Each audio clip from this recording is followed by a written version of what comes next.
All right, so I know the show's called Wednesday, but I guess we decided to start on a Sunday.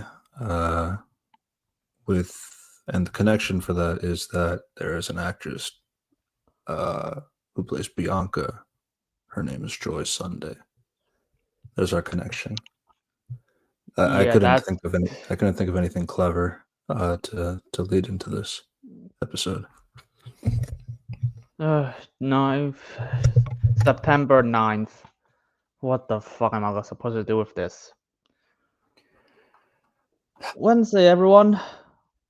The Yeah. best show ever made. What the fuck? Okay, this is literally just queer baiting show. Like, Absolutely. I.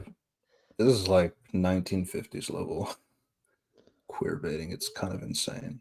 And and I do I'm not not even. somebody And who pushes at all that stuff. But yeah.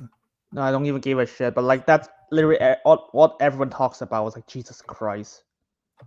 It's like I would not even say that's shipping Destroyer show, and then I see Arcane season 2, and then see the fan reaction. I was like, yep, that's actually shipping. Yeah, I mean, Netflix being Netflix, it happens a lot. I'm sure. I know Bridgerton also has this problem too. Arcane definitely had this issue. I mean, at least Arcane did it, but then to sacrifice everything else Yeah, I'm gonna be related honest to it. here. Yeah. Yeah, to be honest, like the problem with season 1 of Arcane is so good. Wednesday season 1 is so shit. Yeah. So, but here's my thing. I mean, obviously, like, well, just to go back, this is Wednesday, season 2, part 2, because Netflix sure loves to do the let's take a season and split it in half after something gets popular.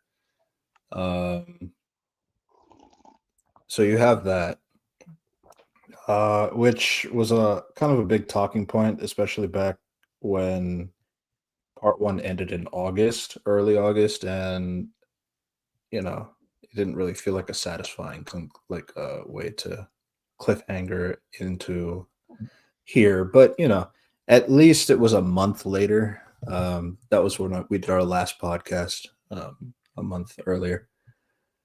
Yeah, But when you after going through this half of the season, I don't really see the benefit of waiting a whole month for how it goes, because ultimately it is just wait for season 3, and that's about it. it's so weird. It's like I was literally just like, what the fuck are they do with this? And I watched it. I was like, yeah, you have no idea what do you want to do with this.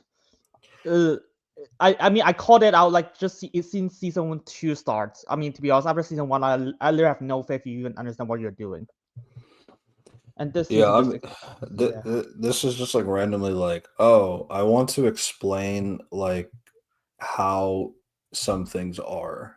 And I know like one of the weirdest things that is like in that ballpark is like, oh, I guess Thing was pretty interested in like where did I come from? Kind of. It was kind of in the episodes. But then all of a sudden we go to episode 8 and it's just, yeah, let's explain where Thing comes from. And yeah, so we have to have like a I, lore I explanation of where Thing comes from. we don't fuck you. The entire point of the Adams family is you do not explore where they're coming from. It's literally from the fucking author Charles Adams. Yeah. Like, how the fuck did you miss the point? Oh, by the way, I've seen like 3 more Adams family stuff before, like in the month before here, and also a few episodes of the remaining 2 shows I haven't finished yet. But I've seen a few episodes just to like get a good grip on that. Mm. Okay, I'm gonna say this. Wednesday is worse than, I mean, light years worse than even the second worst. Even the second worst, like Adam's Family thing, it's much better than Wednesday, and this is not a joke. Yeah. Good lord, Uh, wow. let's ease into this. Welcome back, another podcast review. Another reviews podcast, episode 84. We're talking about Wednesday, Netflix's season 2, part 2. Um, you know, same cast, same story, and all that stuff. Yeah. So one of the big things, obviously, like this, I feel like the reception, obviously, for this season is a lot lower compared to last season. I think we can both at least agree to that. Um, Yeah, no one talks about it. I mean, aside from shippers, let's be real here. yeah, but I even the shippers are upset. I mean, to be No, I fair, mean, I get it because like the marketing has been really insane in terms of like what they've been marketing. But to be fair, it's like taking advantage of like what they're into, and then I guess there is some caterances to that, but then it's like then there's like the whole Tyler stuff, and then it's like I and know they like for sure like a lot more people are upset about the writers this time around, at least blaming Go and Miller and all that stuff this time it's around. it's weird, and then they add like a third person. They Agnes, and I'm glad that they could not ship her with anyone because holy shit, if you ship her with anyone, you gotta be creepy as fuck. Yeah, somebody tried that yesterday, and Emma had to turn that down immediately. Which, yeah, of course, Yeah, it was like, dude, she like no offense, Evie Templeton is 16 years old. What the fuck is wrong with you? yeah, yeah, and obviously, I understand like Emma and Jonah look pretty young for their age, I but mean, dude, they look that's like they still, fucking the 16-year-old actress. That's insane. yeah. It's just kind of funny because like Evie is like 16, but like they have to like call her 13 just for the sake of, I guess, making sense of that. But people tried. They're not, but like I will say, more people do take it more like a older sister, younger sister kind of a thing, especially with Enid and Agnes. But that's after like episode 7 and 8. But I will Fine. say Evie did such an excellent job. I honestly think like with her character in particular, obviously like my main thing is just like tying things back into like making sense of things like into the main story. But I do think like the general idea of like being the invisible character who uh well obviously is like a really creepy stalker and all that stuff, It, but like was seeking the approval of Wednesday and all that stuff, trying to be like her, literally dressing exactly like her down to the wig. Uh, and then like that back and forth with like Enid and all that stuff, fighting for the attention of Wednesday, but then like kind of pushing into the. I would just say, especially for like what she was going through and all that stuff, and we'll talk about Christopher Lloyd later. Uh, that was a nice scene. Uh, the yeah, therapy with session, but yeah. it's gonna be weird because like a lot of things I'll be like, yeah, there's a okay. Season 2 has the best episode of the entire show, and that episode I have a I love it and also hate it. So that's gonna be fun. Yeah. It's okay. Six is definitely one of the. I guess let's go to five because like I think five. I don't think Yeah, anybody like. I don't think anybody liked that episode. this entire episode just set up for more filler. Fuck me. It It, doesn't even it doesn't even set up six because like six is like it just starts off in Medias Ras and it's like, oh, Wednesdays in pink. You're probably wondering how this happened, and then it cuts back to 16 hours earlier. So I guess, yeah. but I guess before Let we get to that, let's talk about let episode 5. Okay, so but the Wednesday is in coma. So I'm gonna be honest, the trailer market that's like, oh my god, Wednesday got stuck in there forever. Okay, so Yeah, stuck in Jesus Christ. yeah. So this is so just a reminder, what did part 1 end with? So basically, Tyler. Wednesday is trying to free Tyler Well, basically, in terms of what the premise is going on, Enid is rumored to die, and Wednesday's doing everything in her power because she's super noble to make sure that doesn't happen and all that stuff. And it gets to a point where Wednesday gets Tyler out. I mean, there was a lot of contrivances to the fact that, like, well, the zombie character who's going to be super important moving forward, in terms of this season, not in season 3 because that's not going to happen. But the fact that, like, oh, there was the zombie and like so easy to make him the distraction and all that stuff, that pretty much causes the domino effect of how it gets to where it is. Hyde gets out because of Christina Ricci, and then he kills her, killing a former Adams member, Star, and all that stuff. I'm sure that's going to be the only time that happens. And because Tyler's a fucking idiot, so his plan is to throw Wednesday off the window instead of just stabbing her. Yeah. And then cliffhanger. Oh, Wednesday survived this, by the way. Oh, just Which so is- you know.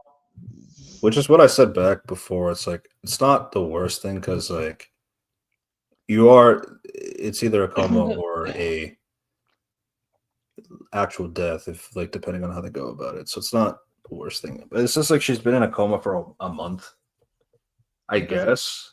My only thing is, like, the weird thing about it is, like, nobody was there. I know, like, her parents were there for a little bit, but then she wakes up on her own. I felt like Enid should have been somewhere. I don't know. It was kind of weird, especially since, like, how part 1 ends is like they bring her towards the just to be like lookout. But like she doesn't get any reaction to Wednesday falling out the window and all that stuff. And I felt like that's like the natural thing to do. How does she react? But like that doesn't happen. So I found that weird. And then you don't have part 2 start with anything related to Enid either, because we gotta set up the wacky thing about, like, well, she's in a coma. Well, who's gonna be in the coma? Her spirit guide, who she's been trying to connect with, but like she's not been able to find anybody. But it turns out that it's none other than Gwendolyn Christie. Weems is back, and yeah, apparently they were cousins. Their 13th cousins twice removed. So there you go. That's basically fuck that shit.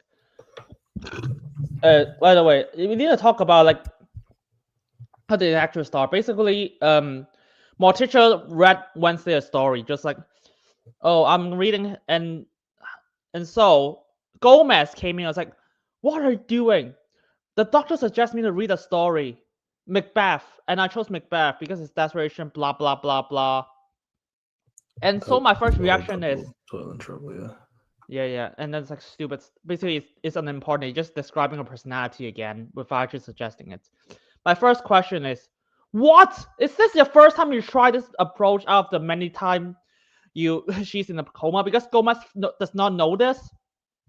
How does Gomez not know this if they visit her together? Unless this is the first time you visit her, or this is the first time the nurse suggests her do that, and Morticia decided to let's just do it like a month afterwards. It's like none of this makes sense.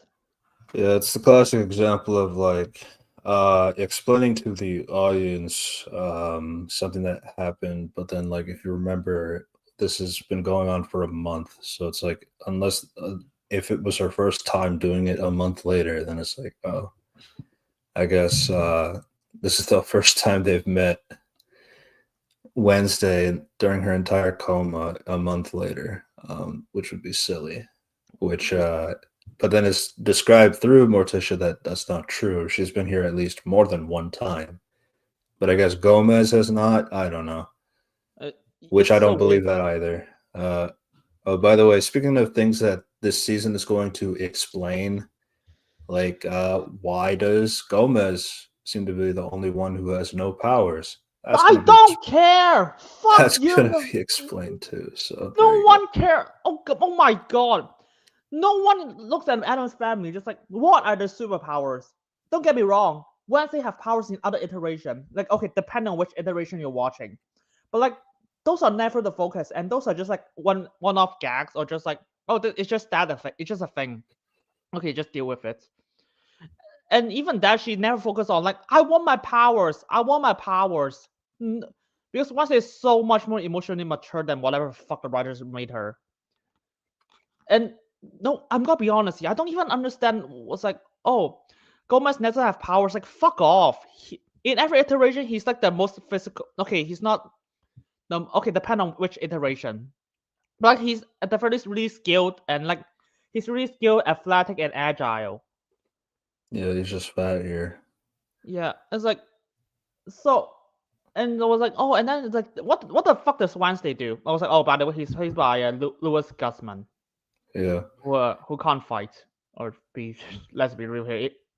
I do. If you tell me He's to, not agreed. He's agreed to be the worst of the cast of the Adams Family, but like I feel like I ended up enjoying him a little bit more afterwards, like getting used to the accent and all that stuff that he decided to do. He did tone it down a lot compared to season 1. I'll give him that. oh, don't get me wrong, he's not. I mean, I watched like every single portrait of Gomez. He's not the worst one. The worst one is like 70s animated show. Mm. That one I was actually kind of baffled because like they choose a voice actor who has like no deepness in his voice, and he just like, and always like every single word is just like up, like, falsetto for some reason. Mhm. And so it's and he's played by Scrappy Doo from Scooby Doo. Yeah, there you That go. was don't get me wrong. Also, by the way, do you know that the most famous actor to portray Adam's family member, it's actually Puck Lees? Really? Yeah, do you know who plays him? From the 70s show? Yeah, and also the Scooby Doo crossover. Do not look it up. Yeah, I can't do that. Do you want to guess? I'll give it 10 guesses, and you will not even guess it. Is there a hint? It's a girl. It's a girl. Well, that changes everything. You're saying for a voice role, right? Voice role.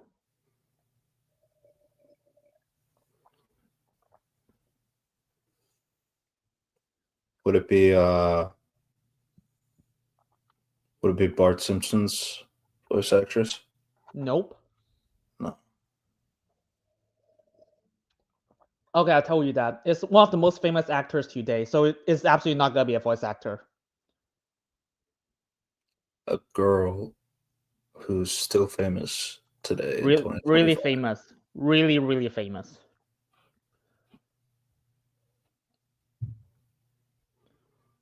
Who was popular in the 70s.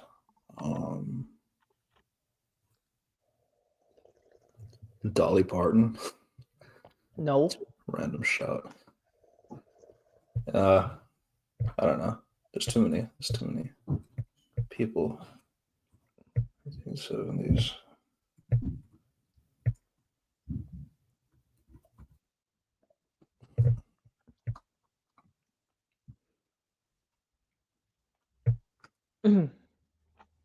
Not sure. I give up. Okay, so the answer is Jodie Foster. Jodie Foster. Yeah. Jodie Foster plays. Yeah, Jodie Foster no way I plays. would have guessed that. Yeah, Jodie Foster plays Pugsley in the 70s show, and she's like 10 years old at that time. Like, okay, that is 4 years before Taxi Driver. Damn. Yeah. So there's no star boost from that. No, that show got canceled after 1 season. But looking back now, she's played by a really famous actress. Puck. And after that, it's like I don't think there's anyone that popular portraying Addams Family members. Actually, Tim Curry maybe. Yeah. From that time, definitely Tim Curry. Yeah, Tim Curry plays like the Gomez and Addams Family reunion, and even though you expect no, Tim Curry to be like a lot more exaggerated, but it's like no, he's a lot more reserved than I expected.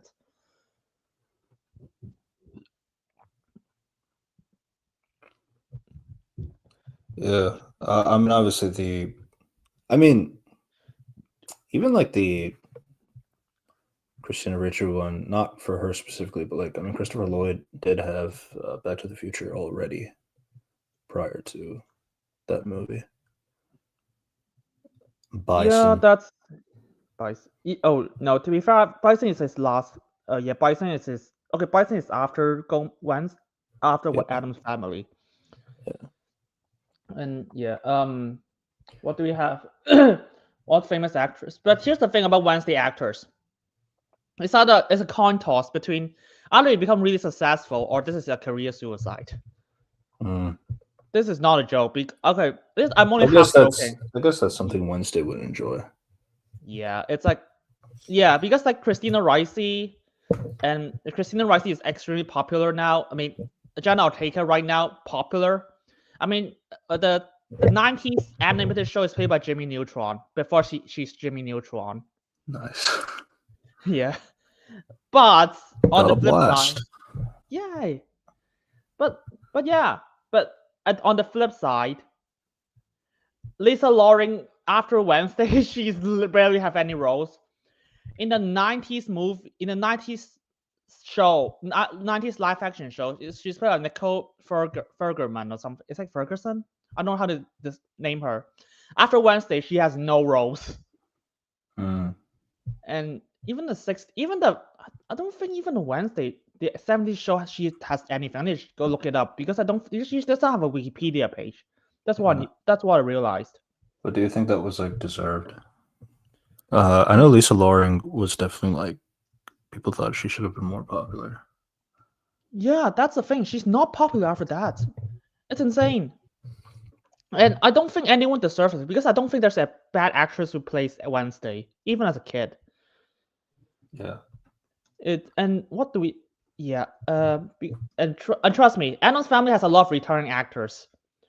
Yeah. Like a lot of actors play like different iterations or just reprise their roles all the time. So it's like it's not Wednesday. So the Wednesday show did not reinvent that idea. That idea has been here since like the '60s show. That's true. Cindy Henderson from the '70s show. Cindy Henderson. What happened to Cindy Henderson? Oh shit! After the Addams Family, she has fuck all. Mm. I mean, there's a Shazam TV show for one episode.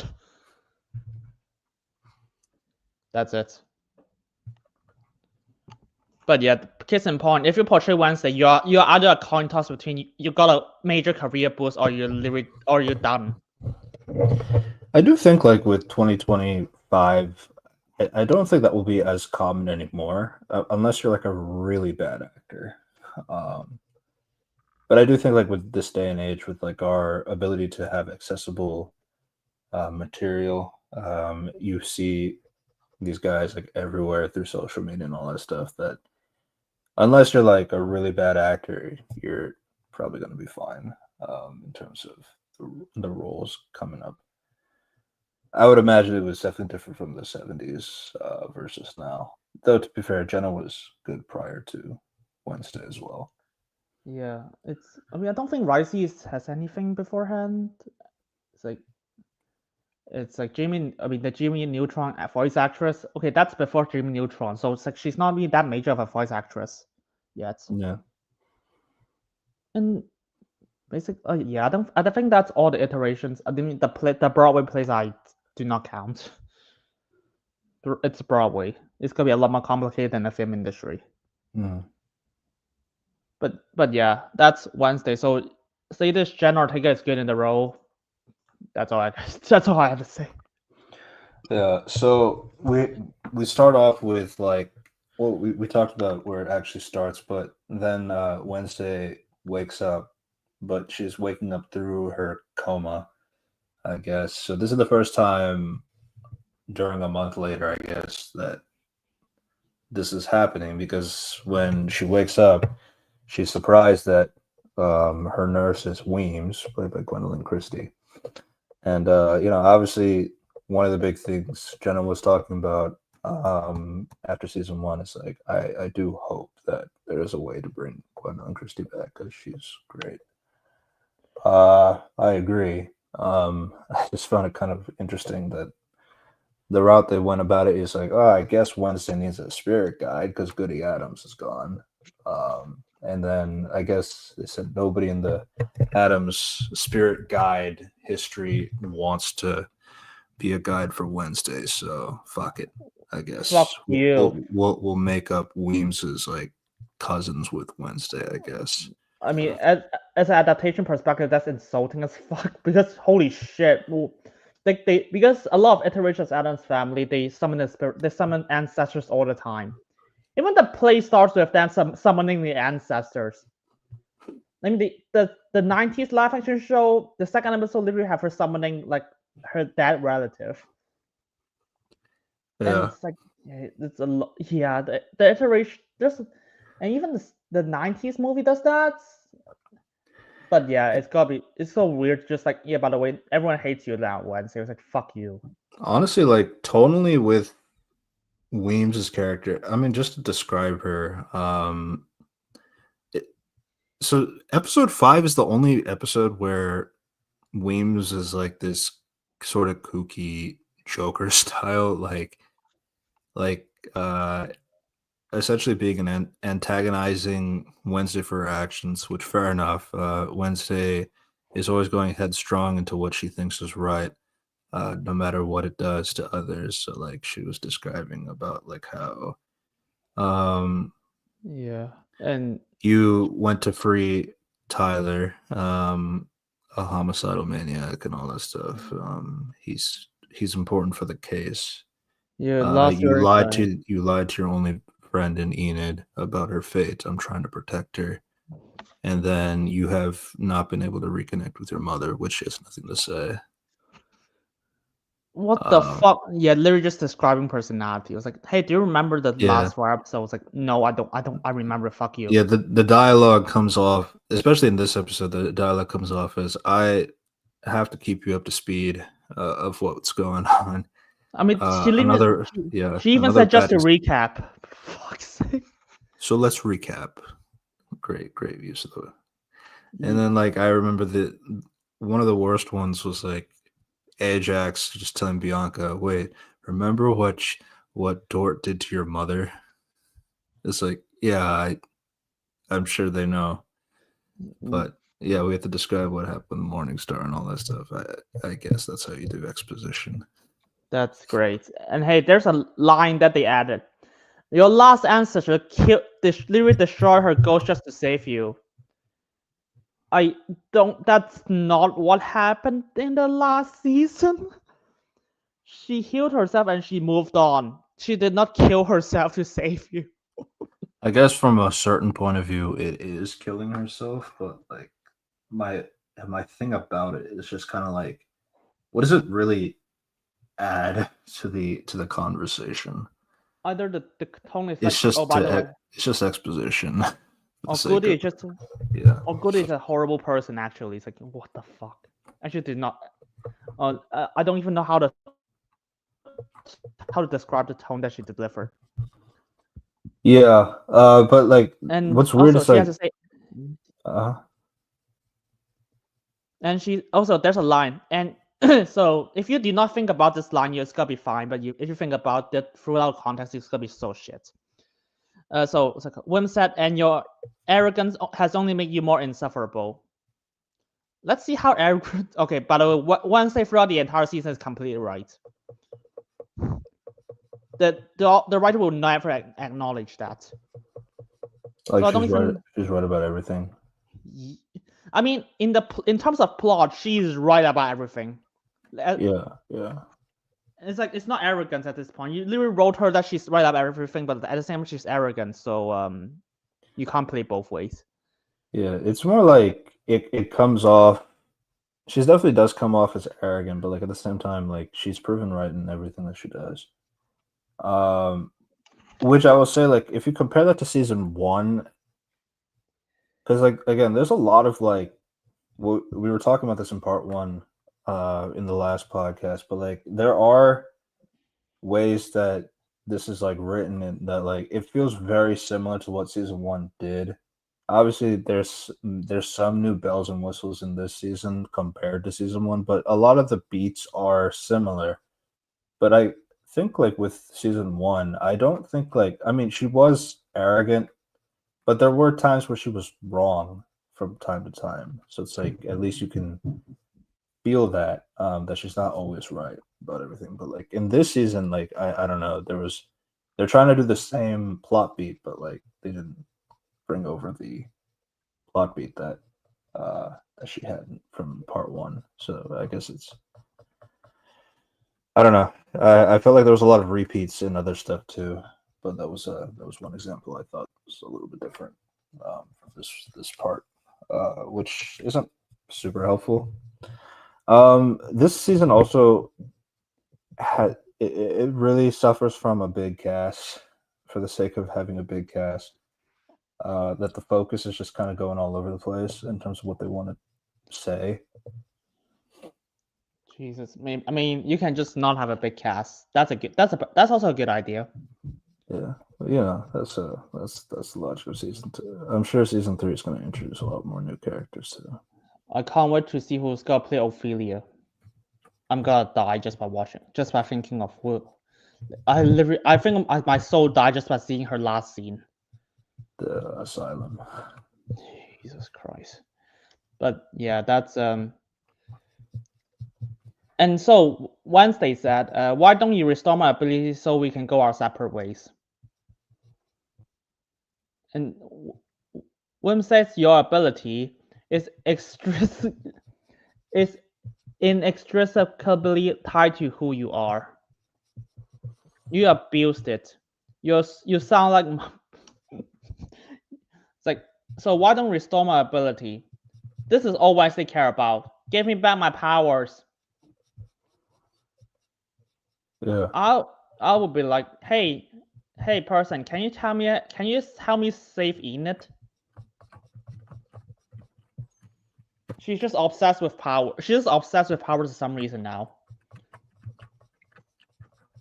Yeah. The only thing I can say about it is that like the idea is like it will help her at least get a sense of like the thing with there. But like I guess my first thing is like it still never explains why the connection was severed. I mean, the explanation, quote unquote, is just like she has a mental block essentially because of her constant use of using it and her disconnection with her family and all that stuff, which is a linchpin into what is causing that to happen. But then, like, it doesn't really go anywhere because, like, she then finds out like she can get her power temporarily from like the original Raven, I guess. Yeah. Played by Lady Gaga for 2 minutes, especially with how much they hyped her up. And then like yeah, I guess she temporarily gets Raven powers back, but then we get the Freaky Friday stuff there. But then after that it's like she gets her powers back in the last episode, and then it didn't really feel like an arc. She just gets it back. No, it's just the ending of season 1 again.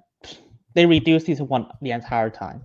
But yeah, even if like, okay, I want the powers, the next time, because if you remember the season, she wants the power to save Enid. After that, once she should say, okay, fine, can you at least help me save Enid? No, she did not say that. She said, you sound like my mom. Because Wednesday is that petty for some reason, even though she's like supposed to be really smart.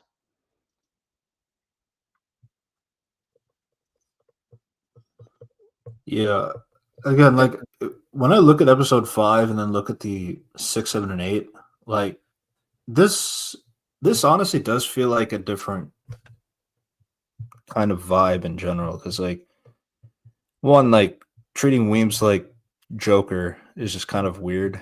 Um, Especially since like that didn't really seem to be the dynamic at all from season one. It's like I don't know if it's like a cartoonish iteration of what Wednesday thinks of Weems from season one, like it's all in her head kind of a thing. But then like yeah, but then 6, 7, 8, she does tone it down like a lot. Is a lot more serious, and especially since I guess she can also be seen by Morticia as well. Which we'll get to that. And then we got, and after that, she was like, oh, and then William said there's like sticks and stones, but I have no bones, blah blah blah. Yeah, And she was like, the stupid writing. Yeah, and then it's like, oh, because right, and then she's like, okay, I'm done being lectured, because she's like, yeah, remember, Wednesday literally just lost all her arguing abilities for some reason, and then Williams like snapped her fingers twice, which is Adam's Family reference. I think everyone knows that. And it's like, I'm gonna wake you up. I was like, oh, you can do this the entire time. yeah, it's just the Joker trolling stuff. I'm gonna mess with you. Why? I don't really know. But this is not Weems. Weems is a lot more serious in season 1. That's why I'm wondering. It's like, is this like what Wednesday thinks of Weems in her head? Like this is just her interpretation of Weems, or is this actually what she feels? I don't really know because like they're using the spirit thing and they explain it by saying, yeah, we're 13th cousins, like as if that's a normal thing to bring up. And then people were when they said that, it's like people were like, "Oh my god, what if they say Tyler and Wednesday is related via cousins and all that stuff?" And fuck you! Everyone is related to everyone in this season for some reason. Yeah. Nah, the thing being explained was just so funny. I mean, you have to explain this. It was explained. It was explained to the point where like they actually showed a CGI cut of like the zombie's last name, Knight, and rearranged the letters to Thing. Hey, remember that? Remember, Cute. I am Voldemort. That's literally the fucking Harry Potter thing. Oh, I am Voldemort. Yeah. Yeah, that was like. It's like I mean I guess I didn't really. Again, Thing did have some like existential kind of thing in terms of like where do I come from, the sum of the parts and that kind of stuff. The parts make up more than the whole. Um, but then yeah, it's like, oh, were you ever wondering where he came from? Not No, really. no one does. And No one it's gives a like shit. shoots an arrow into the hand. It's like, the one thing I can't regenerate, my hand. We'll come back to episode. Oh, but yeah, because like everyone's related. Everyone knows everyone this season. That's so hilarious. I was like, fuck off. So yeah, next scene is, remember the twist villain played by random extra 2749. Yeah. She gave a speech. Good morning. I'm Judy Stonehill, interim director of Willow Hill. My first thing was like just right before that is like oh, like they do explain that Wednesday Adams woke up, but like, okay, yeah, you're right. Explaining Judy is the new intern. Yeah, Fairburn died. The character played by Newton, Thandie Newton. Oh, sorry. So, okay, it's not a month. It's 2 weeks ago. So this takes place in 2 weeks. Yeah. Let's go with it. Okay, so she's in coma for 2 weeks. Okay, which is better, but still shit. But anyways, my first reaction is, why aren't you arrested? Why aren't you dead? You're tear apart by zombies in the last scene. Nah, they were just touching her. Genius. Even if not, you're gonna get arrested. I'm sorry. No, this is funny because like they introduced the concept of like these experiments that they've been running on other outcasts, kind of a thing. Well, they'll explain why that's been happening a little later. I mean, first off, I mean, one of the biggest things that was complained about for part one in particular is like, I don't know why you would set up the avian idea for the villain and that kind of stuff, and then go for the twist. But like the fact that like that stuff is like not done for the rest of the season. It literally just like because like it was already weird bringing up the avian in episode 4. Like this is something you were kind of building up to, so it's like the fact that this interaction is here now. It's like, oh, it's because she's not the main villain of the season. Yeah, because she's not. We'll get the to main villain we'll get to the contrivance as to who is the main villain. Yeah, But yeah, so like the avian, yeah, she's alive. She was not ripped apart by the test subjects and all that stuff. And then so what was funny is like, yeah, like she apparently hired a hunter, I guess. Like, the hunter's like random extra 279 as well. And he's like, yeah, I've killed 5 of them. One of them is missing though. You got to find her. That kind of thing. fuck. This one old lady, not old lady, but like she'll be important. People Later, theorized who her identity is too, and it was pretty predictable who she was. So yeah, and so because there's a lot of stupid lines here. I mean, they immediately just like, why are you arrested? Because based on how much shit. And then she said, 2 weeks ago, our facility caused a catastrophic power failure, and as a result, 46 of our residents escaped. Sadly, there were several deaths, including our beloved director, Dr. Rachel Fairburn. My which is weird too, because like they I killed Stonehurst as well, the old man who was not able to talk. I love that the explanation is like because the insane people escaped, so therefore the power outage, insane people escaped, and therefore several people died. Dude, you guys have security cameras. This is not, and I'm not even assuming that. You literally show there's a security cameras in this facility. The cops immediately arrive after Wednesday is thrown out of the window,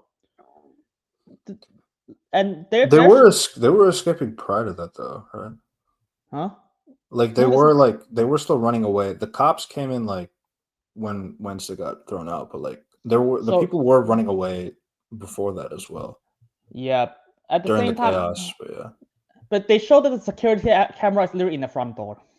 The access from the security camera is in the front door.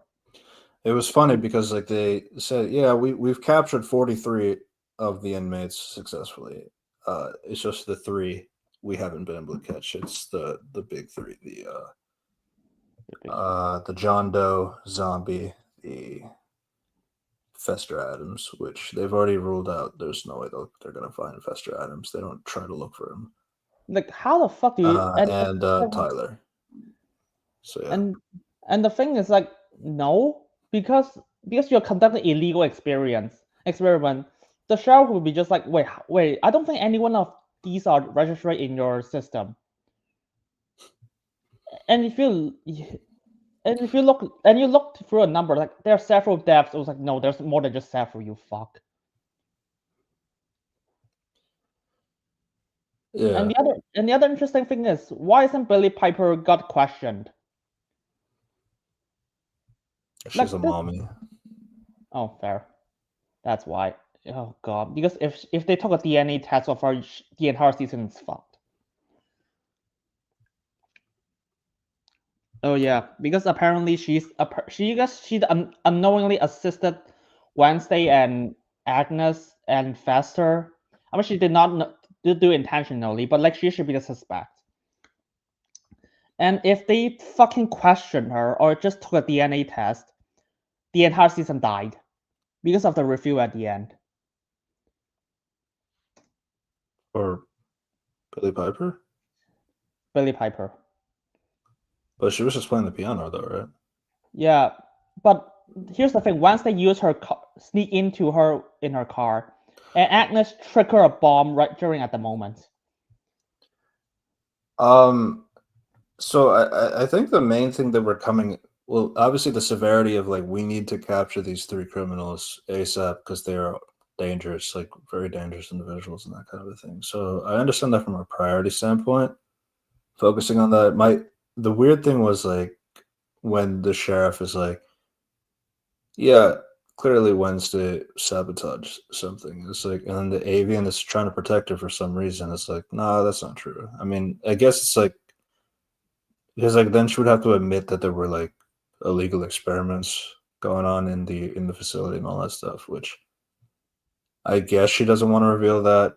Fair, but I guess it's like, but the thing is like the sheriff knew like there's no fucking way. We know like if there's like an attack, an Adams is going to be nearby. So that was just kind of a weird thing. It's like it's like introduced, but like it's not really followed up on at all, or why the avian is like not protecting Wednesday. It's more like protecting herself through protecting Wednesday. But like it didn't really matter. So like that's why it's kind of weird that they tried it in the episode at all. But yeah. Yeah, but yeah, still, I still say that if like if the people on the list, you should have questioned like Billy Piper immediately or do DNA testing just in case. But still, okay, let's assume that's not priority, even though the season forgot that's a priority. Let's be real here. So Sarah was like, "Oh, there's 3 people escaped. Fester Adams, John Doe, and Tyler Gilpin. How the fuck did they not arrest John Doe already? He's literally just a zombie." Yeah, And he's smarter now. I get Fester and Tyler, but like no zombie, fuck it, no. And so they're like extremely dangerous. If you see any of them, please report to the sheriff department. Blah blah blah blah blah. Yeah. So there's a few things going on. So we did talk about Wednesday gets out of her coma, and one of the weird things that definitely was brought up, and I think it's fair, is like the fact that she wakes up and nobody's there. Strange. She wakes up on the Day of the Dead, so her favorite holiday makes sense. She gets a visit from the avian about stay out of what I'm doing, and it's like it really is funny that this doesn't matter at all. So it's like they really tried to make her a threat and not do anything. So I really don't understand why you would do that. and You have two different villains and they're not balanced at all. Like not at all. No, and she even said she snuck in to pay her uncle an unauthorized visit. It's like, oh, how do you think she snuck in? I think the sheriff was just like, oh, she snuck in. She should be the sheriff should be like, wait, how did she snuck in? And it's weird too, because like the sheriff said she's gonna go and Wednesday Adams is woken up and that kind of stuff. And It's like I guess you don't want to talk to Wednesday. I guess because she's weird or something. But like, no, but like, yeah, it skips over that. So like, and the other thing is that sheriff should just lock down the entire town because the zombie is still in the area. Yeah, and so like Wednesday figures that the avian is only here because like you're trying to keep me silent or something like that, or all right, if nothing matters, then who was like this 1923 or whatever her number was? Why was she hidden and that's kind of stuff? Yeah, obviously you're not going to tell me, so you're clearly hiding something. And then she walks out, and then she gets flowers from somebody, and she's like, "Oh, the guy's right there." And then it's Tyler. She tries to go after him. He hides behind a vending machine, but she lost sight of him, so she gets out. Tyler's scot-free, I guess. But just to kind of move a little bit forward, Nevermore is celebrating Outcast Day of Remembrance. So there's kind of like a thing with Weems now. Now Weems is just like is pretty much the Joker hallucination, kind of a thing. So Wednesday goes back to her dorm. She talks to Enid, and there's like a few bits of like where Weems is like talking, Wednesday's talking to her, but then Enid doesn't know who she's talking to, kind of a thing. That joke. They do kind of talk about like what happened. It's like, oh, you don't trust me. Is that why I was on lookout? Because you don't think I can handle myself or something like that. I'm the one who fought a Hyde. I mean, yeah, factually that is true. Wednesday feels like it's more like on luck kind of a thing, but we'll actually see her inner thoughts about that when it comes to her novel that she's been writing, which was really fan fictiony in terms of like that. What else? Yeah, I just want to point out Tyler waited for 2 weeks just whenever Wednesday is awake. Yeah, and conveniently on Day of the Dead, which is her favorite holiday. And the other thing is, in 2 weeks, no one suspected this guy. It's not in the hospital, not registered. That was. Yeah, I mean, it's a classic case of like, oh, I have clothes of a surgeon. That's it. That's all I need. Yeah, sure. No ID identification or just security cameras, especially when during the time that 46 patients got escaped.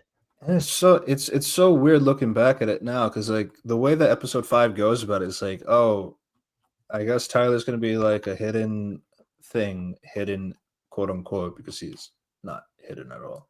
But then like the season, then the rest of the episodes like shift to another direction because of who he's interacting with. But like yeah, so like when it comes to Tyler, apparently he's having an issue that now that he's killed his master, because yeah, he did kill Christina Ricci in the 4th episode, but it is causing him to kind of go insane because when a Hyde kills its master, it's not going to be able to survive for that much longer. And then it cuts to him in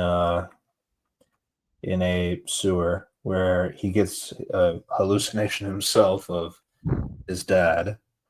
And it's weird because like it's like it's Kylo Ren Han Solo logic where like a character who I don't think would be talking the way that they do, but it's like I'm pretty sure it's just like the sake of getting the actor to think the same way as like what Tyler would be thinking, because like it's weird because like his dad is like saying stuff like, yeah, your mom would be ashamed of you, or it's like that's why we kept you hidden or all that stuff, because like we couldn't trust, or like that's why like the two of them did not have a great relationship while he was growing up, because he was never sure about like what would happen with his son and that kind of stuff, and that's why he was always distant.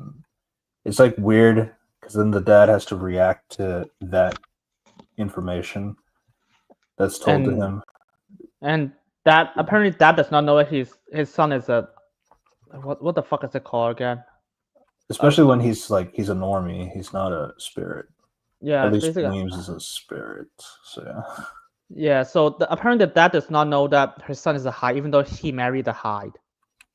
That was fucking insane. Either your wife lied to you the entire life, which is like how? Yeah, it's more like it's more like he always feared that he might also be a Hyde, but he couldn't. It's the I don't know if you've seen the memes now, like with Dexter, they bring in Dave, like they like I know this is true, but I can't prove it, and then they show a picture of him. Oh, I see this all over Twitter. It's really funny. Yeah, that's pretty much the meme for that. It's but yeah, that was like but surprise, motherfucker. Yeah, surprise, motherfucker. Okay, so yeah. Yeah, but then the hunter guy, he's just like, again, I don't know who this is, but he goes into the sewer where Tyler's hiding. So it's also weird too, because like his dad is explaining that he is dying because he killed his master and all this stuff. So it's like relaying information. Like I'm not really sure what am I supposed to grab with this relationship of like this is a voice in his head who's explaining things to him for the sake of explaining things to him. But would would Tyler know this information? That kind of a thing is again, it's like Han Solo explaining things to Kylo in Episode 9, but it's like it's stuff that like it's just for the sake of like furthering the conversation. It doesn't matter if like Han knew this information. It's like you're not your father's not forgiving you. It's you're forgiving yourself using your father's image for some reason. Kind of a thing. But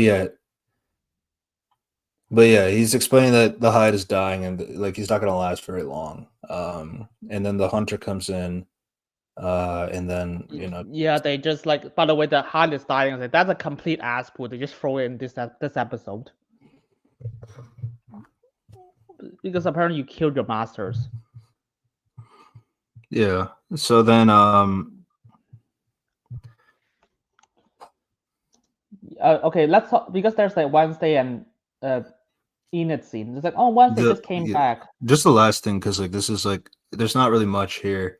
So the hide does kill the hunter and all this stuff, and then shortly later, the zombie was also nearby too. Because like it's so weird. Because like the zombie just like appears when the plot needs him to appear. He is getting smarter, so that is something that they were showing, that like every time he eats brains, like he gets smarter and smarter, kind of a thing. So, but like especially like some of those few bites, especially from episode 5 and 6, like he's just kind of like, oh, Tyler's there. I'm gonna eat the hunter that he killed, take his brains, and then he'll slowly start to talk more and more and have more thought. But yeah, so like it was just convenient that they were both in the same area. But that's about it. Before the next Tyler scene, there was a lot of Tyler than I thought they were gonna give, but we'll come back to that. We were talking about Wednesday. She heard about Capri, like she was like Capri is Billy Piper. Like she apparently has a relationship with Hides. Of course she does. So she goes and goes to her office and that stuff. So okay, the first thing she said was like, what? Okay, so remember in the last part, not season, she said that, oh, I know who you are. You're the child prodigy, blah blah blah. Like so she knows exactly where it is. And then in this scene, she was like, she has to go through her desk to realize she suffers a tragic accident involving the hide. I will be like, how the fuck do you not know that beforehand if you know like literally her backstory already? Like the moment she walked in the room, you know who she is. You never met her before. You only see photos. I was like, oh, by the way, you're the child prodigy, blah blah. But hey, but also, by the way, this is a really tragic incident that you. It's like saying like Taylor Swift, you're like a really famous singer. Oh, and also you murdered a bunch of children. I guess those are two separate pieces of information. But like at the same time, like if you know this really famous person just by reading them, you should have known that that's most tragic incident. Which like seems like your ex-boyfriend was shot dead after attacking you. Imagine like Taylor Swift's like new boyfriend was like suddenly becomes insane, try to shoot him, and she died after police shot him to death. Like everyone should know that. Like we have real celebrities that suffers that exact same situation. Everyone knows this. Yeah. Like, and this Wednesday we're talking about. Of course, she's gonna know this.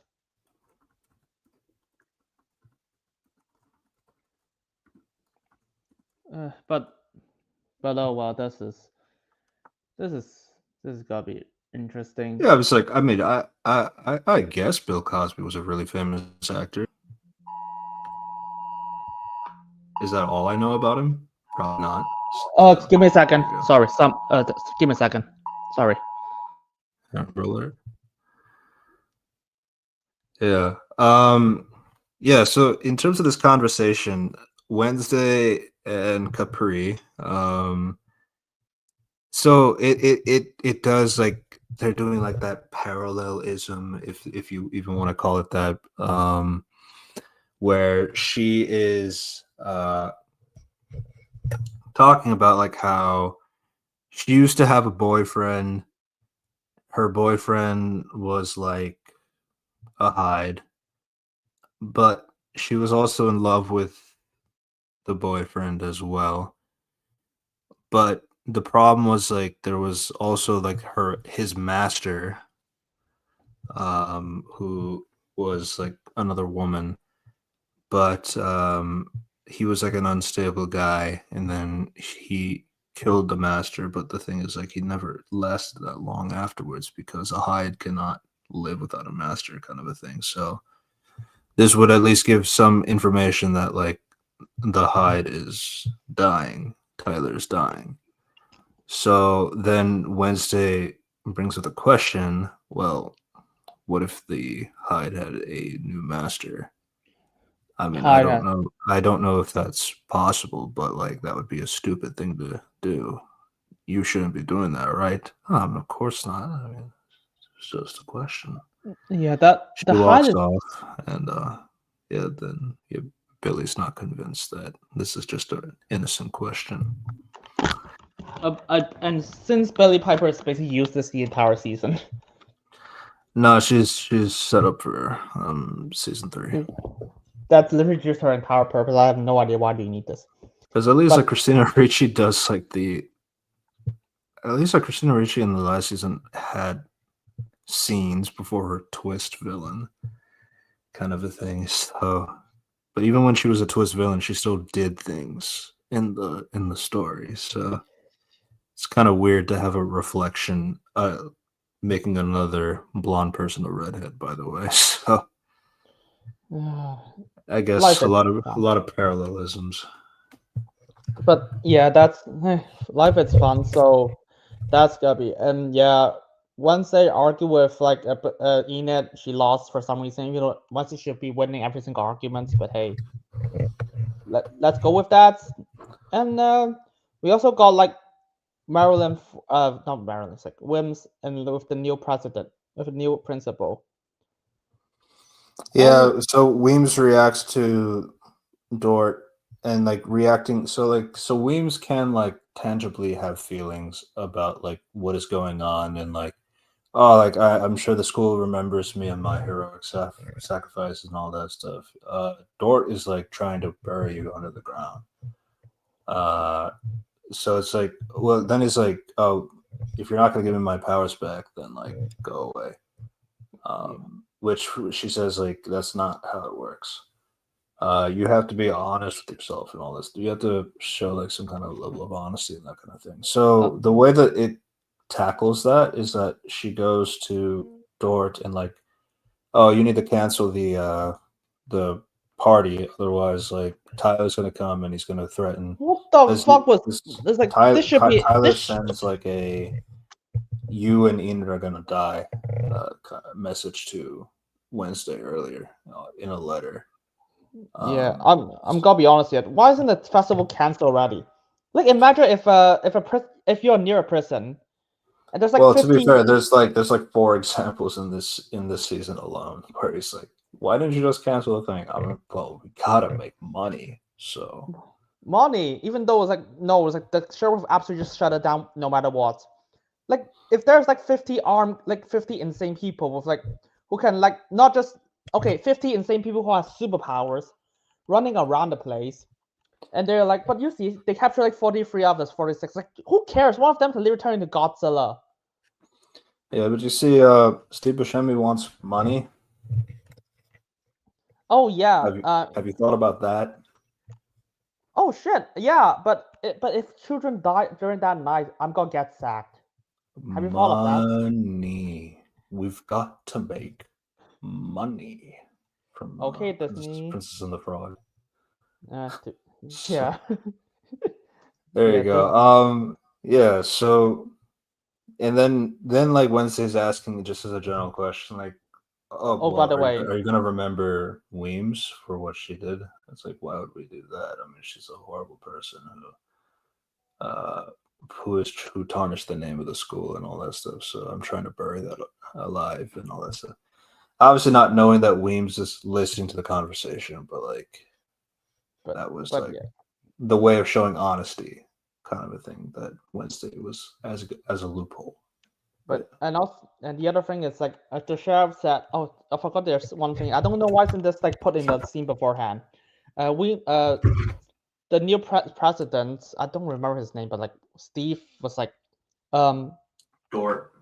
Stark was like, Tyler is escaped town. Was like, the sheriff never said that. I don't know where he pulled that from.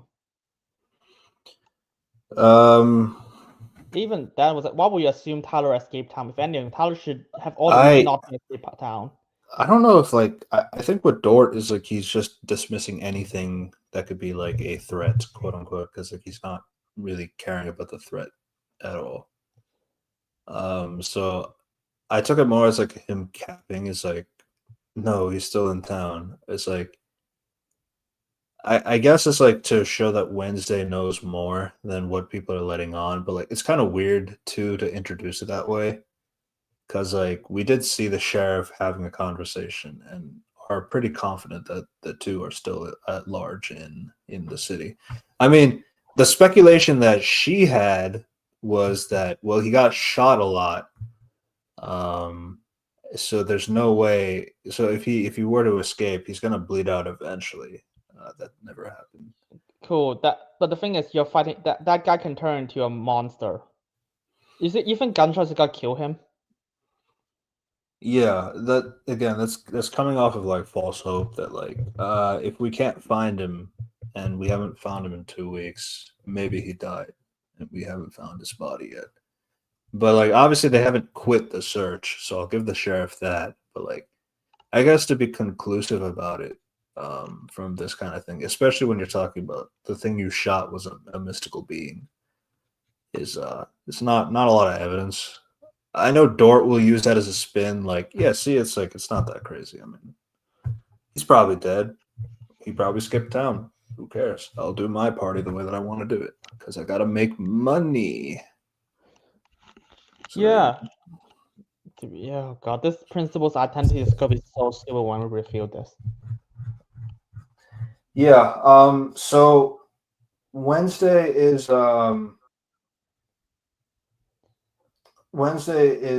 preparing for the fact that like the Hyde is definitely gonna come, but like she She goes is through a lot going of to documents. But like, yes, go for Marilyn Thornhill. Like, yeah, she goes to Thornhill's like documents and stuff. Like, how did she like control the Hyde? Apparently, she made like the serum, and like she had to use the motherly woo to make the Hyde become. So my question about that is like, I know that they say that she took advantage of Tyler, taking like while he was in therapy and all that stuff, and like essentially that was the way that she got him to become uh, the master to him, kind of a thing. Okay, I guess Christina being a Dami mommy makes sense. That makes logical sense to me, at least. But what's interesting is like I guess like the serum thing, it didn't really need to happen when he was in the Hyde form because like didn't she just like inject him when he was regular Tyler? So it was kind of weird that um this time around like she needs to make the serum again, which Weems is like heavily adamant on because like you can't even control your powers. What makes you think you can control the Hyde? yeah, and I have to try kind of a thing because if somebody keeps him under control or just let him die because he's going to die eventually, so just let him die.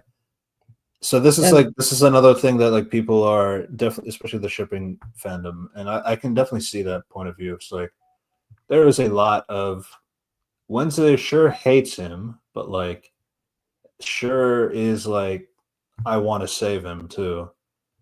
And even in her head, it's like she can't explain like why am I doing this? I don't know. And the other thing is like because they need conflict in this scene, it's like, oh, I've got to make this serum. And so this is how the conversation starts. Morticia walks in with Wednesday just like looking at the stuff, and she was like, I was going to have Lurch burn all the Thornhill stuff. And I'll be like, why isn't your stuff being burned already? First off. And second of all, no, you should not burn all of stuff after Tyler escaped. You're just stupid at this point. The burning is more sort of that like so that Wednesday doesn't get any ideas. But like it is weird too. In terms of like the timing wise. Yeah, I guess I should have burned it earlier. Yeah, and so because like and I love that they need exposition. What I think is weird though is like that stuff was evidence for the police because the police were there. So it's like, why is it in her cottage still? That doesn't make any sense. Not. It was really funny that like, oh, it turns out the cottage is also the burial place of Rotwood, the Lady Gaga's character. So it's like, okay, so it's the hideout for Thornhill, Christina Ricci. It's the tomb for Rotwood, Lady Gaga, and it is Morticia's new Addams Family house, but not an Addams Family house. Okay, that's convenient to use the same location for 3 different things. Yep, and then funny. And so no. And here's the other thing. And yeah, I don't even know what the fuck because they need this scene to happen. That's the point. And so William just like telekinesis, like throw the book that Wednesday's reading to Morticia. I mean, Wednesday could just pick it back up immediately, but you know, we need Morticia to come and look at it. Also, Weems can like manipulate the environment, like in real life. That would be useful, isn't it? There's many. So the only thing I can say is like the time she was doing it is like for really menial things, like moving the book or just spinning in the chair. It looks like she's spinning in the chair, but like when another person who doesn't see her is like looking, the chair's just spinning on its own. So she is able to change the environment. It's just like, but she can't really do. I found that interesting too, because like she never showed telekinesis abilities in her real life. Her ability was to shapeshift. So I'm wondering what was the connection to that? Random ghost abilities. Random ghost abilities, yeah. And so Morticia said, Wednesday, your need for revenge is inadequate. And I was like, what revenge? This guy's a fucking murder maniac. She's completely right. And so and that's why you should not make this. So please do not court this monster. Don't make this serum that can stop this monster from murdering a lot of people. And once he just walks away, without responding, was like, dude, he's gonna kill everyone, including my friend. Yeah. What's is completely right in this situation? Morticia, they just say the only thing I can really give for Morticia is that like, I mean, it is a risky thing to control a hide to begin with. And then it's also like in the potential of trying to save Enid, you could also be the cause of the death. That kind of a thing. Because you know, they still have that lurking in the background. So like the way that I guess like at that point it cuts to Enid.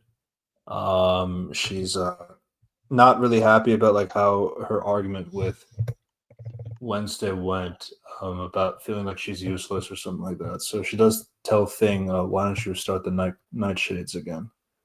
Yeah, that would be useful for like one scene. Or one this episode never came up again.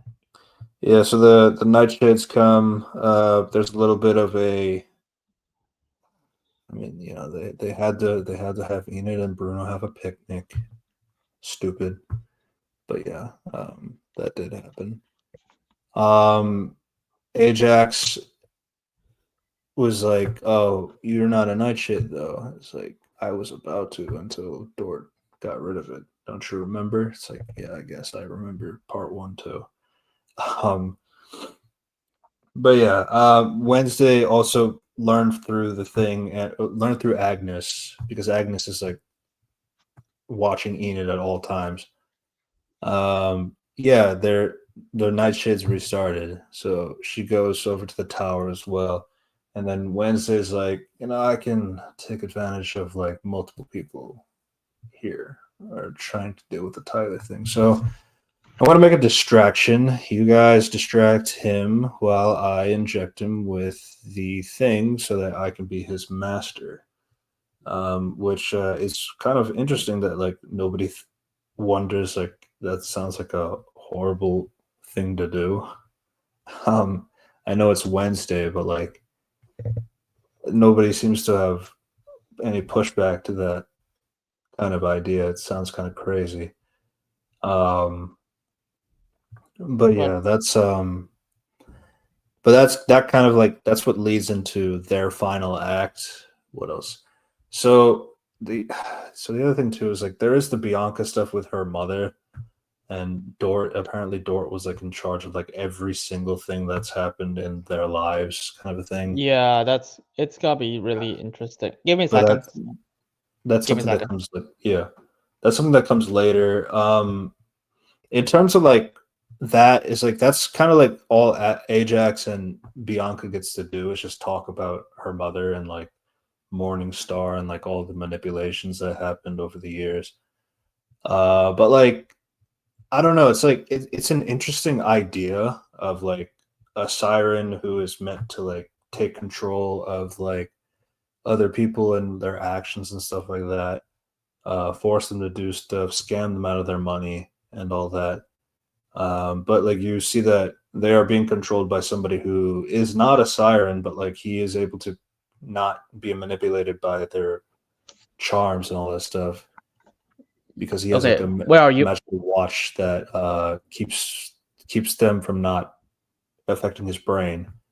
Um, but yeah, I mean, but the thing is, like, it's more like telling in terms of like Bianca and her mother and all that stuff. I wish like it's like an interesting idea until they brought Dort into it as the mastermind behind all of it. I'm gonna be Um, outside. So where but are we at right now? Sorry, I just came just back. I was just describing Bianca. A lot of it is just tell over show in terms of like what she was going through with her mom and like the Morningstar stuff. But the Dort stuff is like what is meant to tie everything in. That happens later, so I'm just kind of setting that up. And But the only yeah, other subplot that was going on is that Pugsley is, he's kind of upset that he can't find his Slurp buddy. Um, Gomez is like, why don't we try finding him like a father son thing? Okay, and then they try looking, can't find him, and then it's conveniently like they find like the party at Pilgrim World for the Day of the Dead, and they go, and then the zombies there. yeah. There's like, don't tell your mother. Why? Like, what the fuck? Why won't you tell your mother just to go to a carnival? Oh, is it because Morticia is controlling everything? That Yeah, defeats the point of the Adams family. yeah. So he does go. So the zombie goes inside the Day of the Dead stuff, and like he goes inside a haunted house, and then there's this like asshole who's like, "What are you doing? Get off me!" That kind of a thing, and then he eats his brains, and then it gets calls the cops. Pugsley is told that there's a monster in there. He looks inside, and then now this guy can talk. The zombie can talk like Pugsley or my friend. Let me go. Let me go. So Pugsley let him run away while the cops are.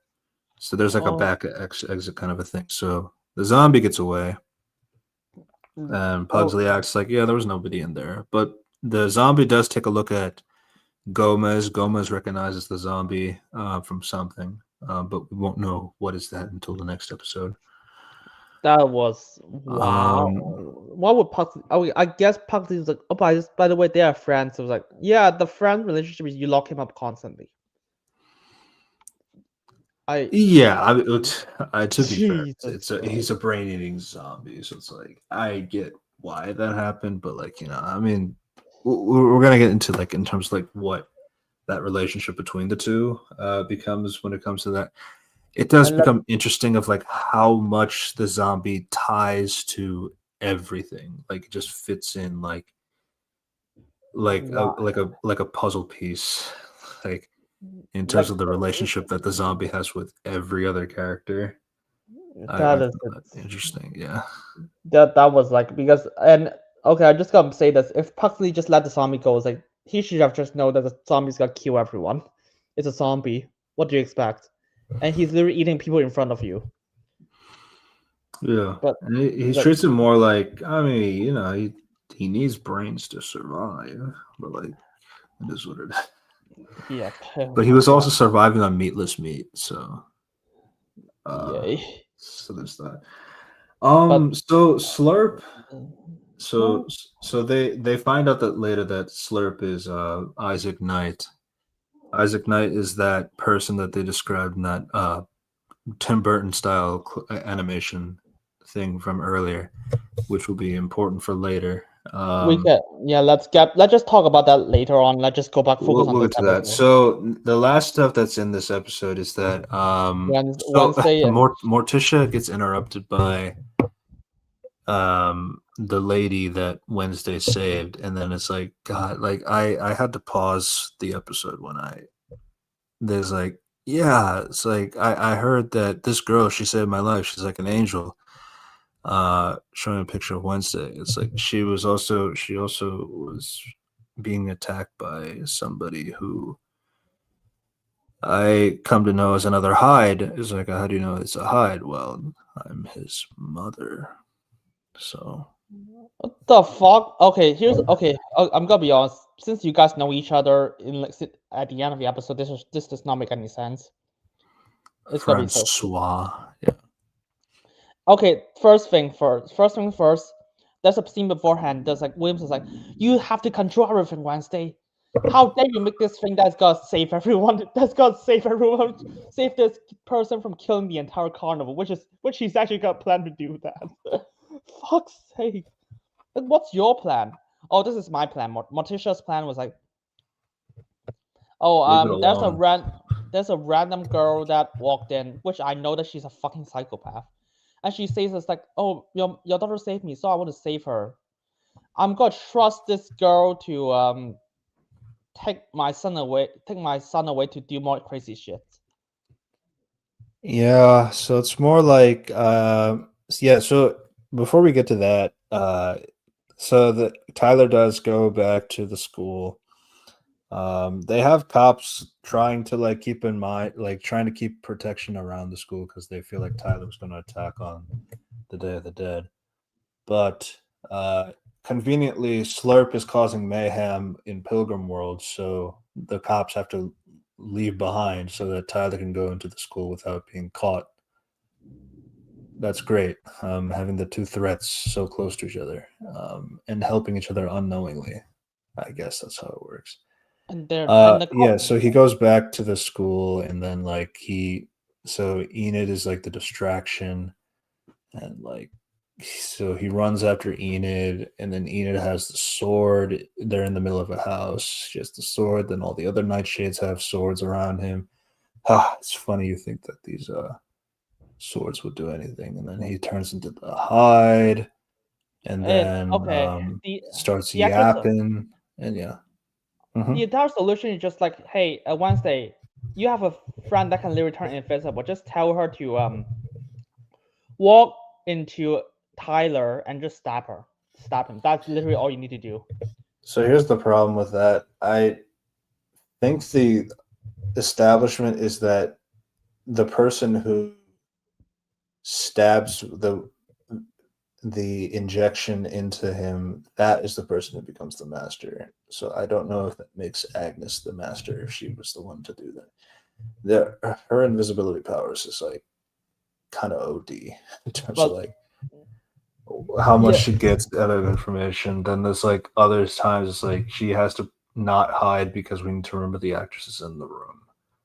Um, especially for another scene that's later. Um, yeah, but yeah, so and that's that that. Enid. So Enid and the Nightshades, they're like, what's the matter? Uh, basically gloating him on and shit talking him. Um, Wednesday comes behind. He knocks her over, not killing her again. But as he gets closer, she starts to do her own form of like shit talking, which is another thing that people got really upset about because like he's like, I was attracted to you. You're right. Um, and I feel like maybe you didn't have the control because of somebody else, but maybe you just need somebody else to control you. Which is like crazy. I know, like, but the thing is, like, it's meant to like calm him down kind of before she stabs him, but then suddenly another Hyde just jumps through the window and knocks Tyler out of the way before he tries to hurt Wednesday. And then yeah, so the Hyde is like kind of confused. There's another Hyde, and it turns out yeah that is Tyler's mother, Francoise Hyde, and Morticia comes in. They both escape. He's like, "What were you doing? That was a dangerous thing you did." It's like I almost controlled him until you send that thing. It's like Francois. It's no, like yeah, she's that's right. Fuck you. Wednesday is completely right. I fucking hate Wednesday. yeah. What? So Like what the fuck is your plan? Literal, like if you go through the context, because here's the thing, Wednesday is the brothers want Wednesday to be like you're wrong because Morticia said one more word and I'm gonna put you out of Nevermore. Her plan is just like trust this maniac that I know for years, that she's insane and almost killed my husband, and just yeah, like but the thing is, because she's a mom, it's like like you believe the word of a Hyde. I believe the word of a mother. oh, Uh, you see, she's a so it's mother like and she's a she's gonna basically like the idea is that they're both Hydes, but like she's going to be like the master for Tyler. Um, so that I way, like, there's some comfort for Tyler. Again, it's really I weird how they don't went give about a the angle. shit. Yeah, I don't give a shit. She literally tried to murder your husband, and she's a mass murderer. You should not trust a mother. Just because you're a mother doesn't mean you're a whore. Doesn't mean that you're not a mass murderer. Yeah, so Morticia is a fucking shithead and she's abusive. Let's be real here. Like, that's not what they want to portray, but like that's how you portray in the show. I was like, all I can think is Morticia is an abusive person. What a genius! I love writing. I love the show's writing. yeah. Yeah. So the last thing that's left is like, so there's like a monologue about like from Wednesday about like things are gonna probably go for a darker turn, and then there's a few things that happen. One, Isaac comes and Isaac the zombie. He comes and he finds Judy, the avian from the first 4 episodes. She like eats her brains and kills her. Oh yeah, she Then, forgot she then can control birds now. Just have a bunch of birds flying and just try to attack him. yeah, nah. So so she's dead. No idea what was the point of that. And it's weird because like then the final episode they just randomly bring the bird back. So it's like, what? Okay. What a weird thing to do. And then Enid I guess the more interesting thing is that Enid starts turning into a werewolf and it's not a full moon. Um Capri, Billy Piper, she sees that Enid has turned into a werewolf and not under a full moon, which is pretty bad Wow, what news. are the odds? What And hey, Billy uh probably just so happy to be here. Okay. yeah. It's like I know she's a music teacher, but like I guess in the And nighttime. this is the first time Ian even practiced dancing. I was like, wait, where did that came from? That was Yeah. not that. There's not a single scene beforehand. There should have been more, to be honest. Yeah. Oh. But hey, next Uh, episode. to be fair, they do say that she is dancing for the gala, and that's in episode 7. That popular scene now. We'll get to that. But Yeah. that was episode 5. One Next is hour and 14 minutes. Fuck this episode. yeah. And hey, that's a shit So episode. this episode is interesting because it literally starts off in Medias Ras, where it literally is Blackpink, playing in the background, and Wednesday's already in a pink sweater, putting on the makeup, and acting like Enid, and then she goes out into the hall, and then it's like, and then Enid puts a voiceover. It's like, you're probably wondering how I ended up like this. Well, and it cuts to the title card, and then 16 hours earlier. Interesting way to start the episode with the body switch already happening. So yeah, so now it's just kind of like playing catch up to get to that part where Jenna is playing stuck in the middle of Jenna again. Yeah, alert. Wednesday is had a plan. And so Wednesday just like got to principal's office, and the sheriff was like, "Oh, I'm here to protect the town from Tyler." And then they just explained, it was like, "Oh, there's like 2 hides, we have to protect them." And then the principal was like, "Yeah, I'm gonna dismiss Enid." And the sheriff was like, "The second monster? Who the hell is that?" "Oh, that's Tyler's mom. She's been dead 15 years she ago." died. I went to her funeral. It's like, that was fake. Yeah, it's fake. It's like everybody was at the funeral, I guess. Yay. On her, another in the basement of he was experimenting on her, another. Oh yeah. So yeah, the police never investigate the entire incident. Is insane because apparently she's escaped and she does not want. And then his daughter Judy, it's been reported missing. Dude, Yeah. she's killed in her own house. Did you never investigate her own house? Well, it turns out that Isaac takes the body with her in a car. I guess that's how it's been gone. Yeah, apparently Zombie now knows how to drive a car, or like, And here's the thing: you have to also clean up a crime scene. If you because like the zombie, if you remember this episode, the same episode when the zombie just like killed Christopher Lloyd, he did it right now, and there's a lot of like the body is there, the blood is there. She never cleaned up a crime scene. The conclusion should not be she's missing; should be she's dead, and her body is missing, at best. Well, I can accept the not dead part if her body's missing. It's just more like, but why is he doing that? Because like he does leave every other body at the crime scene as normal, like especially Christopher Lloyd being that prime example of it.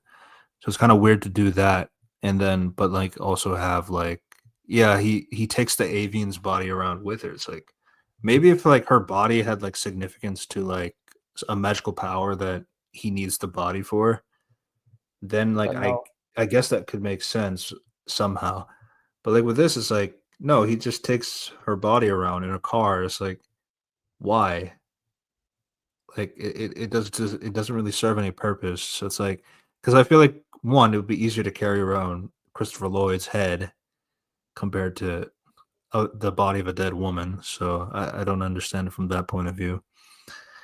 And then yeah.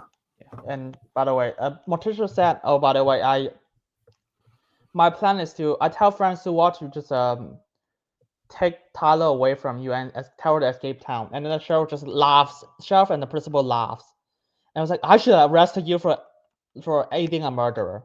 And I was like, "Yeah, why didn't you arrest her?"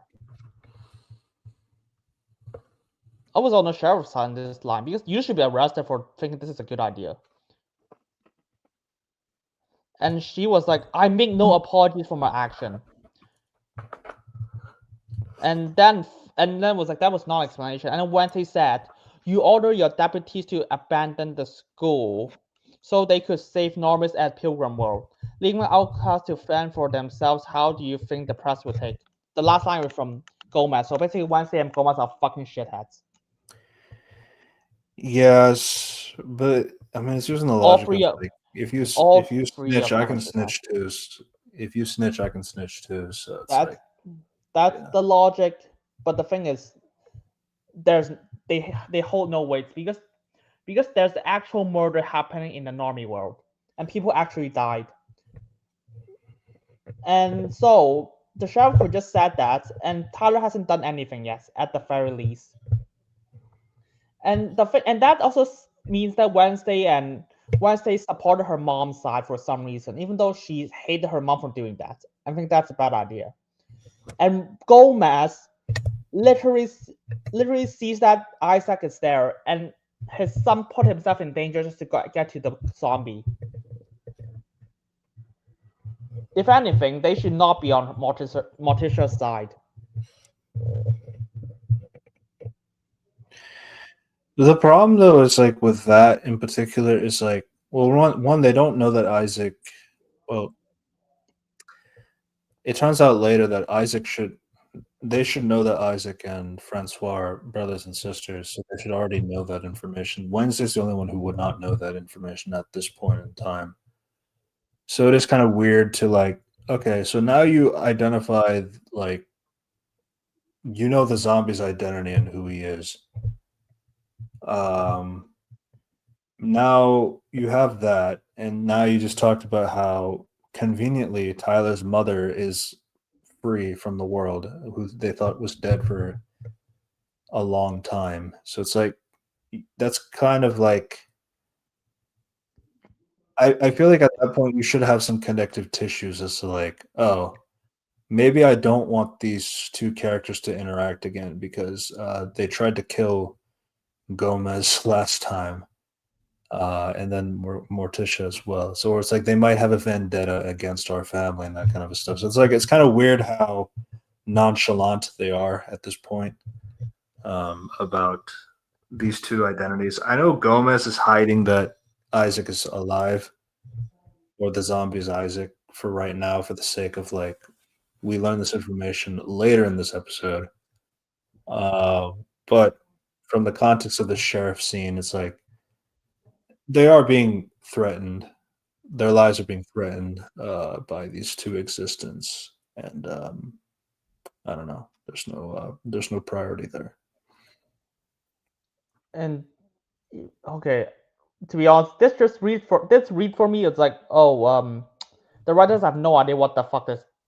They literally have no idea what each episode is gonna be like. That's my feel. It was like, oh, okay, you literally just like, oh, you literally have them stand by the mom side. This is the body swap episode. How did we get to that? Well, we had to still connect episode 5 to episode 6 first somehow. So okay, sure. And then we just have like, oh, and she was like, once they just like released 2 High Asylum, and so I guess the Wednesday. Okay, to be fair, I think Wednesday did like maintain a power shortage. Wait, no. The entire reason why there's a power shortage is because there's a zombie there, and Fester forgot to close the door. yeah.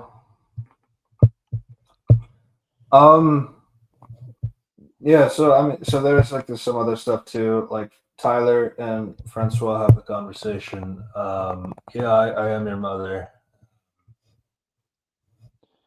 Yeah, But okay. like And then she keeps him chained to like a chair and all that stuff. It's like, you don't trust me, and then she slaps him. It's like you don't talk to your mother that way. I'll make you cool. pancakes and all that stuff. But the thing is, like the whole motherly dynamic that I don't know, it's like it's introduced. Bad mother kind of a thing, which No, I think that's I think that's more interesting. So it is more interesting, but like it is interesting how like the writers have like a lot of mommy issues and they apply it to all their characters. Like every single character has a mommy issue. Which was one of the I just want to know, complaints is with the right season order? one. Man, Hmm? at this point I'll be like, man, does Clark Kent really hate Martha in Smallville? No. He's Then had how arguments with her, but like they're like normal arguments. Like, yeah. how the fuck is this show is like how the fuck does the writer of this show wrote Smallville? I don't get it.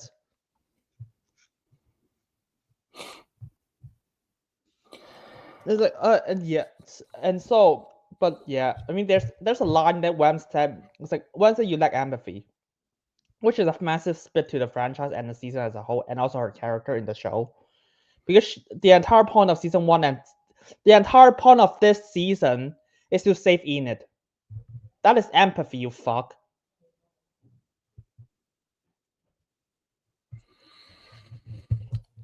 Yeah. Yeah, But then this is like where Isaac comes in and they reveal that these two are brothers and sisters. Which again, it kind of goes back to Morticia and Gomez. They feel like that should be a serious thing that the two siblings that tried to kill you. Which, by the way, again, we're changing the backstory just for the sake of like, oh yeah, this is what happened when we were kids in school. Like, the other thing that happened was Gomez was framed of murdering that guy. And yeah, that happened, and I guess this happened too. On top of that, of course it did. oh, Of course it did. I'm yeah. sure, like in the next season, there's another murder that happened, and they want I'm revenge on the Adams family. I'm sure the writers wrote this in like in 1 hour. Wrote all 8 episodes in 1 hour. There's like no connection between each episodes, and just like they just throw random information out of nowhere. ChatGPT. Yeah. Oh god. But Yeah. hey, So Wednesday has a conversation with Grandmama. Well, one just the general of like, I want you to join me for the summer, that kind of thing. And then the main important thing that happens is like she well, if you're not able to get your psychic connection, because she does try asking like, oh, you're a raven too, so like why can't you give me some advice? Like, I just can't do that. But there is another uh person that could do that. If you go to Rotwood's grave, if you touch it and you recite the thing, she can give you temporary sight, but like there's like that thing. Again, yeah, much to complete say. asshole. Fuck's sake. Yeah, just a It's way to like get Lady Gaga into this season. I mean I don't get the ass poop. I don't care it's like if this is like an ass poop. And then you just realize wait, you're talking about grandmama here. So wouldn't grandmama be able should be like fucking abusing the power right now? Should be abusing the shit out of that. Yeah, I mean they gave her the whole like I don't really give a fuck about anything vibe. No, of course not. Of course you care about everything. The entire point of you coming here is because you gave a fuck about your granddaughter. I'm kind of confused about the location because like it's in like that big expensive house kind of a thing, but like how far away is that from everything else and like the school and all that stuff? And then like they have the cottage for they have the cottage because they want to give like a Adams family house aesthetic, but it's not the actual family house. Yeah. That kind of thing. So I find it interesting that like, and then we go cut to like grandmama's like mansion.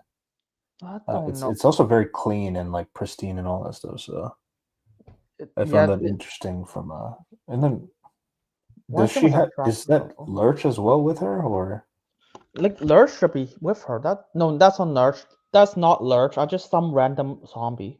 who's like similar to Lurch, I guess. Why? I mean, I'm gonna be honest. Grandmama's portrayal is so bizarre in this show. It's like at the She's kind very of doing whatever the fuck she wants to do. yeah, and okay, not just that. Like at the first Wednesday, Morticia, Gomez, and Huxley, at least they try to make him look like the show's counterpart. Grandmama is literally just like, wow, you not only you look or does not sound or even like at the very least in the surface act anything like the original versions. Like she's also fucking evil. I was like, what the fuck? Like I don't get what this is what you want with grandmama.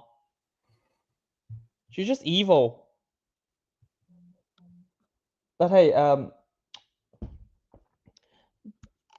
god, yeah, but yeah, Grandmama was like, yeah, just go there and just like get your powers back.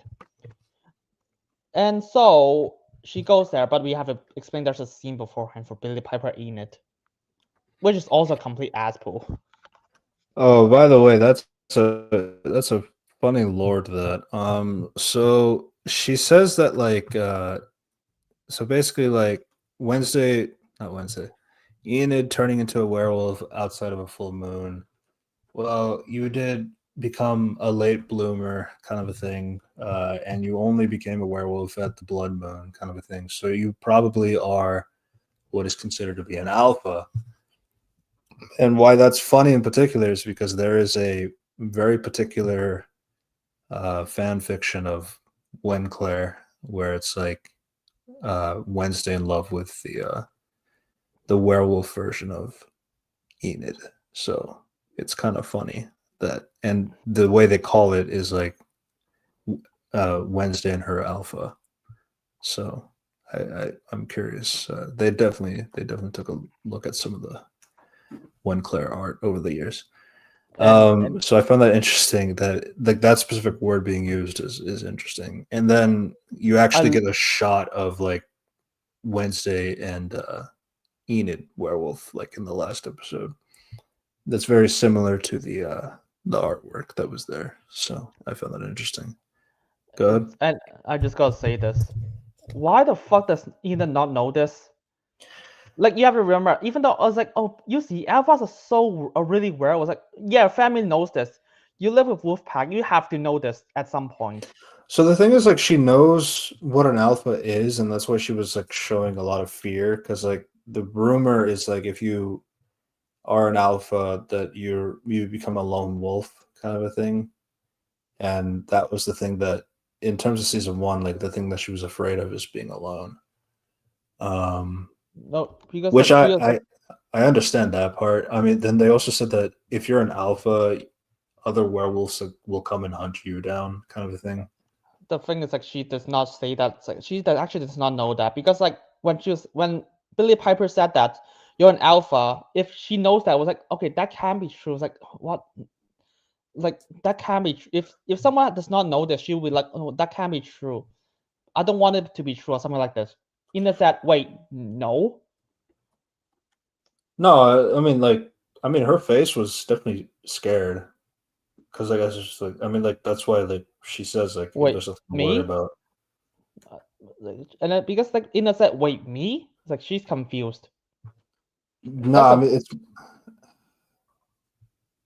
it's like no, it's like no, but like the thing is like because like Billy's saying like, hey, it's like don't think about it. It's not like you're fine. Like as long as you do precautions to make sure that you don't wolf out or like go crazy outside of a full moon. Because like the thing is like when she turns into a werewolf outside of the full moon, it's like that is coming from her levels of stress or whatever. It's not explained that well in terms of like how easy it is, but like it's also interesting because like this is a few months after season one, so it's like I'm wondering, so has this happened before, or is this the first time she during her dance session she turns into a werewolf and all that stuff? And it's not like she was stressed in that situation, so it's like I'm not really understanding what caused that to happen, and obviously Capri being there to see that in the first place, very convenient. But yeah, I mean, like again, it's like even if I take that lore stuff out, it's like where did that come from? I guess like the fact that turning it into a werewolf outside of a full moon is like its own punishment thing. She's the only one who could do that because she's an no. alpha. They just drop it in this scene. There's no setup throughout the entire season. It's like you might as well you could just say anything. You see, she has a rainbow hair and she's upbeat, and that's therefore she is most likely an alpha. You can just say that, and I'll be like, yes, fuck you. God. Yeah. So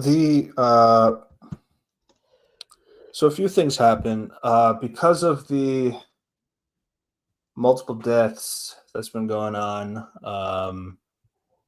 It was agreed for Nevermore to at least do a curfew. So they do a curfew, but Wednesday obviously wants to go to Rotwood's grave. There's another argument between Enid and Wednesday, but she goes anyway. She goes to the grave. They say that Capri is like is going to do like dorm to dorm check to see if everybody's there. If anybody runs out, they're going to become well, then they'll cancel the whole dance, the gala dance. And Enid wants to go because she's been practicing her dance routine for it. When the thing tells her that like that's going to happen, so she goes off to go and find Wednesday. I'll grab her by the braids if I have to. Yeah. Then so when Wednesday's at the gravesite, she does find Rotwood's grave. She says the thing. Then Lady Gaga shows up for again 2 minutes of screen time with all the hype that she had. And she just says like, "Oh, you came uninvited, but you have some kind of intentions that are outside of your own," kind of a thing. So it's like she wants the power of the site, but like it's not for herself, it's more for somebody else. So it's like, I can give you temporary sight, but you have to make sure you keep your gaze on what you're focusing on, otherwise you're going to be punished for that. So Wednesday does touch the light. But so this part was weird because like she takes a look back. She is temporarily at sight, but Wednesday is then like interrupted by Enid because Enid doesn't know what she's doing. So she pulls her over, and then Wednesday and Enid's eyes lock, and then they both fall over, and that's what causes Because you see, the body we need, swap. we need to set this up. So Capri, yeah, I hate how this is set up because like, oh, Capri's going dorm to dorm, so I'm gonna run out to find Wednesday. I was like, how the fuck do you know where is she going? Second, like, She only said about the grave. I just don't know if like, I know you like. Do you know who Rotwood is to know where the? I mean, I guess they said the grave is at Nevermore's graveyard as well. So it's like, I guess you have that. but like you don't have time. If Capri is going there, it's like it should only take a few minutes. That's what I'm wondering. It's like, how far away is the grave from everything else?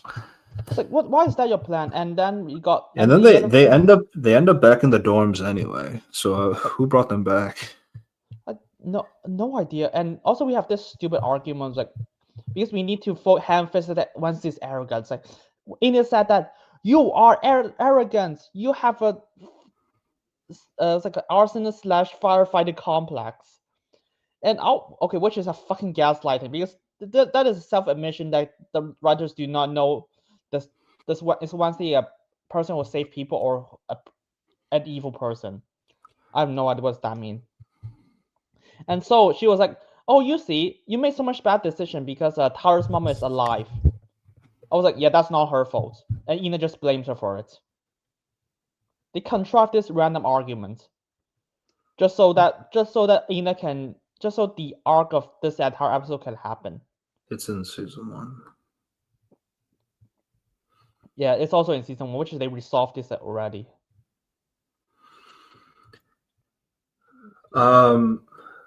Again, I mean, there was like a better example of like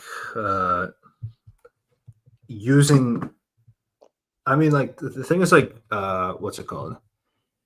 Weems does tell Wednesday in the earlier episode of like, you are just using your friend again as bait for the Hyde and that kind of stuff. So it's like, yeah, it's like clearly like she keeps putting her friends in danger for that.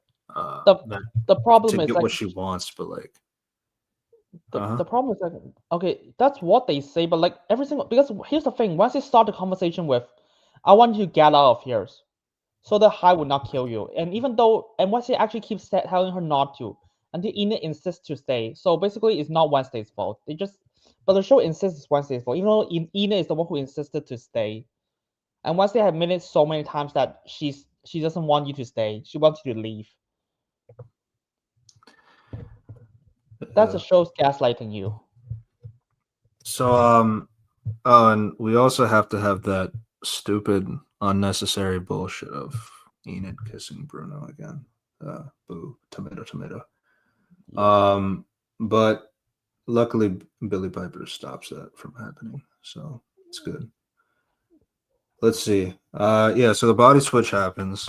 Yeah, and then at this And point I was like, wait, what what was happened?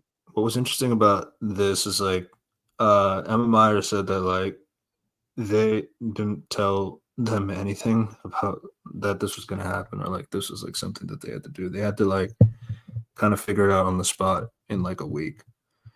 So what does like they're giving each other advice, like this is what Wednesday would do, and this is what Enid would do, and that's how they would do it. So like whatever you see is like that was like all like last minute planning, and they did a very good job, the two of them.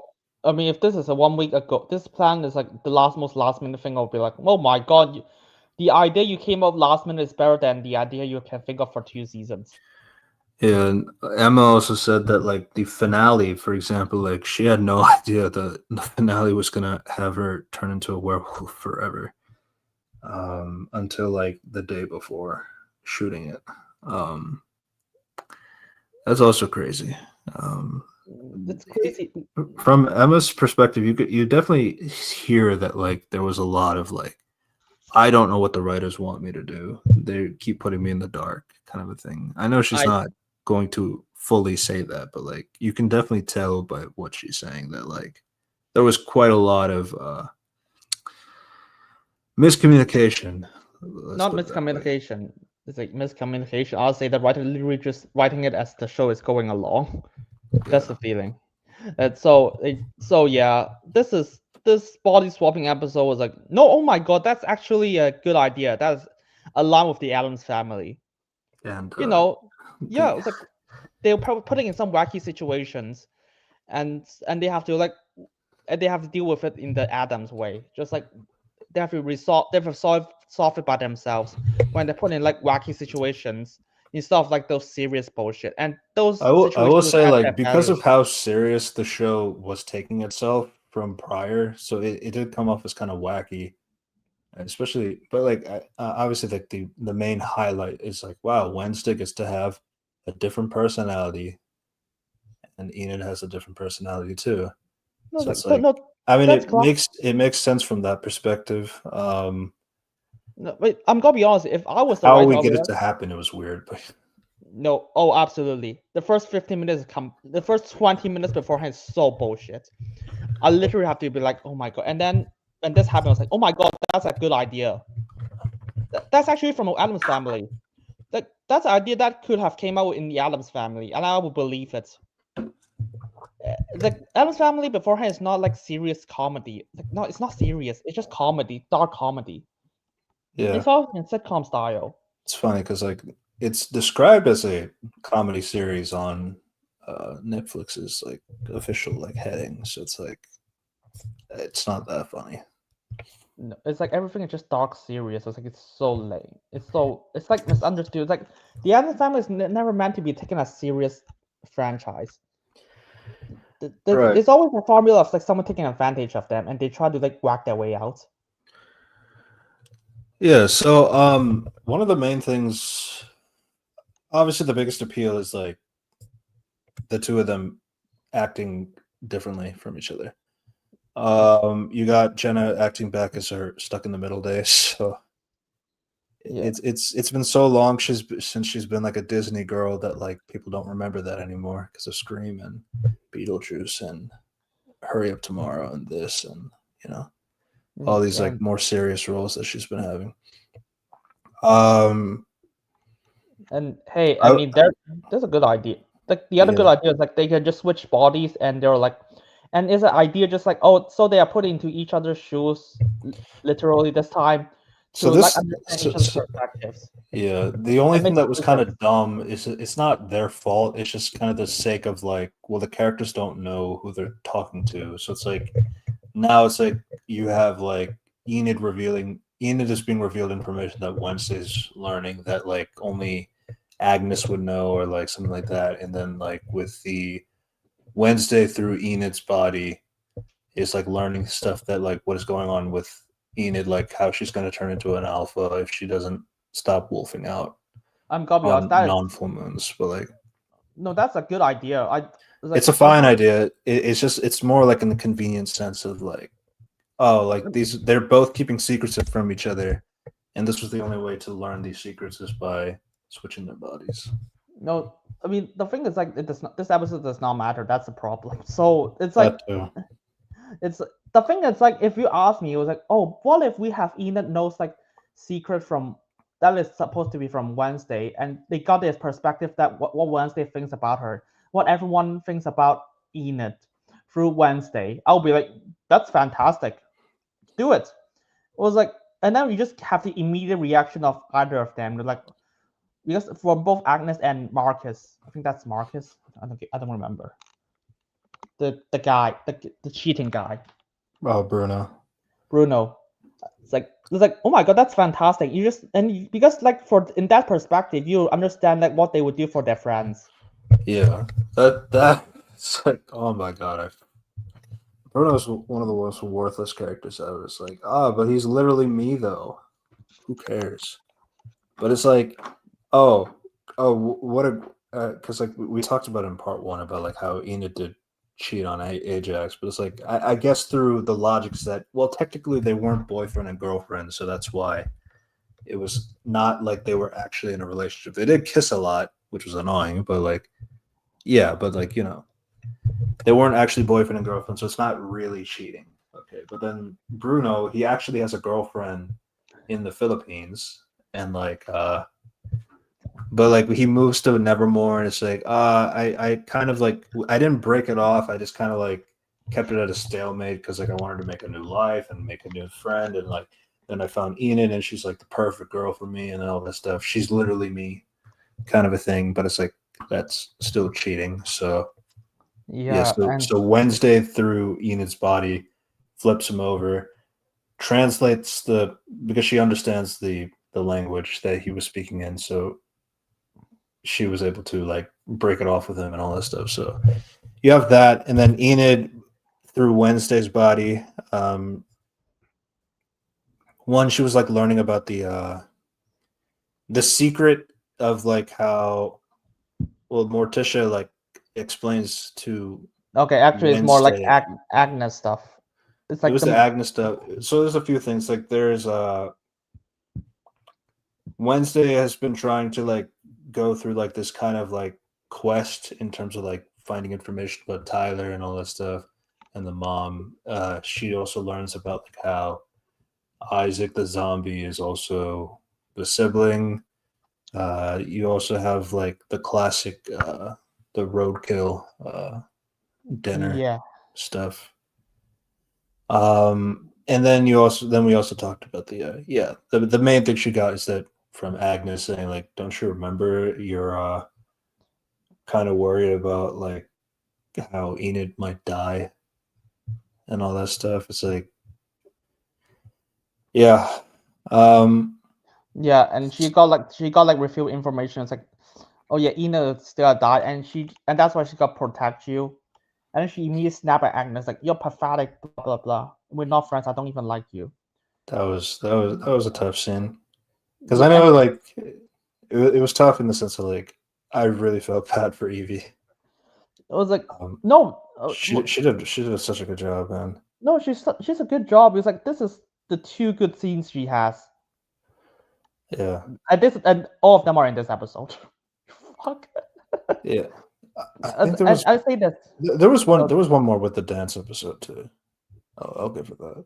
But it's similar to what was in this episode as well. So that's why it's the not thing as is like strong. every single thing after this episode is just got undermined because they just reset the entire status, and like there's no point to do it again. You guys know it, right? That's the thing. It's like it's like because like we did talk about Evie does run off and cry because Wednesday doesn't like her and all that stuff. And, she has the conversation with Christopher Lloyd and the other body parts. It says I know I'm not a appendage, but like it says all are welcome. And yeah, that's true. And her thing is like she feels like she's been so alone, despite her abilities with the invisibility and all this stuff. But it's like we see you too. Yeah, that's a good scene, and yeah, I was like, oh my god, that's actually a good scene, and Evie actually has character. And also there's like a lot more because we got Wednesday and Enid's reaction when they're in both bodies just dealing with Morticia. So how would Enid deal with it? Like in Wednesday's body, it was like, oh, okay, I need to get back out and gotta think of how Wednesday says stuff, and like I have to accept everything that Morticia gave me, even the ashes, even the cream of ashes. Yeah. And that is actually funny. Because like it was also funny because like Wednesday says like she's allergic to color. It's like it's probably bullshit. It's like she puts on, she drinks like a colorful smoothie like that Enid also drinks, and then it's like yeah, then she starts getting hives, and then she puts on the sweater. It's like later, it's like yeah, she gets a really bad skin rash. Like oh, Wednesday's actually allergic to color. Yeah, so I mean, that was kind of funny. And also we got like Enid just reading like Wednesday's journal. I was like, you know what? That's fun. Let's just look at it. And Yeah, a trend chasing rainbow loving social media addict whose taste in color and music are a hideous assault on culture. Despite her lupin appearance, but then it goes into like the interested fan in fiction. both body and mind. I need to protect her. The Require Viper. 5% pity. It was like 5% pity and protection. It's fan fiction. And Wednesday feels like she needs to protect this stupid idiot girl, but like but in her own love way. Give some people to give something to chew on for the shipping fandom. But yeah. Not just shipping fandom. It's like, oh my god, that's actually consistent because that's actually gonna have conflict to Enid. And hey, that's gonna be fun. And so yeah. And that leads to like, and that's how it leads to Agnes scene, which is like emotionally boil her to just like what to think of what to do and stuff. And so that's yeah. And we got like, do you have and yeah, the thing just like I gotta go to like and also she just like, that's how we lead to the opening. It's like dancing to K-pop, just hugging people up, be nice, and everyone just recording it. Which is like, oh, that's a good segue. And but she's allergic to like colors, and Wednesday in like Enid's body just saw that. I'm in I was muted. Interesting. Yeah. Yeah, you're basically saying it. The other thing too with that Evie scene is like they also have talk about like his the thing that he's been kind of like questioning is like where does he come from and all that stuff. So that kind of is one of your setups for the later episode. But yeah, that was also a good scene. To be fair, it's a good scene. It's like it's weird because I don't get it because like it's so easy to make a show. This episode should be the entire season, at least most of the season. Like this is an interesting concept to explore both characters, and you just toss it away. Here's the other thing. This episode is actually it's written by Go and Miller, but like they did add an extra writer, Kayla Alpert, as well, and I know like she's regarded pretty well in terms of like some of the conversations. So I'm sure some of these are her additions. In terms of like what they went about with the story. Um, It's I'm not sure who came up with this idea, because whoever came up with this idea was like, oh fine, I'll be like, fine, no, you understand the Adams family. I will literally say that to you. And and yeah. and so that's a good scene. And so So it's like, so the other thing that happens is so the team Galpin family, I guess, because like the way that the plot is structured is like pretty much Nevermore plot, the Dort plot, I guess, and then the Galpin family plot. I'm kind of surprised of how much was given from that perspective, but like so basically like Francois, she's dying, and all that stuff. Her turning into a Hyde and is apparently not this, good for her and all that stuff. So her brother Isaac is trying to what save stuff. her essentially. So they go back to they go well, one, they need to get something from an old friend. So Isaac goes back to Nevermore. What, I mean, gotta be honest, that scene just literally it changed the mood. I'll be like, what the fuck? You guys know each other? You guys are related to each other the entire time. What the fuck? So yeah, I mean, so they did explain this because like Christopher Lloyd did say that he knows of Isaac, like he knows the story of Isaac and he knows what happened to him and all that stuff. And Isaac is the reason why he is still alive for 30 years, essentially, by making the mechanized thing that allows his head to like breathe in that apparatus.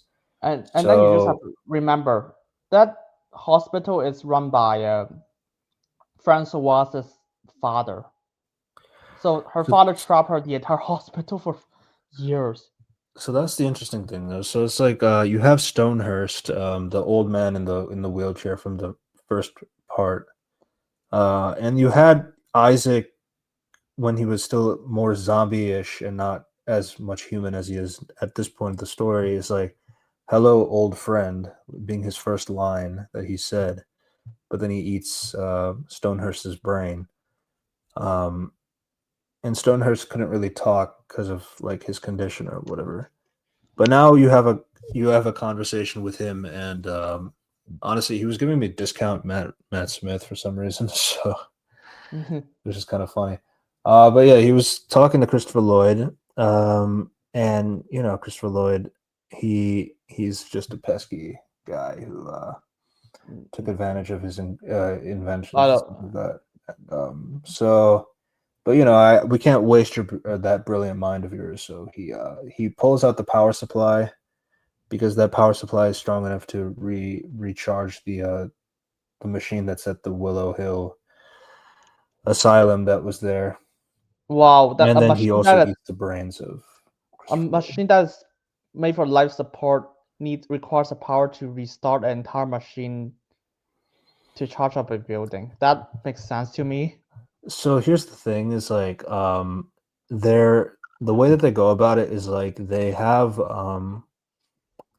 that machine is like meant to take away the powers of an outcast from things. So like because apparently he made that device where it was meant to remove the hide from his sister. But somehow at some point, we don't even know this at all. Some point the avian and her father, they just took this experiment and they applied it so that like, oh, now why don't we use this to give powers of the outcast to other people? So like reverse the effects. I mean, the problem though is like I don't know where in the timeline is like where this is happening, and then the fact that like that just doesn't matter and it disappeared and like it really isn't relevant is like there really was no reason to do that. Um, yeah, I guess we have an experiment that I mean because like I guess it's an interesting idea if you want to make it a plot point that like oh there's like this normie who has the power to like who has the ability to take the powers of like an outcast and give it to normal people. I mean, I guess that could be like a plot line. But then, I guess it's also a plot line to have somebody who wants to remove powers from somebody else, like an outcast. So it's like, I don't know. It's like it's taking two ideas and combining them into one season, and then clearly one of them could not last in the story. That's where they killed the avian off, and like that's it. That's it with her. And like I don't know what was the point at that point. Yeah, that's okay. Okay, let's just say that this entire so they kill Christopher Lloyd, and so like, oh, brilliant mind, blah blah blah, because the Oh, school have and no. again, that's your second Adams Family legacy getting killed in this one season. That's a choice. I'm gonna be honest. Christopher Lloyd is probably the best character this season because he makes no stupid mistakes. That's how low the bar is, and she has like one good scene, and he made no good, and he make no stupid stuff. But and then it just make it clear that the entire reason why Agnes is here is just so that she can witness Christopher Lloyd's death and track him. And this is like where you're starting to see like, oh, like she appears like randomly in scenes like just to show, oh, she was there the whole time listening to this entire conversation. But like in this episode in particular, they have to do like, oh, we need to see her reacting to the scary stuff that's going on. So she goes back to normal just to show her scared face. And then she goes back to being invisible here and there. That's the hard part about invisibility. But yeah. I mean, or you can just have her reaction just at like the backseat of the car. That would be good. And just have her talk about it with like other Enid Wednesday. Yeah, so the funny thing here is like, so she ends up in the back of the car. So apparently the avian's body's just in the car. Why it's in the car, no fucking idea. But you know, Agnes is in the car, and all that stuff. And she when she calls like Wednesday and Enid, and like this is at the point where, oh right, after the dinner, Enid actually, so Enid through Wednesday's body, she's interrupted by Weems because Weems has now offered her spirit to Morticia so that Morticia can see her as well, which was interesting. All right, we forgot to mention the part that there's a scene that was like the Lady Gaga just tell them if you don't, or Lady Gaga and Weems just like if you don't change before midnight, you gotta die. Yeah. So Rotwood says like the one way to do it is you have to kill the body that you possessed. But then like apparently there's another way as well. Okay. Okay. So yeah. So and then the funny thing is like the other way is like just say something you like about the other person.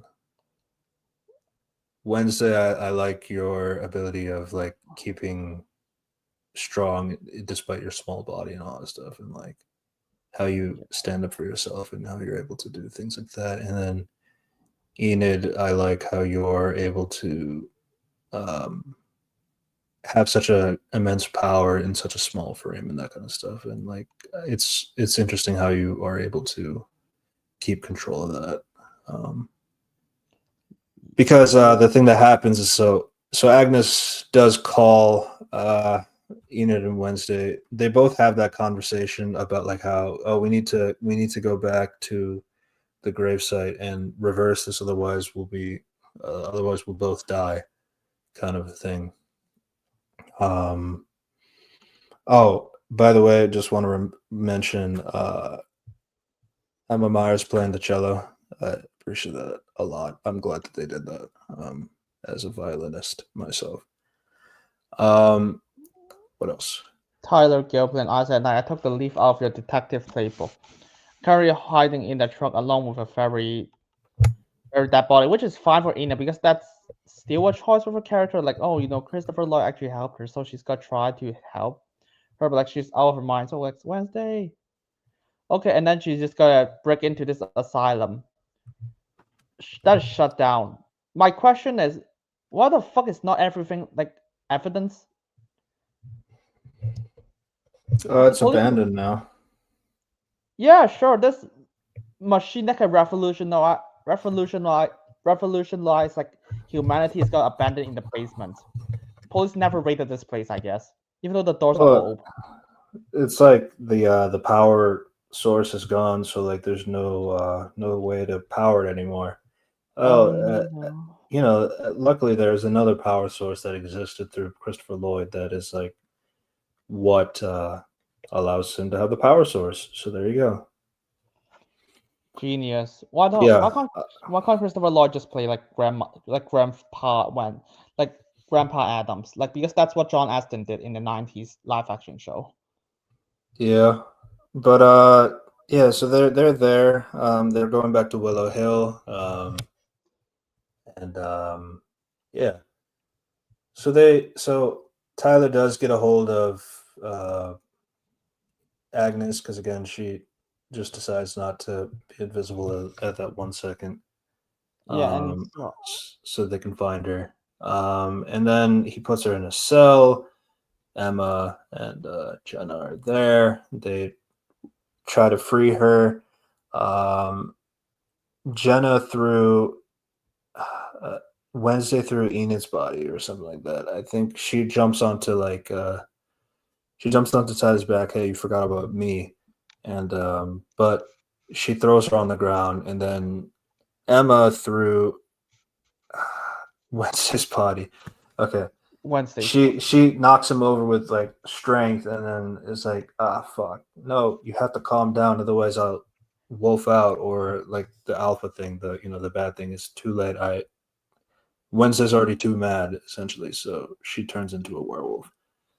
And the interesting thing is like the personality of the person changes the design of the werewolf. So like even though it's still Emma's body, but because like the mind is Wednesday, the wolf still turns like black with yellow eyes. But like when it was Enid, who was the werewolf, it turns like a yellow color with like blue highlights in the back. So I'm curious how that works.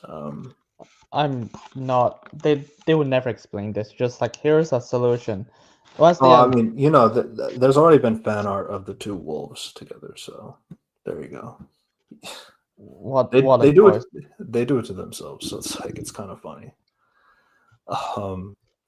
But okay, yeah. So Wednesday fights the Hyde, basically, and the entire machine blows, like because and then like Agnes just screw over the machine, and they don't know how to close it down. Even though Isaac is in the room, he has to just rush out and just like close the machine.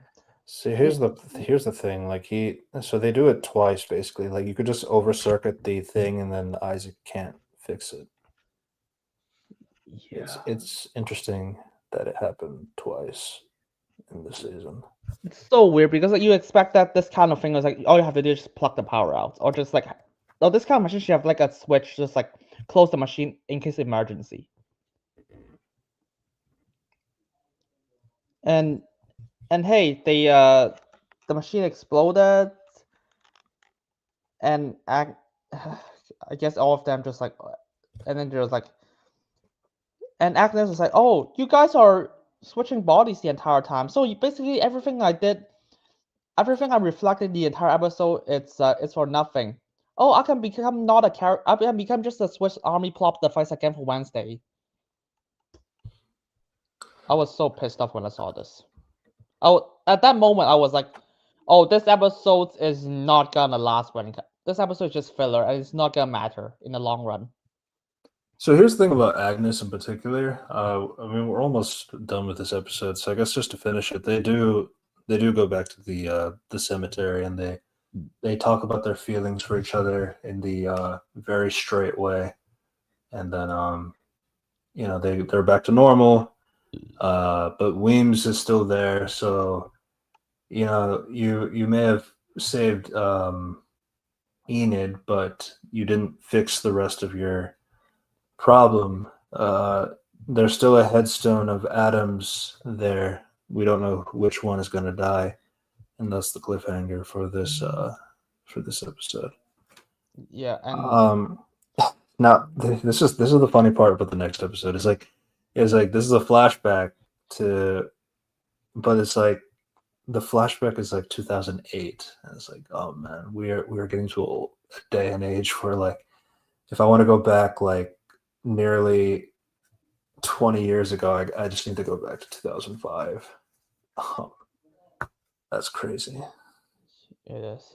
I'm getting pretty old. But yeah, Principal Dort, and then it's funny too because it's funnier because like it's Steve Buscemi, so it's like to make him younger, they just give him like a bunch of they give him a mullet or something like that, and it's like, but it's only 2008, so it's like, and Steve Buscemi's like really old too, so.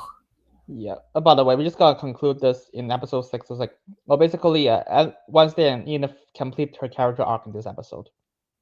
I mean, this could last the entire season, but oh well. Say nice stuff done, and it's clear that the show have no idea what the fuck is Enid's staff is. So just like, you see, it's actually not Enid did not die because I don't know, she just died because in your body. I guess I have no idea. And so one Adam's gonna die, duh.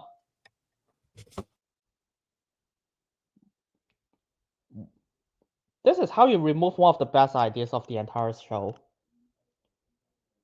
Like the best idea is literally just like, yeah, just this is, I don't even know. It's like the writers are trolling me, just like, oh, you want the Addams Family and you love the Addams Family idea. Oh, I'm gonna remove that. I'm gonna give you that and just snack it away at the last moment. I definitely think it was Kayla's idea, in terms of this, but I can't prove that for sure. But I don't trust Go and Miller either, so there is that. No, I don't trust them. After one season, I was like, I don't trust you, and then this season I was like, oh, now I'm just insulted. I was like, yeah. So here we go. In the next episode, now we decide to give Dort backstory. So we have too much plot points. Yeah. So he goes to a bar and he has a conversation with this actor named Arnold Hunt. And he's a very charismatic guy, has a lot of pizzazz and stuff like that, and like, you know, he'd be a good candidate to be the face of Morningstar. So yeah, so literally Dort is behind everything related to Bianca and her mom and all that stuff, and it's like, oh yay, we need to knock.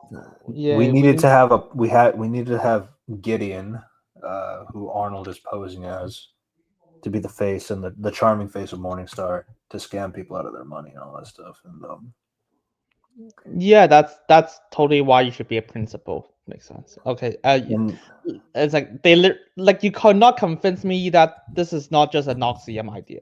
They pull it from Noxium. Yeah. Like if anyone doesn't know what Noxium is, it's basically the Allison Miller? No.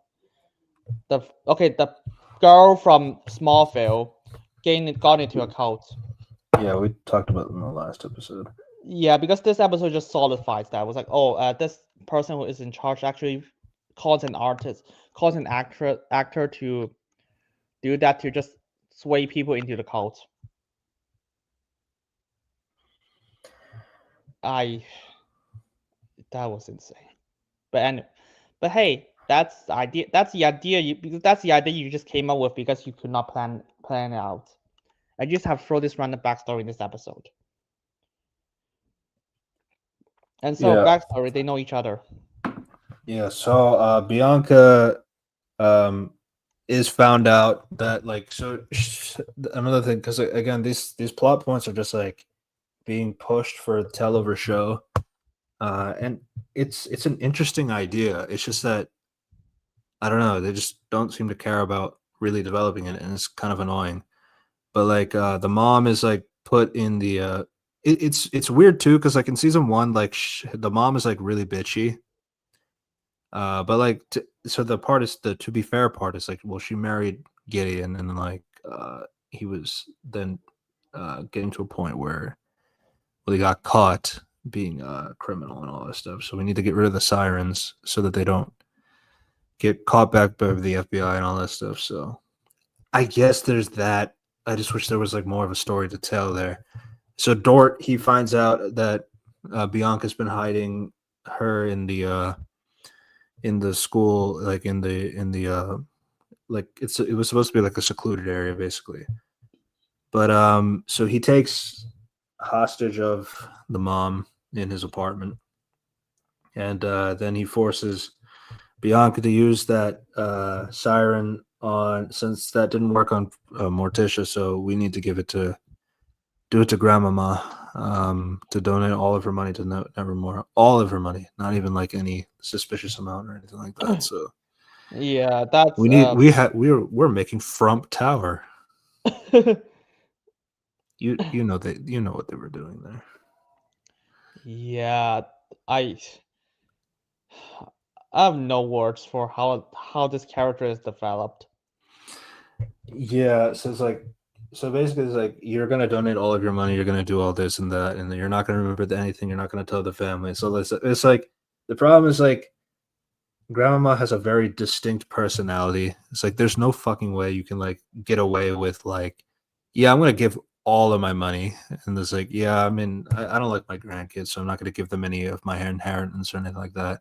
I know it's like that's not her free will saying that. It's like if she were to die, she's gonna die with her money. I mean, they did say that before, but like I don't know. It's just it's such an extreme like to get more money out of Grandmama that she's gonna give all of her money. It's like there's like no way of like. Of course, they're gonna think this is fake. This is like, or somebody is controlling Grandmama to do something she's not gonna do, because like it's too extreme of like not trying to cover your trail. So I just found that interesting. And the fact this is Grandmama, she's like an evil son of a bitch. It was like she's gotta notice something is like not right. And the thing is, like the season set her up as a villain, like for the later part, and she does nothing. She just got mind control. And they just like, here's a guy, and he's just you just want to knock him shit. So, and yeah, Grandmama just got mind control and just like, oh yeah, cool. I'm gonna give all my money to make a building. Okay, I'm gonna be honest, as a principal, this is a fucking stupid idea. Why don't you just okay, I don't think you need to be a principal to do any of this. His logic is like we want to like empower the outcasts and all that stuff, but it's like I don't really understand like what does that have to do with money? No, the thing is, I think that empowering the outcast is always a lie. His motivation is always just money.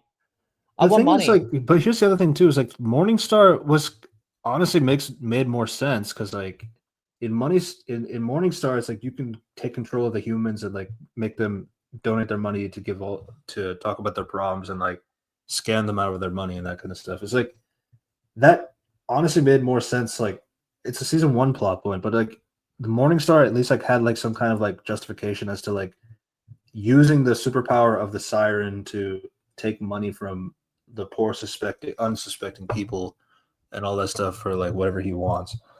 But like when you bring it to the outcasts, like their cause and like what do they do and like how they are against normies and stuff like that. But the thing is like there's not really that much like hostility between normies and outcasts really at all. I mean, there's like a little bit here and there, but it's like only episode centric and not like an actual like feeling that like, oh, we hate the outcasts or anything like that. So it's like it's not like the X-Men with mutants and humans.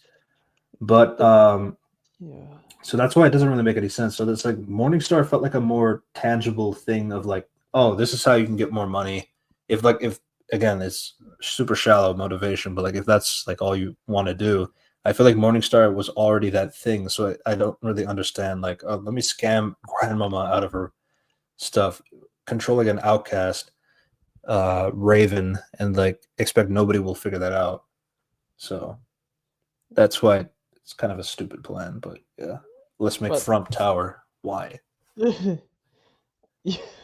because we need to close the plot point in this episode. That's why. Yeah, I just have him like do the most stupid thing possible.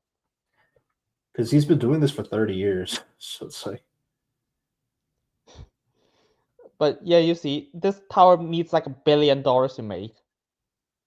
Don't ask me how rich the Adams family is, because I can tell you they caught. If you go through iterations, there are a lot. They should be billionaires, like trillionaires. That's I how mean, rich to be they fair, are. Grandmama's house, they did show us her house, and it's huge as fuck. So there is that. So she's definitely rich. It's just like, Yeah. but you got to remember, it's like she gave all of her money, not like a fraction of it, like not like some parts. It's like, no, he asked for the entire money to be dedicated to Nevermore. Like at some point, that's got to be suspicious to somebody, even to herself. It's like, why am I doing this? Yeah, I love that she was like she has literally no reflection, even though she's a con artist the entire life. Not a con artist, like an evil manipulator the entire life. Yeah, it's like I mean she's like so like I mean even in the end of the episode like they do say like oh this is like the most fun I've had like somehow you Adam's family are able to like have a party and have a murder at the same time. So it's like I guess that was there. I was like, yeah, you gotta have so much fun that you lost all your money. That's absolutely makes sense to me. Yeah. But hey, But yeah, so Frump is there. She she has the money. The family is like bewildered, like how can that possibly be like true? Like you would die before giving your money away, kind of a thing. But yeah, it's like so you have that, and immediately Wednesday's like, yeah, this is a siren tampering. So it's like she goes to Bianca.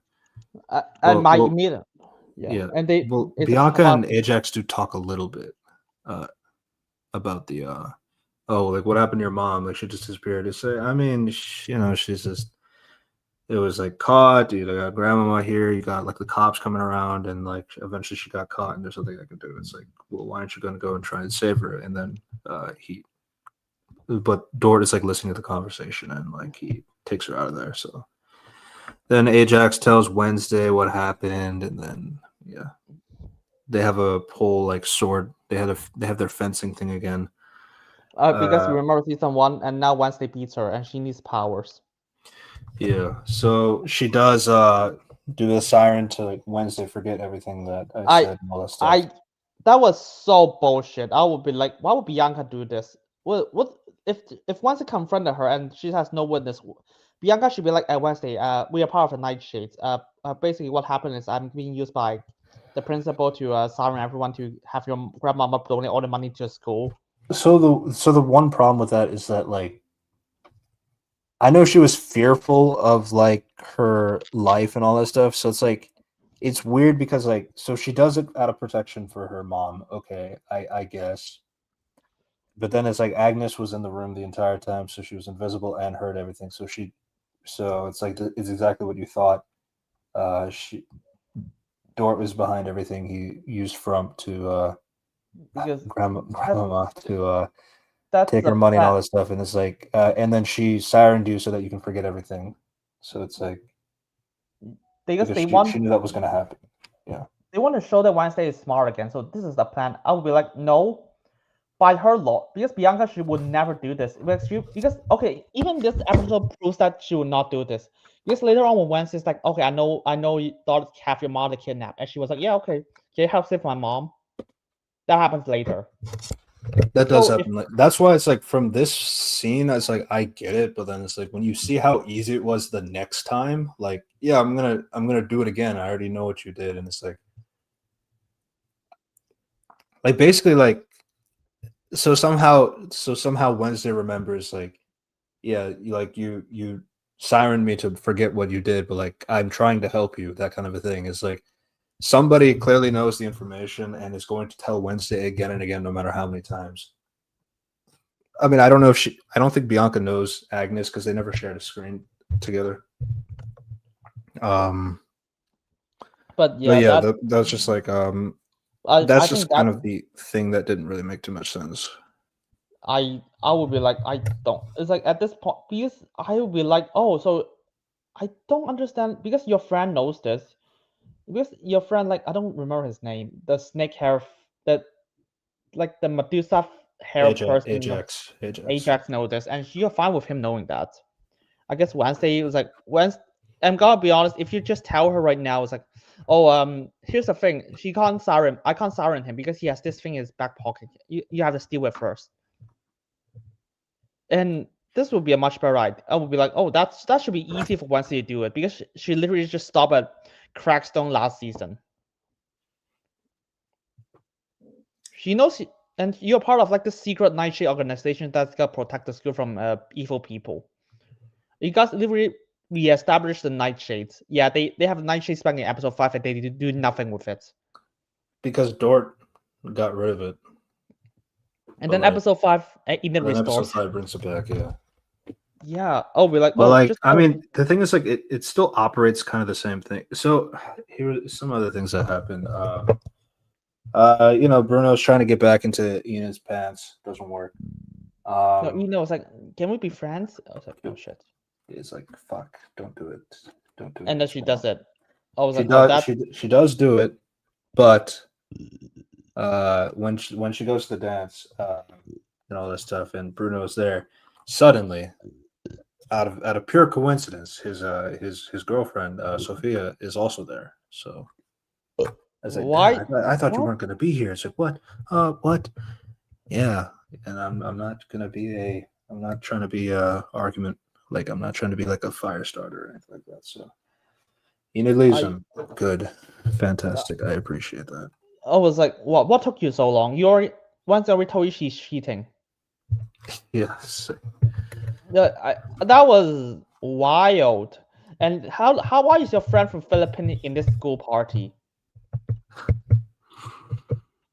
Yeah. That was also insane. And So she goes back to the place. So Agnes starts crying. I forgot why she was crying. I know Wednesday said something to her.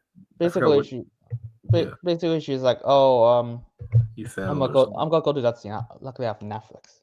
So basically Wednesday just saw her, was like, oh, you're dressing like me for some reason. And she no was like, originality kind of thing. because they have a retcon the last episode.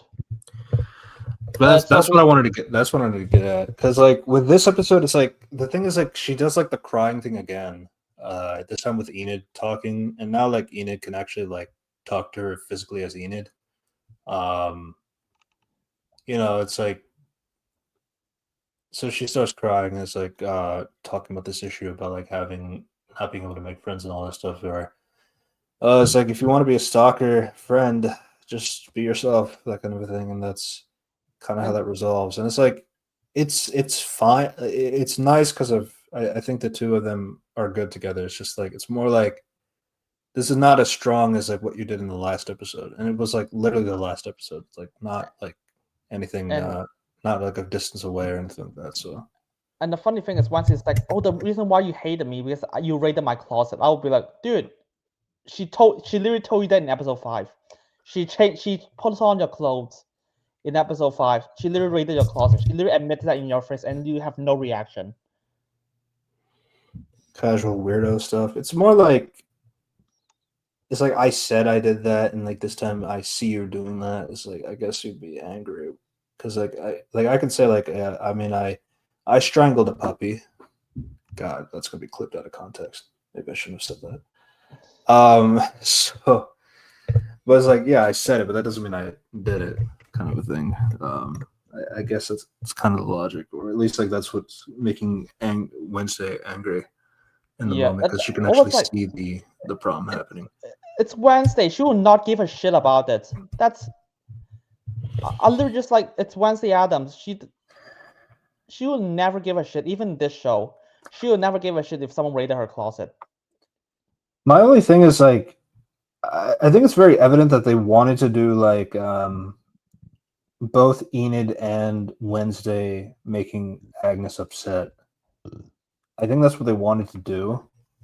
Like Enid unintentionally in Wednesday's body, and then Wednesday intentionally making Agnes upset. Like I think that's what they were trying to do, especially since like she really looks up to Wednesday in particular. So it's like, I guess it makes more sense. Like if Enid has been like complaining about her a lot, and like, but she doesn't care about that.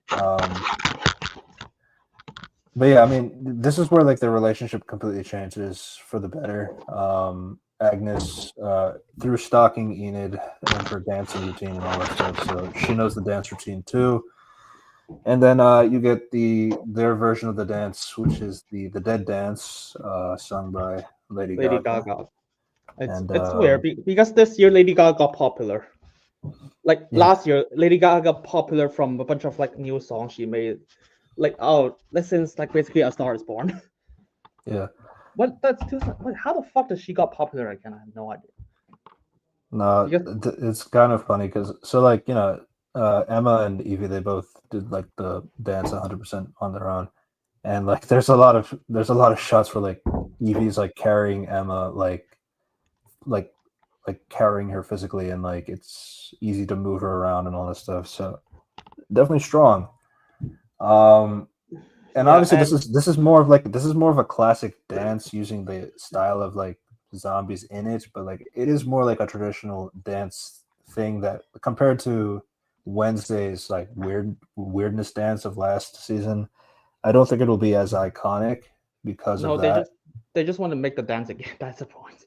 Yeah. But it was a fun dance for the two of them. No, they just But during the dance, this is like where it was distracting. So this is where a few things are happening. Bianca learns from Wednesday that like she already knows like what's going on. So just tell me how to stop her or where to find. So then she's like, okay, she's in Dort's apartment, and this watch in his jacket is like what prevents him from being affected by the siren thing. So it's like, done. I know what to do now. Because you got an invisible girl, so it's like you don't have to worry about it. So we have to talk about the scene that she just burns her partner. Get the end first. yeah, That was hilarious. Yeah, He's that like, was like, bro, I just want my money, and then it'll go away. You'll get your money when you burn in hell. So there you go. So yeah, jeez.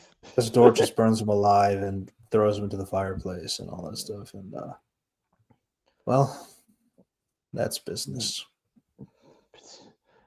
Yeah, that was like I don't even know what they get the professor thought it's just a cartoon villain. Like not even a good cartoon villain. Like most Adams Family villains are cartoons. They over exaggerated like crazy, but they're like at the very least they're consistent. This guy was like, I'm gonna do the most stupid thing possible because I want money. Like the only reason I can see they burn Gideon because Gideon's on the run and they will have no evidence if Gideon has the money. If Gideon died.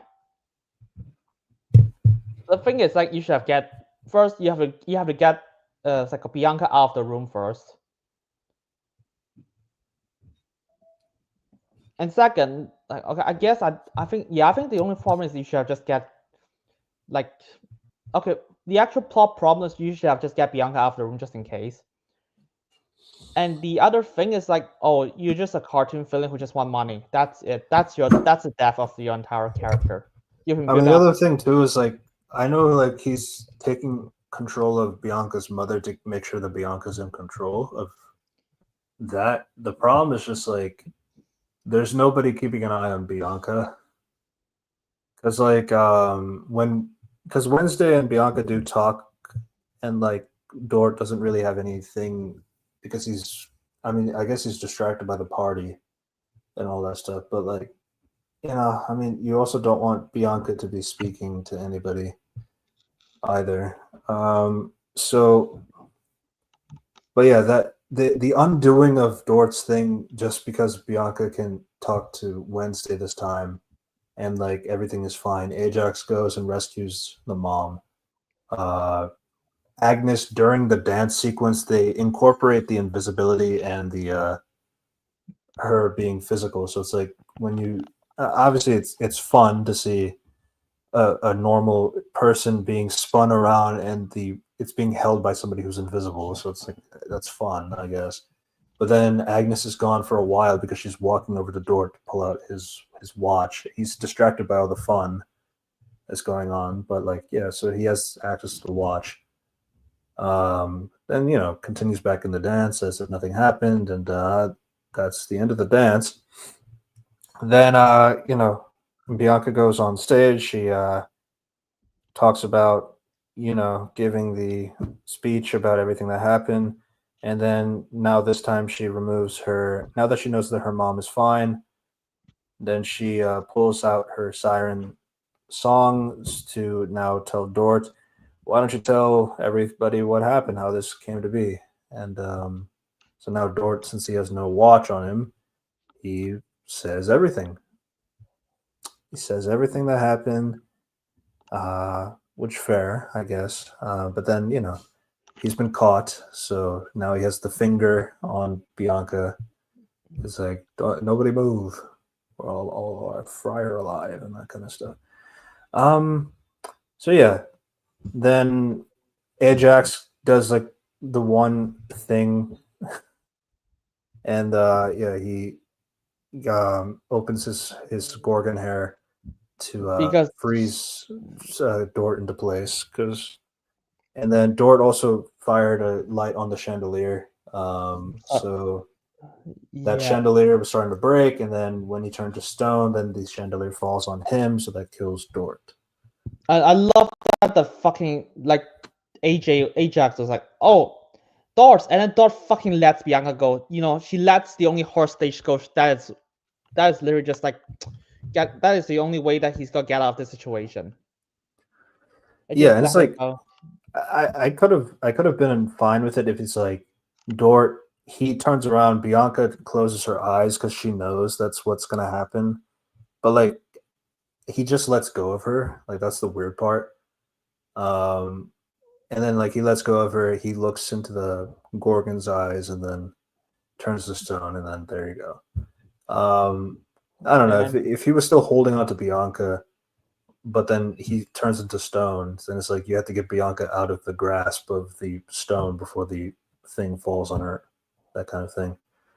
I don't know. That could have added a little bit more tension and a little bit more believability in that point of view. But again, like the undoing of Dort in this one episode is like it's just really funny because he's not intelligent in the other episodes, but he's just somewhat competent.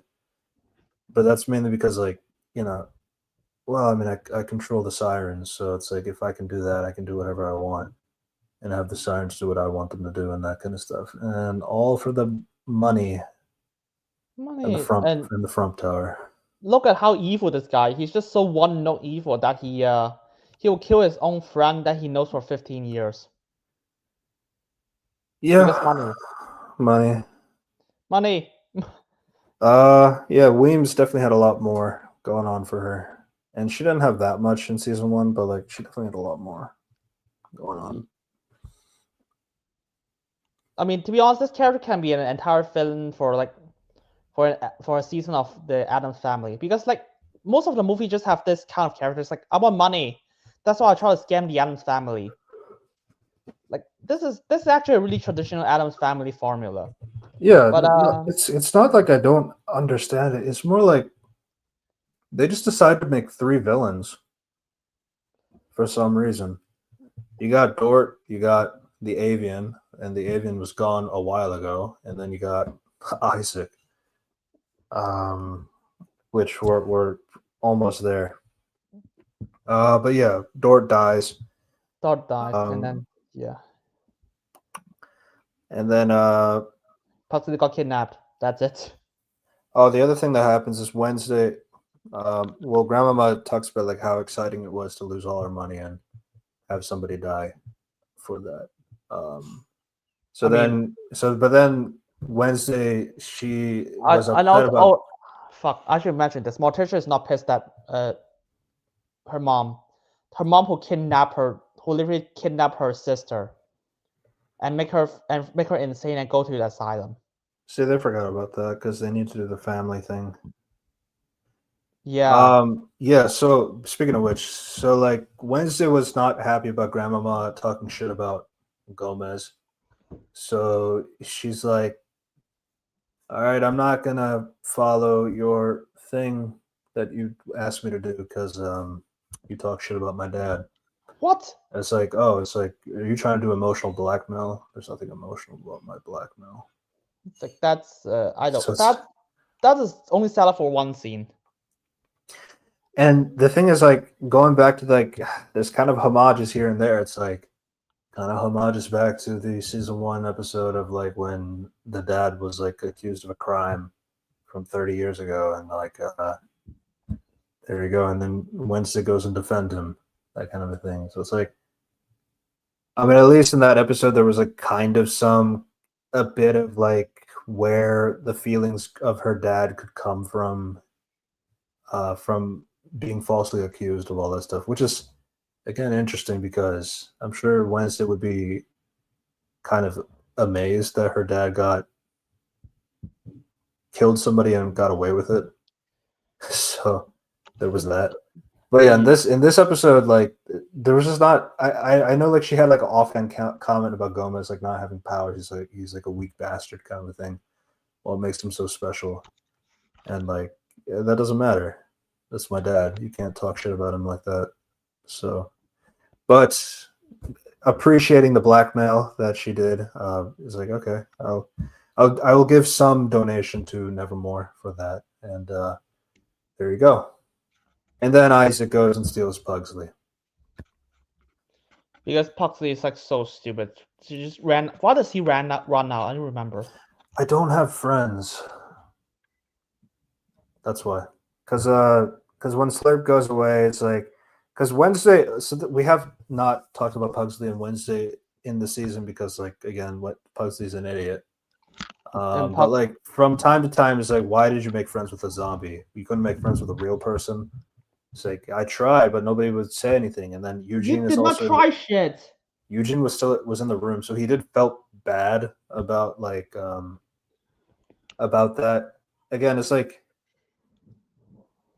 I get it, but like episode 1 also tried to give Eugene like an ego from like being one of the heroes of the school. It's like, which I understood that, but like it ended in that one episode too. So again, there's like so many ideas. Like okay, that sounds like a plot idea you could do. But then it all ends in like one episode, or like it's like it starts and ends in the one episode. And I thought like Eugene's ego could have been one of those things. And then after that, you just nonstop helping Pugsley hide the zombie. I was like, wow, that's a friend. Yeah, but it's like he doesn't really consider him as a friend though. It's like that's interesting. The other thing that was happening is like there was like the investigative stuff, like with apparently there was like this moth in the area because like she went back to the hideout and like saw that it was empty because like the mother is dying. They didn't have the medication of her hide control, so she had to go to a veterinarian to like do a transfusion of blood from Tyler to his mom so that she can at least hold on a little bit longer. So that's why they were there. But there was like the thing that Wednesday notices that there was a moth there, and apparently this moth is like a sign of death. So it's probably like the moth is associated with Isaac, I guess. So she asked like him to use like his bug ability to go and look for where they are. So they send out the butterflies, and then finds out that like Pugsley has been taken. That's that, and that's how that connected to the other subplot. Not really much to say. No, Pugsley is such a non-character. Like he's literally just a damsel in distress. Yeah. So that means this is episode 8. How the fuck did you treat this to Pugsley? He's always the guy. Okay, he's not. Okay, to be fair, if Pugsley and Wednesday has a fight, Wednesday always wins. But Pugsley is not weak. He's always the most upfront, like destructive guy. Yeah. And you give him power, so it's like, oh, when the zombie just like try to knock him out, he just like immediately just shoot electricity at him. They forgot about that. Yeah, but the thing is, like, he sees it more as like a friend. It's like, I guess we're play fighting. I don't know. It doesn't make any sense. Wednesday so Weems, she talks to Wednesday and Morticia like, you two need to put away your differences so that you can work together and find Pugsley. Otherwise, that just so that Vision doesn't become true. That kind of a thing is like, okay, we can't do this with it. We need 3 people to make the connection work. So we need to get your grandmama as well. Oh no! But she's also a raven. I love that. I love the explanation. Is Isaac is really smart. That's why we could not. We have to do it through the fission. And then it turns out that they're both Gomez and Morticia knows about Isaac. So Yeah, so all we have to do is so Wednesday finally gets her sight back through this hand holding connection, and she sees that Gomez and Morticia threw Isaac's body into the grave, and then she's asking, why did that happen? Well, it turns out your father was best friends with Isaac, and he was just willing to do an experiment for him. He used to have electricity powers too, just like your Uncle Fester and Pugsley. It's a lame superpower in my opinion, but it is what it is. No, it's like that. No, it's not a lame superpower. It's not lame. It's just, but to have 3 of them have the same power No, is kind of okay. The backstory is like only Faster has that powers in the other iterations, and it's not shooting electricity. It's not even that electricity based. It's just like, oh, she can just like, you can, if you give him a light bulb, he's got to power it up, and he's got what's interesting though is like, so basically like everybody is a raven, everybody is a electric guy in the family, so it's like the thing is like every single family is stood out because they're different from each other. That's the point of each family member. Like you could not confuse between Pugsley and Morticia and like Gomez. You could not confuse Wednesday and Morticia. You could not confuse Finn and Lurch. You could not confuse like Wednesday and Pugsley. If you ask me what's the difference between Wednesday and Pugsley, I'll be like, oh, Wednesday is the smart, cunning person who likes to torture things. Pugsley is always the more destructive guy who's more upfront. He's more naive, but he's always like, at the same time he's smart and he's also loves explosives compared to Wednesday's love of knives and swords. But they all share a core value. They love each other. Yeah. And now you're just like, oh, everyone's efficient. Everyone has electricity powers. I was like, fuck off. What's the point? Yeah, it's like, and there's also like, is there really no intermixing or no because like that's what makes it weird too. Because like, I know like you have these two, but like for example, we learn later that Capri, Billy Piper, she is both a Hyde and a werewolf. So how does that work? We never get to see her turn into one of the others. So it's like, that is absolutely as poor of the scene when they wrote that scene. That's my. Yeah. The thing is, like, I know they wanted her to be the next Christina Ricci. I'm 100% sure that's what they wanted to do. Yeah, and I think this entire show is just like ideas like, oh, it's hard because I heard in the field is kind of not the case, I guess, but it's like, oh, they're curious of the Addams family, but at the same time I have this idea of Nevermore. But these two ideas is not matched, so they need the Addams family branding to just slap it on it so that everyone will watch it. Yeah, I mean, like, the superpowers is obviously like one of the bigger things of like how do we incorporate that into the story. Let's see. But Pugsley. So that's basically the backstory is that like Gomez killed another guy from school and never got caught. But actually they did get caught.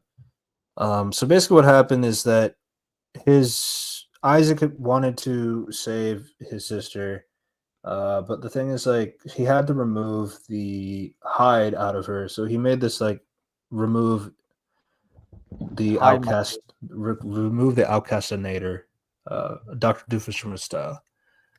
And then so he needed a power source to do that, and because his friend Gomez is an idiot, is like, yeah, I'll do an experiment for you, buddy. Even though it would kill him because he didn't care about Gomez like that.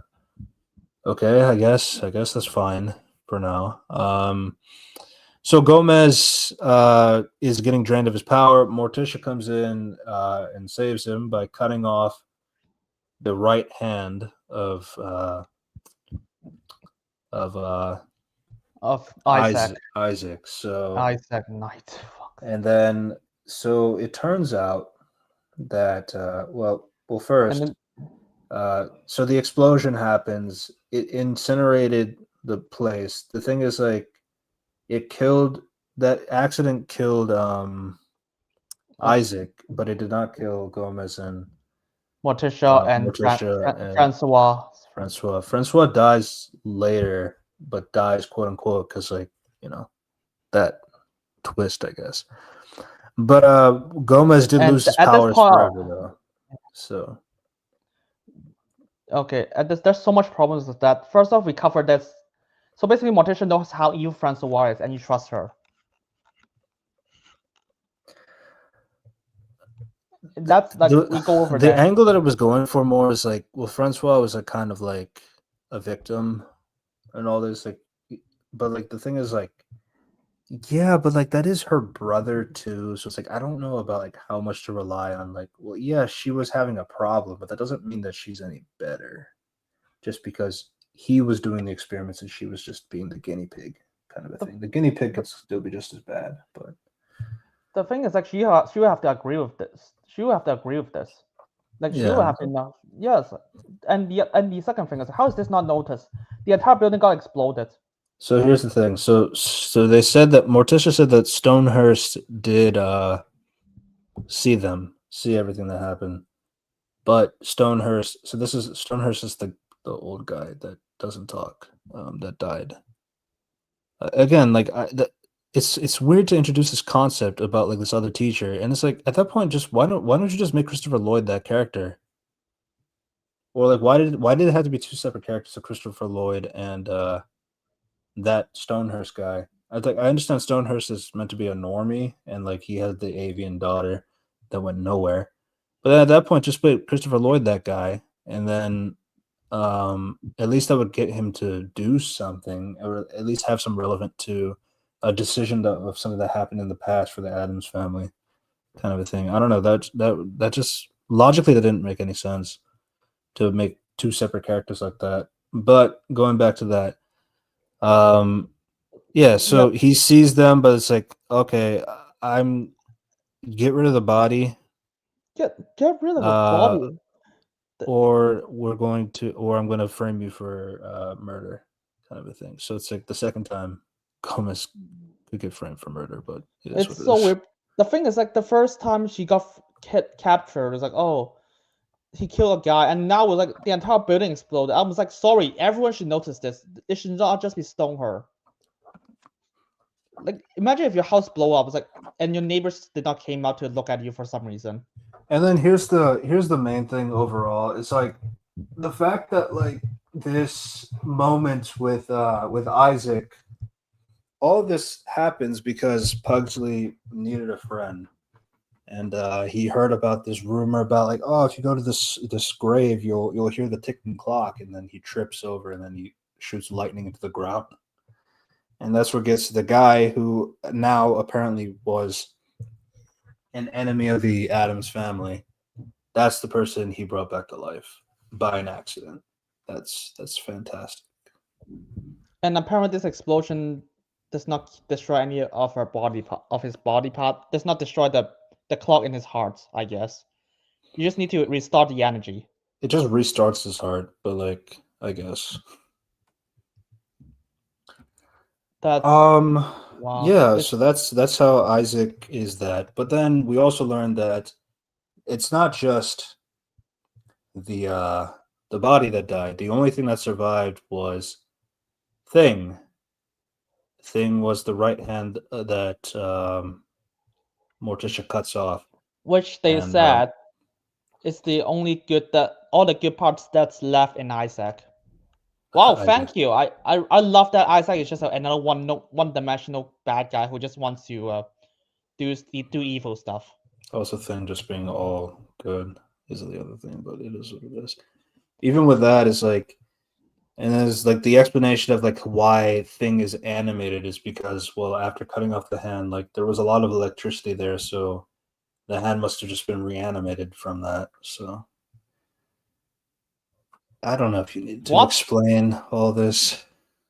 No, I would be so pissed off. I was like, hey, Charles, Adam didn't fucking tell you. Do not explain shit about how they came from, what they came from. I mean, sure, there's backstories. In the Adam Family 60s and 90s version, we got the backstory of how the Gomez and Morticia meet each other, which involves Ophelia. For fuck's sake, I don't constantly remind people that that's where Ophelia is introduced, and we got a backstory of how they get to the house in the first Nickelodeon film, which is like the worst Addams Family film, but it is what it is. We got, but like it's just like, oh, because they got hated by people and they have to go to that house to escape. It's like, okay, that's fine. But they do not explain why is Gomez the way that he is. Why is Morticia the way that she is? Why is Wednesday the way that she is? They do not explain any of this. They just like, oh, that's how they get to that place. That's how They do explain why Thing is the way that he is. why would you do that? Like legit, why the fuck do you think this is necessary? Do you just want a twist to shock the audience? Like at this point, I'm surprised if the Charles Adam estate did not just reflect the rights of their character.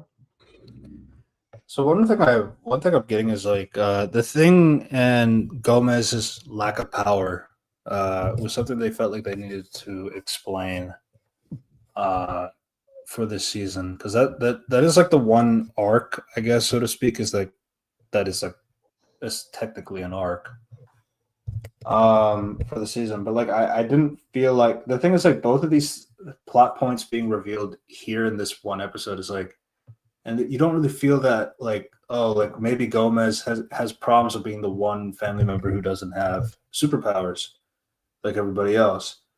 Like that could have been something to explore.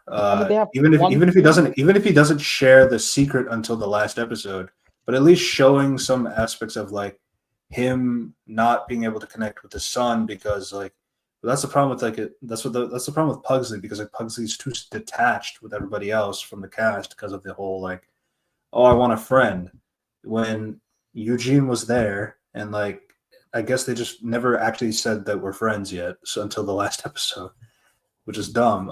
I felt like you could have done that, but I think have more bonding stuff, because like I mean they started that idea with like maybe Gomez and Pugsley could do some bonding stuff, and like maybe Pugsley relies on his powers for things, and like Gomez gets kind of like not like insecure, but like in a way like he is having like, damn, it's like I used to do that back in the day, or like even if they don't want to reveal that secret for the audience to find out until the last episode, it's like you can still have like Gomez have some feelings about like being the one member that is non-powered. I felt like that could have at least been something to make it feel like an arc, at least.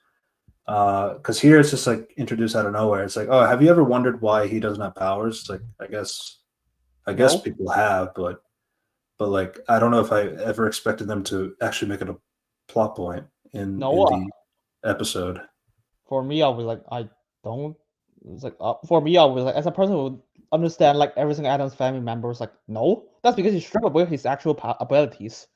You strip his ability of being athletic, like being like flexible and being expert in weapons and stuff. You strip that away from him first. That's why he's got to have lightning powers, so that you can like. He doesn't have to be athletic. He just has to have lightning powers. That's all he needs.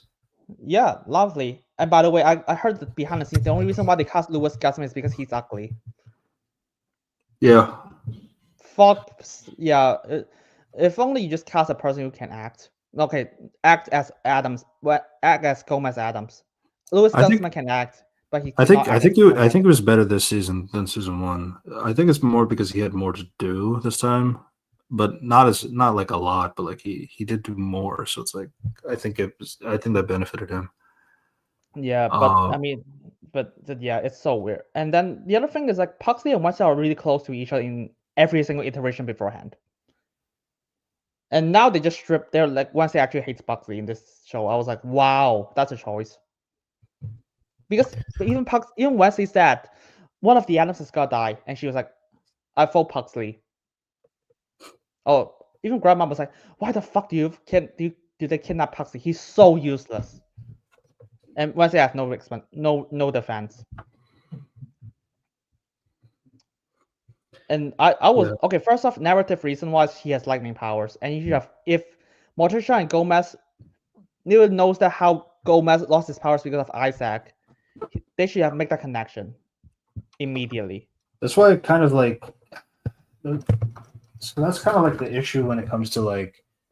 The thing is, like, they know where his base of operations was. I know that the clock tower was destroyed, but apparently all the equipment there is like it's still there. It's just like old. That's it. But the equipment is still there. And I mean, they know that thing is like Isaac's hand. So it's like maybe don't get Thing too close to Isaac now that you know his identity. And then what else?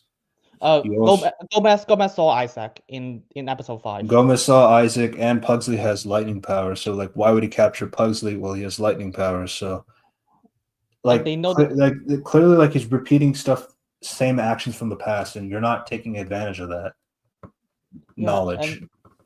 And once they research who Isaac Knight is, and here's my main like prediction. It's like I not a prediction, more like a theory. It's like I feel like they probably did it this way because they want Wednesday to sort of figure it out on her own.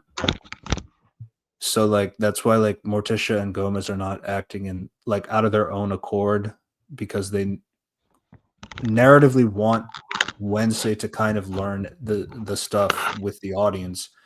But the problem is like this is like information that has happened 30 years ago. So it's like it doesn't really make any sense. Like, why would you stop Morticia and Gomez from like taking action just for the sake of the narrative reason of getting Wednesday to figure it out? Because it's her TV show at the end of the day. So it's like, I don't know. I think that was like a really dumb idea. And the fact that, and the other thing is, I just think that the writers was like, oh shit, we need a backstory. Here's one. We need everyone to connect to each other. And that's kind of that's always the lame thing too. It's like, oh, we need to get everybody connected. It's like sometimes you have subplots where the characters don't interact at all. Why can't you just do that from time to time? You didn't know that Weebs is like a cousin of the Addams family. And, like for example, like with Billie Piper, like they talked about her being a mentor for Emma Myers. It's like why can't we just see that? Except change the context to what the mentorship is. Yeah, and it's like, do you know they kill so many characters in like the first half of season 2, and then they just bring a lot of characters back in season 2, and they just introduce a bunch of new ones in the last 4 episodes. Like they bring like Frances O'Connor, who plays what the fuck, Tyler's mom. And they have that zombie be an actual character this time, and I guess this is reintroducing because they changed him into a different character now. And then they have this Gideon, that Gideon guy. He just appears now. Yeah. I was like, oh okay, you just reintroduce them all the time. Yeah, so Wednesday does go back to so she does go to the skull grave, and she positions Thing to like take a shot at the zombie so that he can shoot him in the head and all this stuff. And you sly dog, you got me monologuing. Because like he takes a shot and like he uses the fake hand to like that, and it's like, have you ever wondered why I have a fake hand? It's like, no. It's like, you see, I have a fake hand because that's my hand thing. Okay. So then he sews the thing onto his body so that his hand. So then here's the other thing. he has superpowers, but like the superpower is just telekinesis, like lame ass superpower. What? Oh, and then I was like, oh my god, you could have used telekinesis the entire time.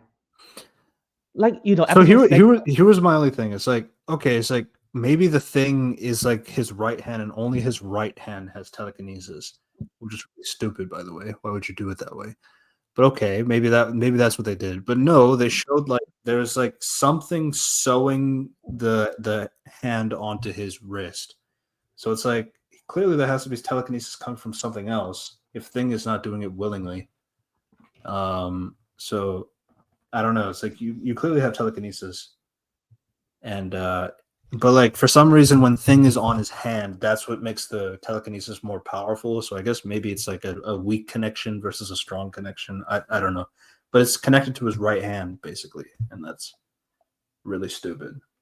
No, and the plan for Why Wednesday. would you not have telekinesis in your left hand? Like what purpose does that serve? I don't know. I guess the writer just like need an asp and just like they need to make it more threatening. And even that was like, if you have telekinesis, why doesn't Thing has telekinesis? If the telekinesis is always his right hand. I guess it has to be attached to the body, but like, Wow, that's not that's very a lot strong. of leaps. That's a lot of leaps just to justify this telekinesis stuff. So another thing that was going on prior is that so it's the end of school and all this stuff after Dort died and all this stuff, and you know we got to introduce. Well, now Evie is like a part of the team essentially. So and she's gonna go home, but like she sees that her dad is there. Her dad usually never shows up, and then like her mom is like, well, she blames me for like being born and all that stuff. It's like, you have a bad mom again. I think the writers described that they had bad experiences with their own mothers, so that's why they put it into all the characters, I guess. What the like? Imagine if that's all the characters in Smallville.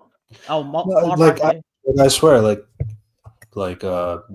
Wednesday's relationship with the mom is not very good. Grandmama's not very good.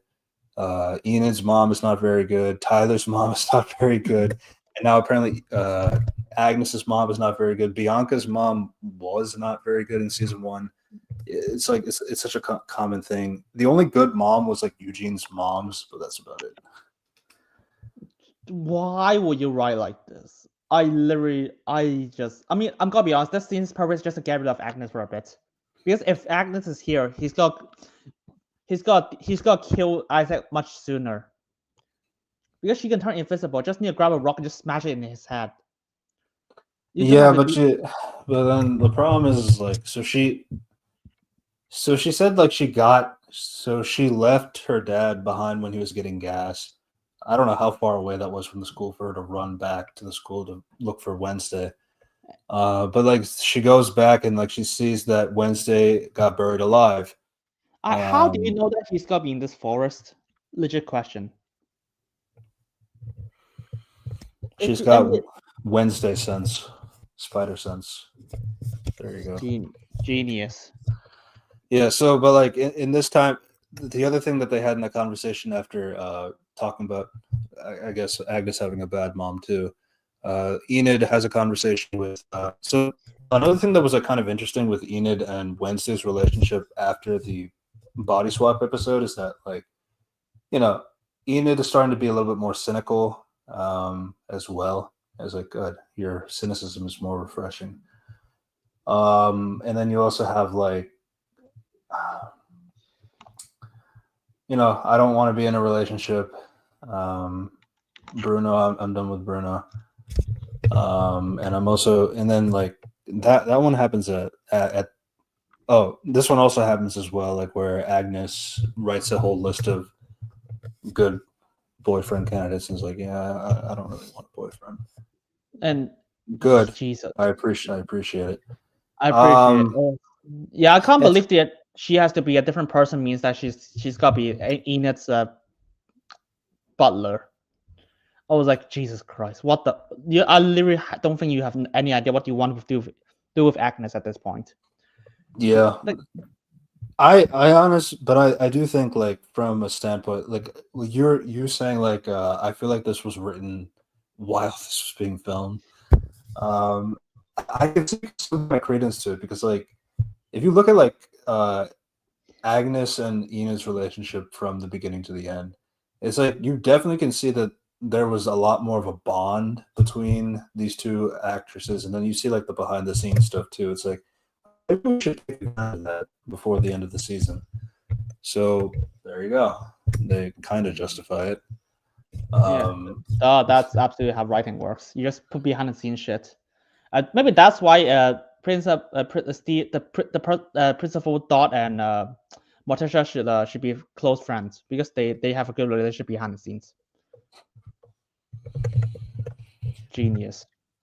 Yeah. So Enid has to go to the Lupin cages because like the full moon is about to come and she can't. I love that this is all the same day. Like, oh my god, this is the same day. Like, oh, when does Puxi got kidnapped during the full moon? Once every month. Yeah, and so the full moon is about to happen, so she needs to stay calm and all that stuff and not wolf out essentially. Calm is like such a or like a very broad word to use. But okay, let's go with that. So she's in her cage, like listening to wolf meditation stuff, and then Agnes comes. Agnes tells her, "Oh, Wednesday is buried alive. I can't get her out. I need your help." And all that stuff. They always forget about Lurch. Oh, Lurch! Hey, funny because they mentioned Lurch and you not see him the entire season. Okay, Yeah. they show him like in the beginning, the first episode. They just show him in like just being the butler and the car chauffeur. They don't reference his super strength. Fuck you! Lurch is a lot more than just a butler. He's a character. He's a character who does not talk, but he's like he loves his family. He's socially awkward. He always means the best for the people. He just don't know how to express it. And it's like from Agnes's point of view, it's like I mean you are obsessed with Wednesday. I'm sure you know history about her family. But like I also can understand from the desperate point of view, it's like Enid is like the one person that knows about like what's going on with Wednesday, and plus, not to mention the full moon. Okay, let's just talk about what Agnes knows first. Oh, she knows that Wednesday is buried alive. Yes. Okay, that's all you need to know. And she knows where she is, and she needs to do as soon as possible. That's all she knows. And so Agnes went to Enid to do it. And she was like, I couldn't abandon Wednesday, so I ditched my dad when he stopped for gas. Okay, whatever. So and I actually tweeted this out right after this scene. Do you want to know what I tweeted out? Oh, because they forgot shovels. Yeah, I can't believe the biggest payoff for Enid in Wednesday season 2 is because she and Agnes forgot to bring shovels. Yeah, the only thing I can really say is like, where can they find shovels? I guess it's like I don't have a shovel. Eugene. Oh, he does have shovels in his beekeeper house. Okay. He did run off for summer, so. Oh well, it's not like his bee house is there, and Enid is literally went there in season 1, episode 2, when she's in his bee house. I guess she's afraid of bees. Oh, no, I definitely don't think it's I don't think it's something they thought about. Yeah, I was again, it's like because like I'm sure like Lurch can also be helpful too, but I'm only gonna say that maybe Lurch is not as close, or I know like they were showing that the Addams family was packing up for going home, kind of a thing. So there is that, but I do think the shovels aspect. But yeah, so she's there, and they're not able to dig her out. So Enid has to make the decision. I gotta wolf out, and it's like, but if you do that, you're going to be stuck. I can't let her die. And Yeah. Yeah, that's it. Yeah, That's it's the from that's from an emotional standpoint, it's a lot, but like it is like I wish it was just like a better way to go about it because like I mean this is something that Emma was talking about before. It's like yeah, they didn't tell her that like that was the plan for Enid's ending. Like that like she's gonna be stuck as a werewolf for the time being until they figure out how to not have that happen anymore. But when it comes to the actual moment itself, I think there was better ways to make the desperation a little bit more believable. I Like that's why it's wait. like it's more like super strength would be a little bit more the route to go because like with digging her out of a hole, it's like that is something that you can do without a werewolf if you again have a shovel. But if she's like in a thing that requires like a strong being and like you just like they just don't have the strength to do it, like then I think the werewolf route could be fine. I mean, like fighting the Hyde was like an obvious example. If they don't want to do that, like I'm sure like try to find a different route so that if you want to do this, like I I mean, can't you let can her just. die and turn to a werewolf I mean, on you a can just full like, I was like the machine is gonna explode again, which did at the end of the episode, and she has to turn into a werewolf to just shield her from the explosion. You could just do that. I mean, this is a snap decision choice, and it's like, oh, that would be a better idea than she just got buried or in a hole, which you can just cut this scene out. Which one? The berry stuff. Like the only reason why they do this is because they want to set up season 3. Like Enid is gonna turn into a werewolf forever. Yeah, I'm saying like if you want to do that, then I think like pick a different scenario where she has to turn the werewolf that is not strictly something that like that could be done without her being a werewolf, which is like digging her out. The only thing I could argue is like, well, I mean, they did have to run back and forth to get to her, so you could be running out of oxygen at some point, so you need to dig her out as fast as possible. That kind of issue too is like a timer base, and like I know you can suffocate being buried alive, but like in terms of timing, it could be different depending on the person here and there. But like you have a rough estimate of like how long somebody could stay underground like that. But it's weird because they I don't know how to describe this. Wednesday's breathing ability is so inconsistent in this show. Because in season 1 she can just hold her breath no problem. And in this, and Hero's like, oh, by the way, I actually love being suffocated. And then scene after, she got choked and she needs a lot of air. I have no idea what is Wednesday's breathing abilities in this show. I know it sounds weird, but like remember season 1, she has to like be a corpse, so she has to like hold her breath so that the people will not notice that she's dead. And she's like in a freezer. And she has to hold her breath for a long while. And she was like, oh shit, this is really comforting. And yeah, that's what I want to say.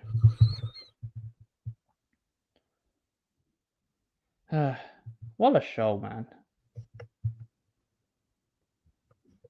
So yeah, so she has now turned into the alpha werewolf and she can never go back according to what was said.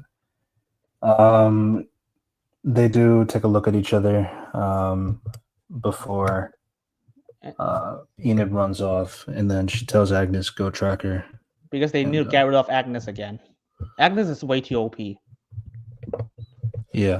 This one I do understand for the safety, especially with how much concern she had for Enid, to keep that at least like when you have the secondary person that could do that. It's just that the secondary person is way too powerful. I mean, like if it was like Eugene, it would be a little bit better, I guess. And the thing is, does how much control that Enid has over her werewolf form? Because I remember episode 6, even Wednesday has a lot of control for it. I mean, like they understand like English and like understand pretty much they have the human mind, just the body of a werewolf. But which the is- thing is, if that's the case, why don't Enid just like, why don't Wednesday just like, hey, why don't Enid just stay with Wednesday and just to help save his brother? I don't know if it's out of shame, but like the thing is like I don't know if she has shame either. That's kind of the other problem. No, it's like, I mean, Wednesday, the thing is that Wednesday knows about she's a werewolf. She's alpha. Like, they literally swap bodies. Like, this is why I'm saying that the writers forgot episode 6 exists. And so I'll be like, oh, that is a question. If she has consciousness, I'll be like, Enid should be just literally just helping Wednesday to save Puxy right now.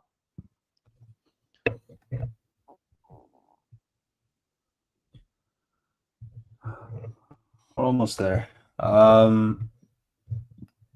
Yeah, so they go back to the Iago Tower, which is the clock tower, and yeah, I guess like he just like Isaac just like rebuilds everything with his telekinesis hand, the thing, and like just rebuilds like that all the equipment stuff there, and like he even can like use telekinesis to power a machine. I guess that's how that works. And then Morticia's there and Wednesday's there. They pick up some of the swords that are left behind, and so then apparently the mom was saying to Isaac, you need to do something that I promise, all right? It's like, oh, okay. And then it's like, so the twist is that the mom put Tyler there into the thing while Pugsy's being shocked. So because she wants to remove the hide from Tyler so he can live a normal life. It's like, no, we were trying to save you. It's like, my time is done. I can at least save you, that kind of a thing. So yeah, there you go. Tyler, in general, is just kind of like in episode 5, like there was like, I mean, like he had like the super villain isms, but then once his mom was introduced, then it just became all about like, oh, I need to save my mom. It's like, I guess I get it, but like the thing is like the shift in the character is just kind of weird, and then also trying to redeem him. Oh, or maybe you can just not redeem him because he's a psychopath. Yeah, but you see, the writers love Tyler. Like, they love him a lot. Oh, cool. What's his character? He has mommy issues, like the writers did when they were kids. Okay, fair. Okay. Yeah, no, and then somehow he gets another mommy with Billy Piper. I hate this bullshit, man. It's like, I guess his arc is like, oh, I'm gonna let go of my mom is gonna be completely useless because every single time I'm always gonna have a mommy figure, whether it be Billy Piper or his actual mom. It's so annoying. Yeah. It's like and they're all redheads, by the way. Crazy. Yeah. But hey, so that's happening, and Wednesday and Morticia are teamed up, kind of, not really. But Wednesday, she does have the axe on Tyler. Tyler tells her to kill him, but she, in that second, she could not explain why is it that I only went to cut his bond and not actually kill him. I missed, is what she was saying, to be coy. Wait, why does Wednesday not kill him again? I missed. Yeah, sure. It's not like this guy literally kill everyone you love.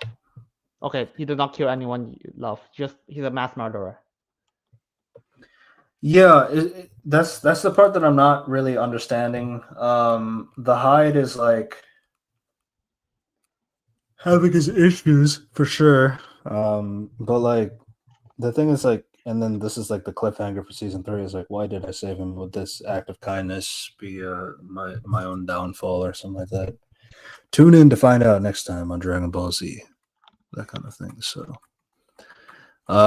which is interesting because like remember in season 1 they talk about the invisible girl having wanting to kill her, and like the invisible girl is like cool in this season. So I wonder how they'll retcon the season 3 intro from that. So there you go. Yay! I can't wait.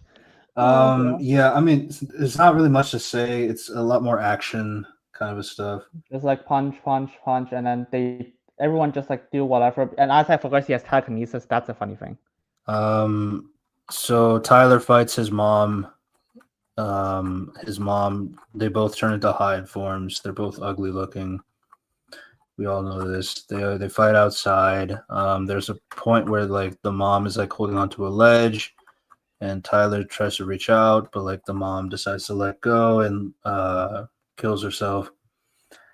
And The yeah, machine explodes again. and then somehow Everyone- Tyler runs away because the cops were there, and yeah, he just And escapes.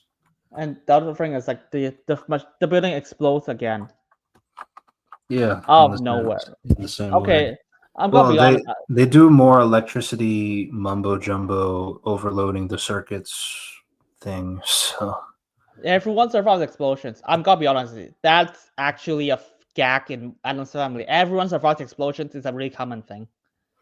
The thing is, yeah, because like the thing is like they go one at a time. They show all the bodies of the Gomez's, the Adams, and Morticia took a while to wake up, but she did wake up. It looks like your vision wasn't true, was it, Wednesday?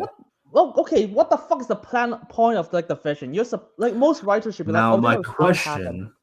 question is like, is it gonna happen now or is it gonna happen later? That's how you hook in the fans to watch season 3. Maybe someone is gonna die, but we don't know when. Yeah, That's the don't worry. problem because you just counteracted when's Enid is not gonna die now because of what she did in episode 6, I guess. It's like, so is the Adams gonna fight? Maybe Ophelia Adams dies in the next season. That technically makes sense. Or they invented a new character called Dumbass Adams, and he's gonna die. Oh no, dumbass. Dumbass. Oh no, I'm so sad. Dumbass Adams is gonna die. Dumbass. But it's spelled like Dumas, like Dumass. So you can't tell. So when Wednesday frees Tyler, yeah, then he escapes. The lab explodes. Everybody survives. So Wednesday's premonition is now prevented. Fantastic. That's great to know that I'm the just stakes always say that at explosion survive. Adam's Family and every other character survive explosion is actually a common gag in Adam's Family. The problem is like none of them plays it straight. There's always every single iteration is always dark comedy. So it's like and it's Adam's Family. You just kind of buy it and own the settings. Like okay, fine, but this show is completely serious. Yeah. So Isaac used the telekinesis to on Wednesday. Yeah. And so what they decide to do, because Morticia cannot pick up the sword, otherwise she will snap her neck. So what they decide to do is they decide to talk to Thing. It's like, Thing, this isn't you, buddy. We love you. It's just a hand. It's like, yeah, but he's our hand. What the fuck? You guys hate Thing. Remember that's a gag in episode 2 that they literally treat Thing like a shithead. To be fair, they did apologize to him afterwards, but like it was still that doesn't really erase all the bad stuff they did in the past. But like, you know, that's interesting. They did all the flashback stuff in episode 1 and 2, but they stopped doing it entirely. But yeah, so but then this was lame as fuck. So Thing, he gains control of the body, and then he does pretty much fights himself, basically. So he pokes him in the eye, jabs him with in the throat, hit, punch, and then he uses the hand to like go and grab the heart of Isaac to pull it out of him. That kills Isaac for good. And then he breaks away from the body, and then he goes back to the family, and now they're a family again. There you go. Yeah, because Isaac Knight. That was hilarious. Like night.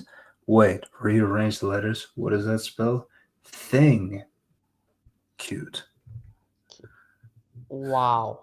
I I love this.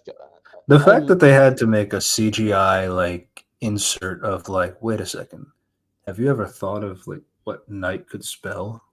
It's like, mm, that's what- it's just so fun. It's like, okay, fine. You want to say that's thing, fine, but then it's like to call him thing because it's an anagram for night. I guess that's oh, stupid. the writers were laughing. They're so smart. They remember. They realized. Oh shit! Knight is anagram for thing. Yeah. So that's pretty much the end of this. Isaac had it. The thing about Isaac prior to this moment is like the zombie aspect of him being like a zombie and slowly getting more and more intelligent as he eats more brains here and there is like at least kind of like a interesting way to go about depicting his intelligence. But my problem is like, well, I didn't know who he was until they revealed he was Isaac, the person from the animation from episode 1. And then, oh, he was also friends with Gomez, and oh, he was also the body of Thing, And and all this. he's also like the brother of He's also Tyler's mom. the brother-in-law, the uncle of Tyler. It's like, okay, we just have to connect everything. It's like at that point, just like, oh, Dort was secretly the oh well, I mean they already did that. Dort was the guy who ran everything with Morningstar for Bianca. But then why didn't you just tie that into the Wednesday family arc? That could have, you might as well just do that. It was so There's, stupid. there's 3 villains, and all of them are just well-known evil people. Like, what's his character? What is the Judy's character? Or she's an evil asshole. Yeah, What is he's like, well, my dad wanted to have normies to have outcast powers. Again, that sounds like an idea for a story. It's just goes nowhere. and then And she just hired him to kill everyone anyways. Kill every you got outcast. Isaac, who's a genius, who's a mad scientist essentially. People are afraid of his abilities. As a scientist, but one of the biggest things that he had is his connection to his sister, and his sister was a Hyde, and like he's been trying to find a cure of like how to make her free and all that stuff. So he made this device, which Judy steals. Well, her dad steals to use as like a way to remove outcast powers from outcasts, kind of a thing. That's So, opened so much floodgates. It was like, wouldn't your father be a Hyde if your sister is a Hyde, if his daughter is a Hyde? yeah. It's like I think no one is ever coherent, because this is why I was like, this season has to be written as it's filmed. Nothing is coherent. That's like the other thing too is like like when they go with Hereditary, it's like how easily hereditary everything is. It's like, oh well, Tyler's a Hyde because his mom was a Hyde. Okay, but her brother has telekinesis, so it's like why can't he have telekinesis? I guess because he's the uncle and not the father.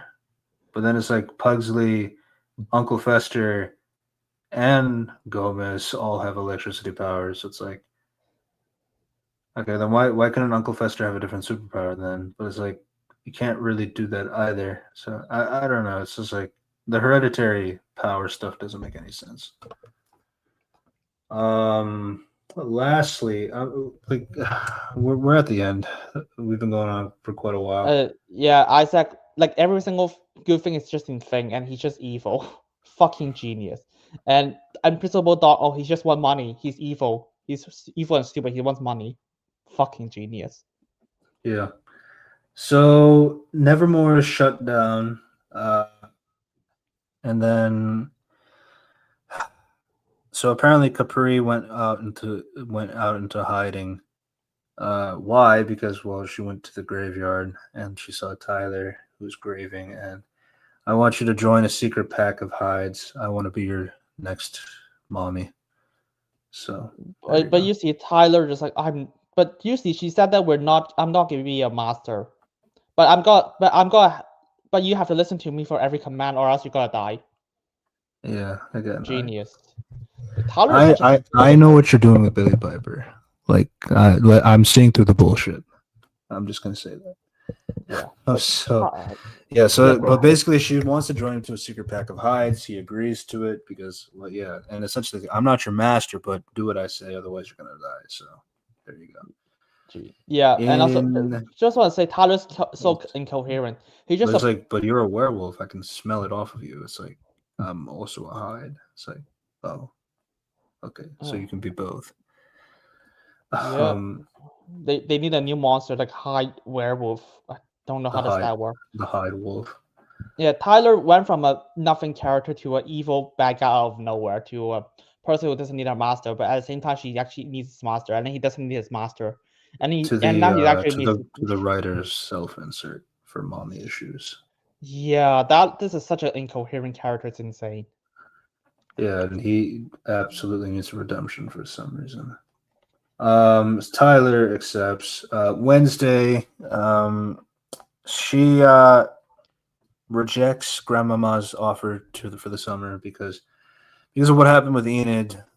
She's gonna go out to Canada to go and look for her because Canada? Fuck Agnes me. Agnes said that in her research they found Enid's werewolf near the border of Canada. So she asked Uncle Fester to go and let's head up north and find Enid.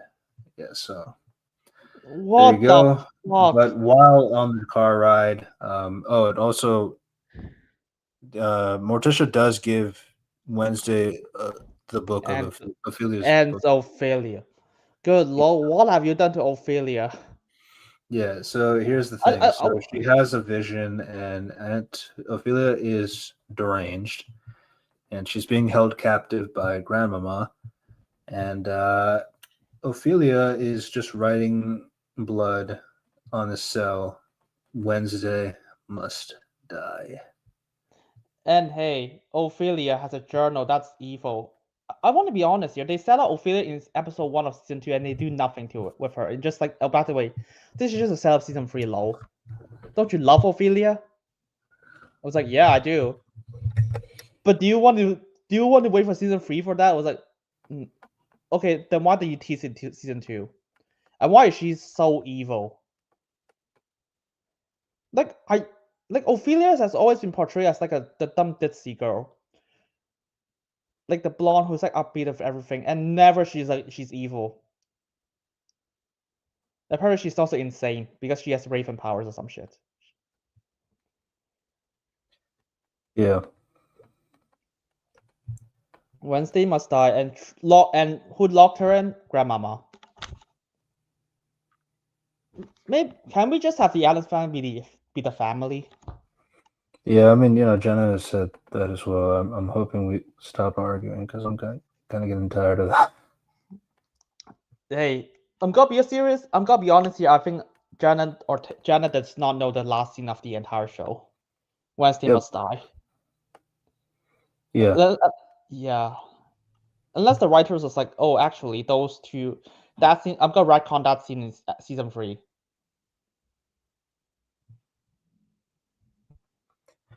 Yeah.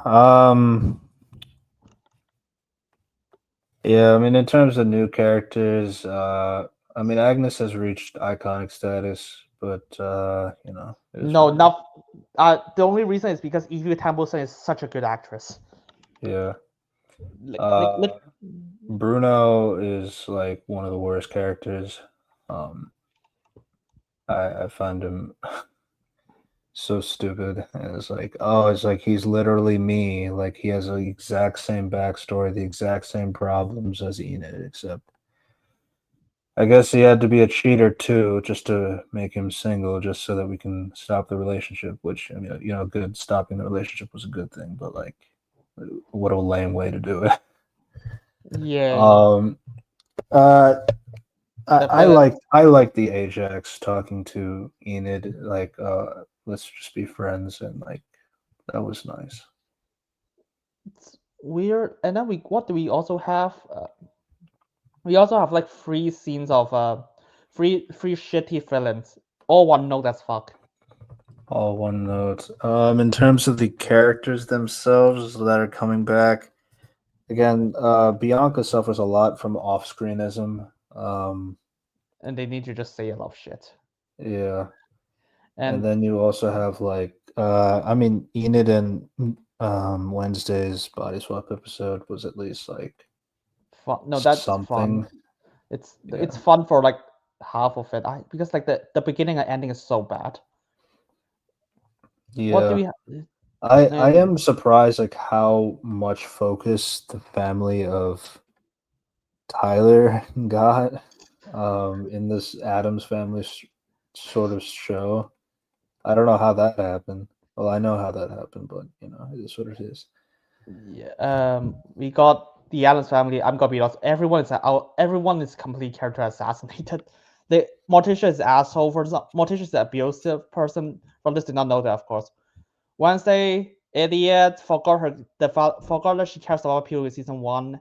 Forgot that family bonding in season 1. And what's it called? Gomez, you just like, yeah, kid, let's just release the zombie. I do not do anything.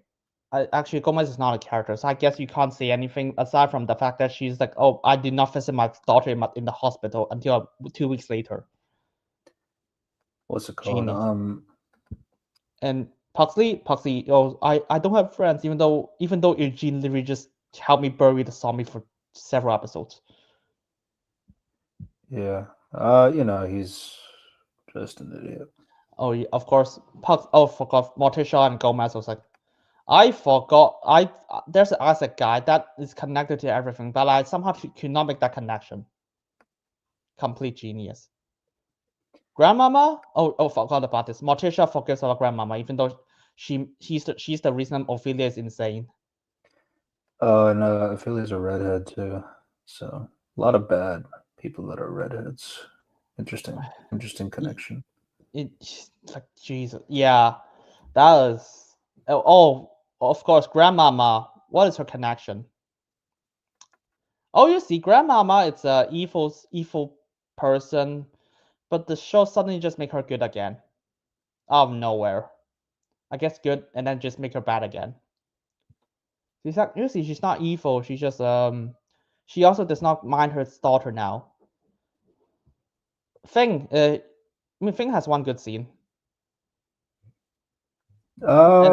Two good scenes. I'll give him the one with Enid when she makes him the house, and the I guess the one with Evie. Yeah, body part scene. No, that's a good scene. I was like, oh my god, that's actually character. And then of course they took that away after this episode. Yeah. I mean, now what do we have? Oh, I guess the only one who's not destroyed is Faster, because he's in like 2 episodes. Oh yeah, we forgot to mention Faster picked Wednesday up, even though the sheriff is looking for Faster. Yeah, but you know, he never gives a shit about that, so I'll give him that. I guess, but I guess the sheriff just never looked into it. Even there's a guy in a motorcycle that looks like Faster, and they never got alerted to that. I mean, oh god. Maybe that was Fester Fiesta. You know? Yeah, he just made a few dumb decisions, but hey, I can. It's like it's fine. Faster is like the only one who's not destroyed as a character. Thing was like, oh, I'm just completely good now. Even though the Addams Family make me, or like does not treat me well. Only Enid treat me well. I have to go to fucking therapy for this. But like, yeah, I love them. Totally. Lurch. Oh yeah, we forgot Lurch. Same as the show. Yeah. Enid. My only thing was, I mean, the cheating with Ajax was not cool, but like, you know, they technically weren't dating, so I guess it wasn't really cheating. But Bruno actually cheated because he actually had a girlfriend and did not break it off. So there's that. And then, I mean, again, like there's some ideas that I was interested in. Like, I mean, I think the alpha thing is still kind of a really weird angle to go about. And it just becomes funnier too when it comes from a lesbian fan fiction. So there you go. Definitely. I know the queer baiting was like one of the biggest talking points. But it's Netflix. They do this all the time. It's not a surprise. There's like a lot of hashtag go miles out. So people really want the writers to change. I literally do not understand because I've never seen Smallville. But if people just like Smallville is actually really faithful. Oh, No, and it's not faithful. But like it's okay, it retains the character from the it's a comic, fine the core beliefs. it's a fun show, yeah. It's like retains the characters for who they are from the adaptation. Let's just go with that, and they are good characters. And after Wednesday, I'll be like, I do not believe you. Like, Yeah, but you know, people burn out in 2 decades. Yeah, that's I guess 2 decades. It's like, and I need to, and it's just the show is like, oh, they actually have a different idea, but like, oh, we need to slap the Addams Family brand. Complete genius. And I'm gonna be honest, what's the point of this season? Because they just redo season 1 again. Like, oh, Wednesday and Morticia are like good together now. I was like, yeah, that cool. That's literally the point in season 1. That's episode 5. Morticia and Wednesday finally open up. Now they're like, oh, now they're open up again. Wednesday is now good. Now cares about people. It's like, yeah, you do that in season 1 already. What the fuck? Like, what is the takeaway of this season? That is because if you ask me, this season feels like filler. Like everything that is important is just plot. The other weird thing too is out of all the things to redo from season 1, they don't redo a hug scene. Oh, that's a shame. That definitely seems intentional. Yep. So hey, fuck this season. Fuck this season. And hey, we need to have another principal dying this season. The principal dying in the season, yeah, that's true. And hey, we need the werewolf in the fight scene. Okay, the final climax. Yeah, okay. I mean, the only thing you need to know is like, oh, Ophelia is insane. She's trapped in the thing next season. It's got set up season 3 has no character relevance. Wednesday has a new friend called Agnes. No character relevance. She's not even a character, so it's like she's gotta be obsessive again. I don't even know will they bring Agnes in season 3. No, they absolutely will. She's like gotten the most positive reception. My God, yeah, the actress is doing such a heavy lifting. Yeah. Yeah, and because it's interesting because like a lot of it is like the stalker voice, so it's like it's not like the cadence is like not very like you know. Oh, I talk like this in like a very creepy manner, but like I don't know, it's just the way that she does it is like very captivating, and plus the eyes and the plus she had some sad scenes in the dancing. Plus the dancing stuff was fun with Emma, so yeah, there's no way they're getting rid of her. To be fair, she's a great actress. Have you seen I don't know, did I mention this? Do you know Silent Hill 2 remake? That's I think that's what you recommend. Not recommended, but look more like that's where you would find her. Yeah, she's one of the main characters. Like, okay, because Silent Hill 2 is not a lot of characters, but like she's one of the main she's one of the major characters. And she do all the mocap and voiceover. So she's already a great actress before this. She knows how to voice, she knows how to sound a character, she knows how to emote for a character. So of course you got a naturally great actress. And she carried the entire season. She carried the entire character. But if you ask me what's her character, I was like, nothing. She's a Swiss Army plot device. She's a stalker. After she got set to find a purpose, she just continue to be a stalker that is just helping people do stuff. The invisibility can literally solve a lot of problems. But Yeah, but no, the writers forgot that she has invisibility. They just have to get rid of her. What? And I mean, I guess my favorite character this season is Christopher Lloyd. He has one good scene, and he's not stupid.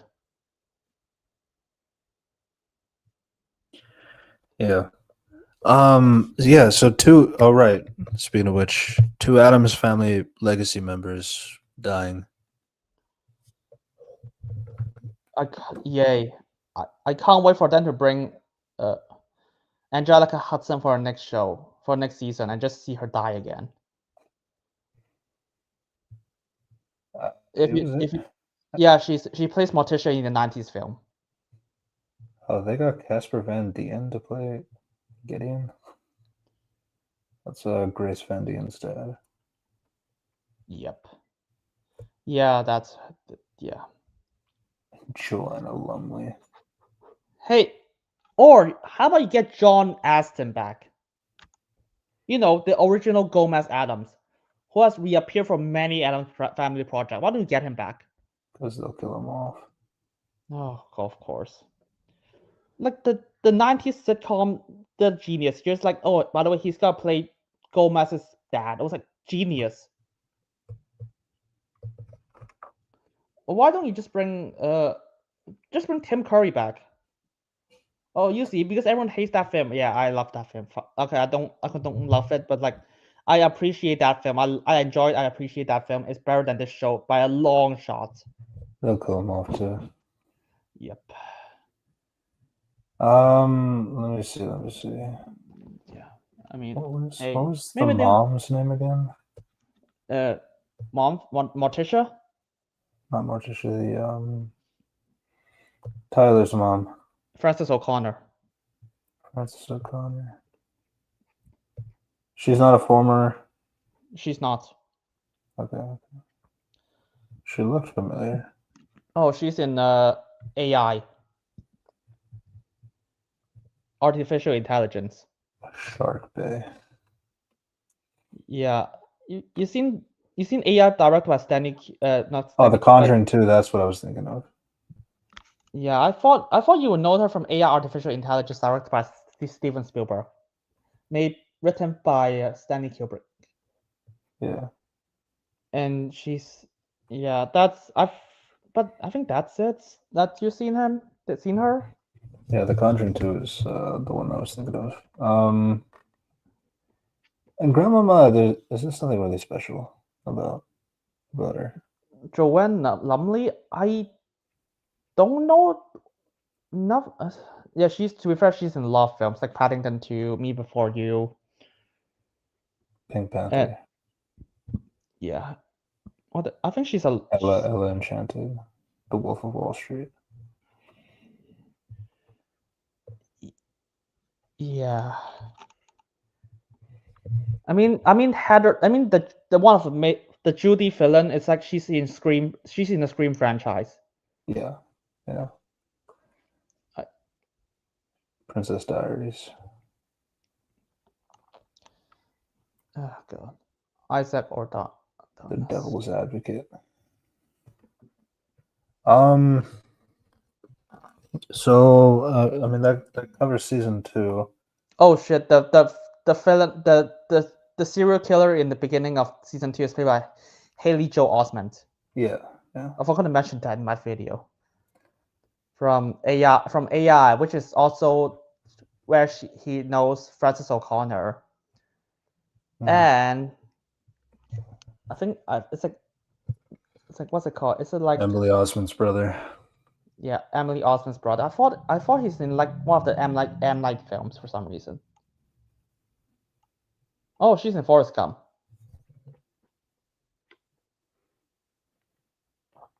Oh, The Sixth Sense. The kid from The Sixth Sense. Yeah, they just have him for like one scene and die. Not die, captured, and that's it. It's like, oh, bye, Haley Joel Osment.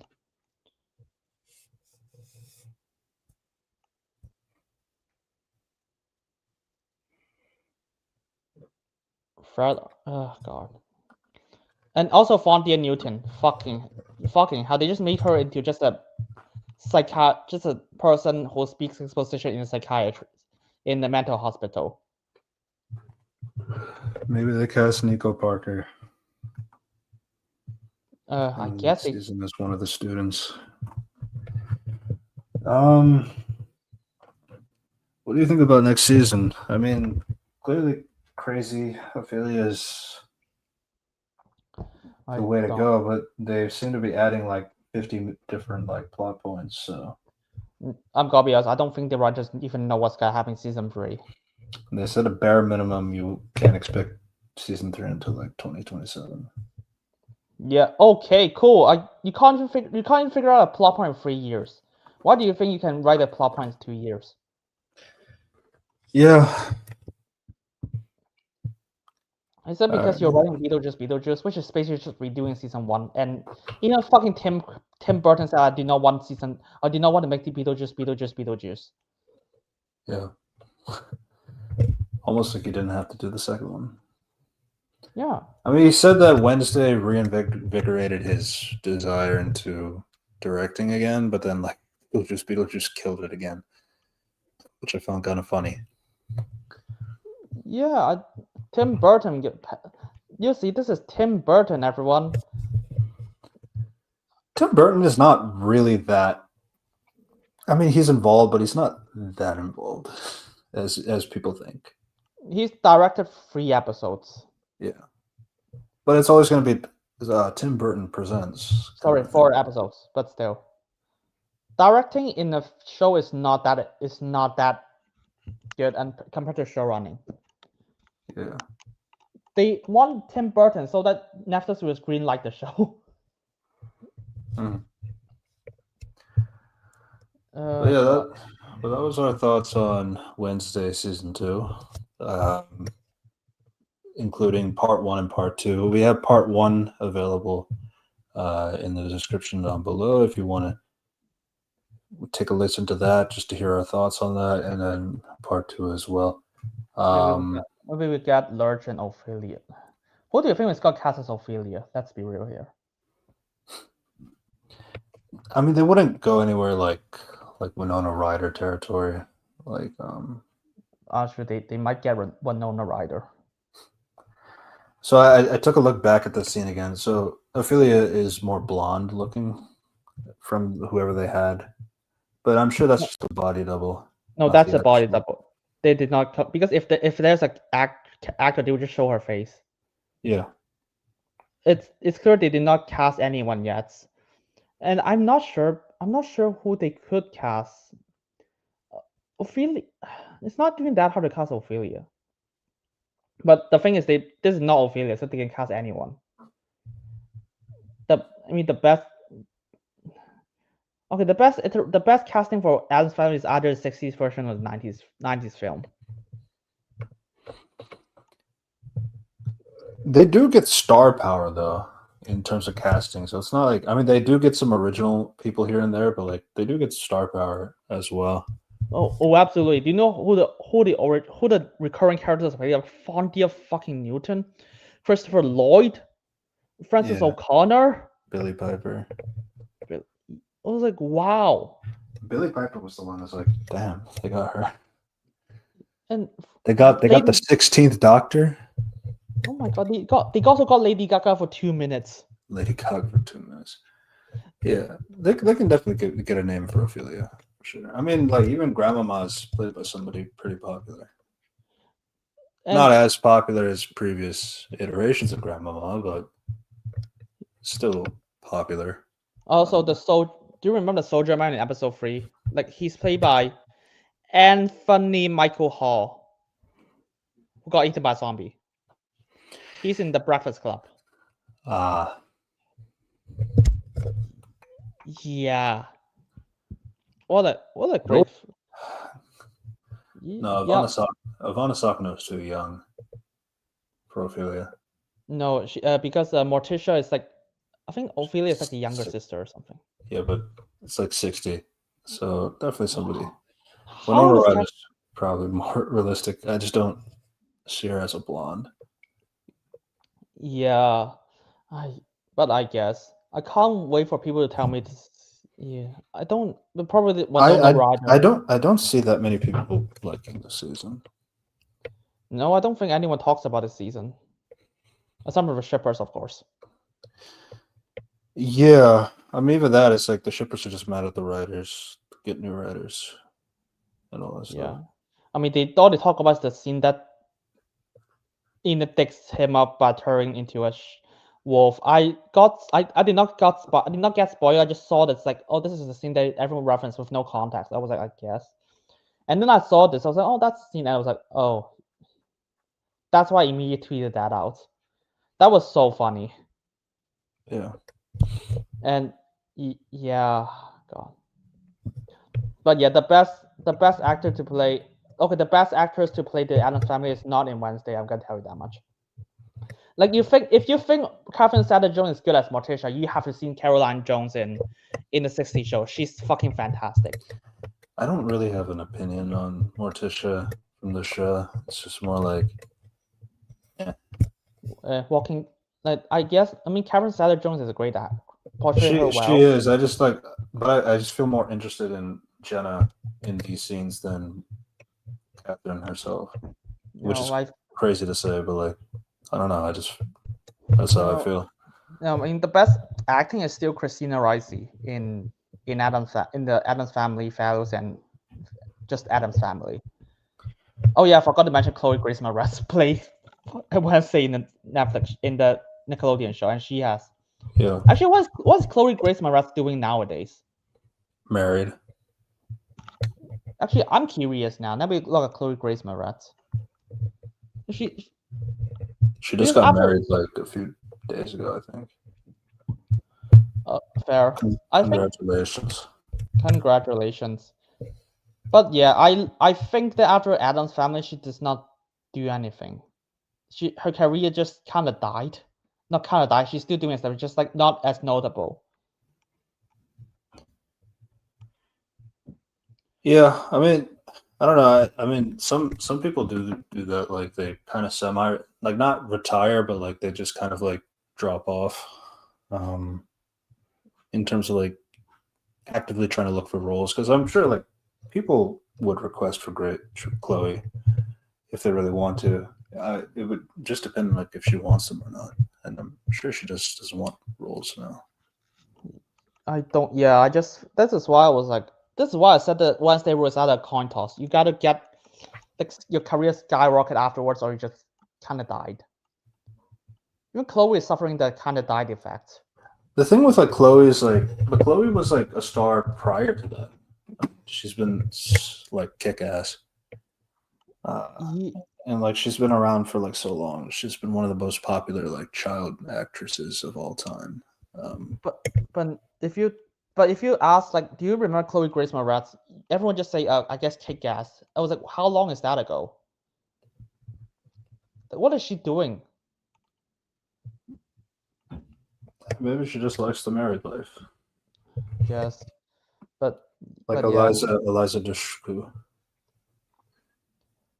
But maybe Eliza comes back for the Buffy sequel that's coming out. Who knows? Oh, also, I mean, God, they got a lot of characters in the. They got a lot of famous actors in the Nickelodeon version. Like Charlize Theron played Morticia. Oscar Isaac. Finn Wolfhard. Yeah, Snoop Dogg. Snoop Dogg. Yeah, Cousin It. And yeah, even Mikey Madison is in the in the first film. Okay, I think it's probably just one of the many side characters. Tom Cleveland plays 2 characters. Yeah, they got a lot of famous actors in the Nickelodeon films.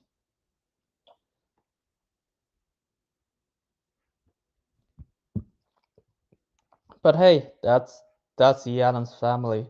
I can't. Maybe if they have balls, I would be like, hey, instead of just bringing the 90s versions, maybe you can bring other actors. I mean, don't kill him. I would say don't kill them off, or I'm gonna be mad.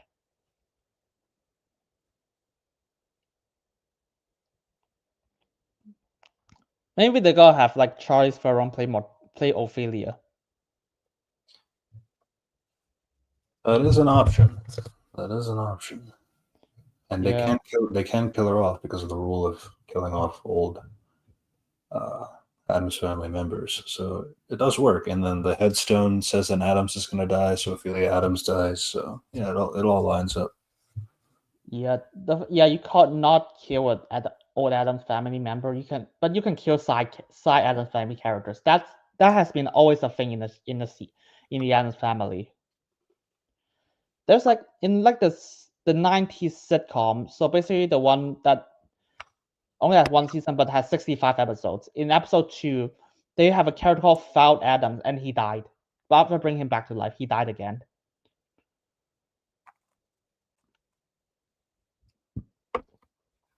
But they'll bring in dumbass. Adams. Dumbass Adams. He's got to be played by famous actors. Actually, it's pronounced Dumas. Dumas Adams. Dumas Adams. Hey, come and then just like Dumas Adams got to sacrifice himself, and he's got to be played by a really famous actor to do so. And he's got to play Dumas. Maybe he's got to play by Patrick Stewart. God, you imagine. Honestly, that would be funny.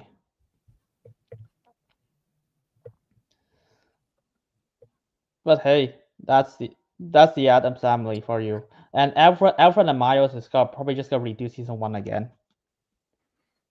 This is all the ideas for season 2.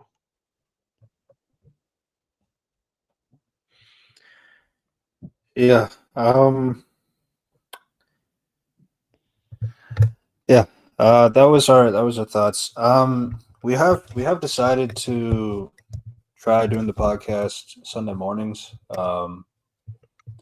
Just to see how that works out.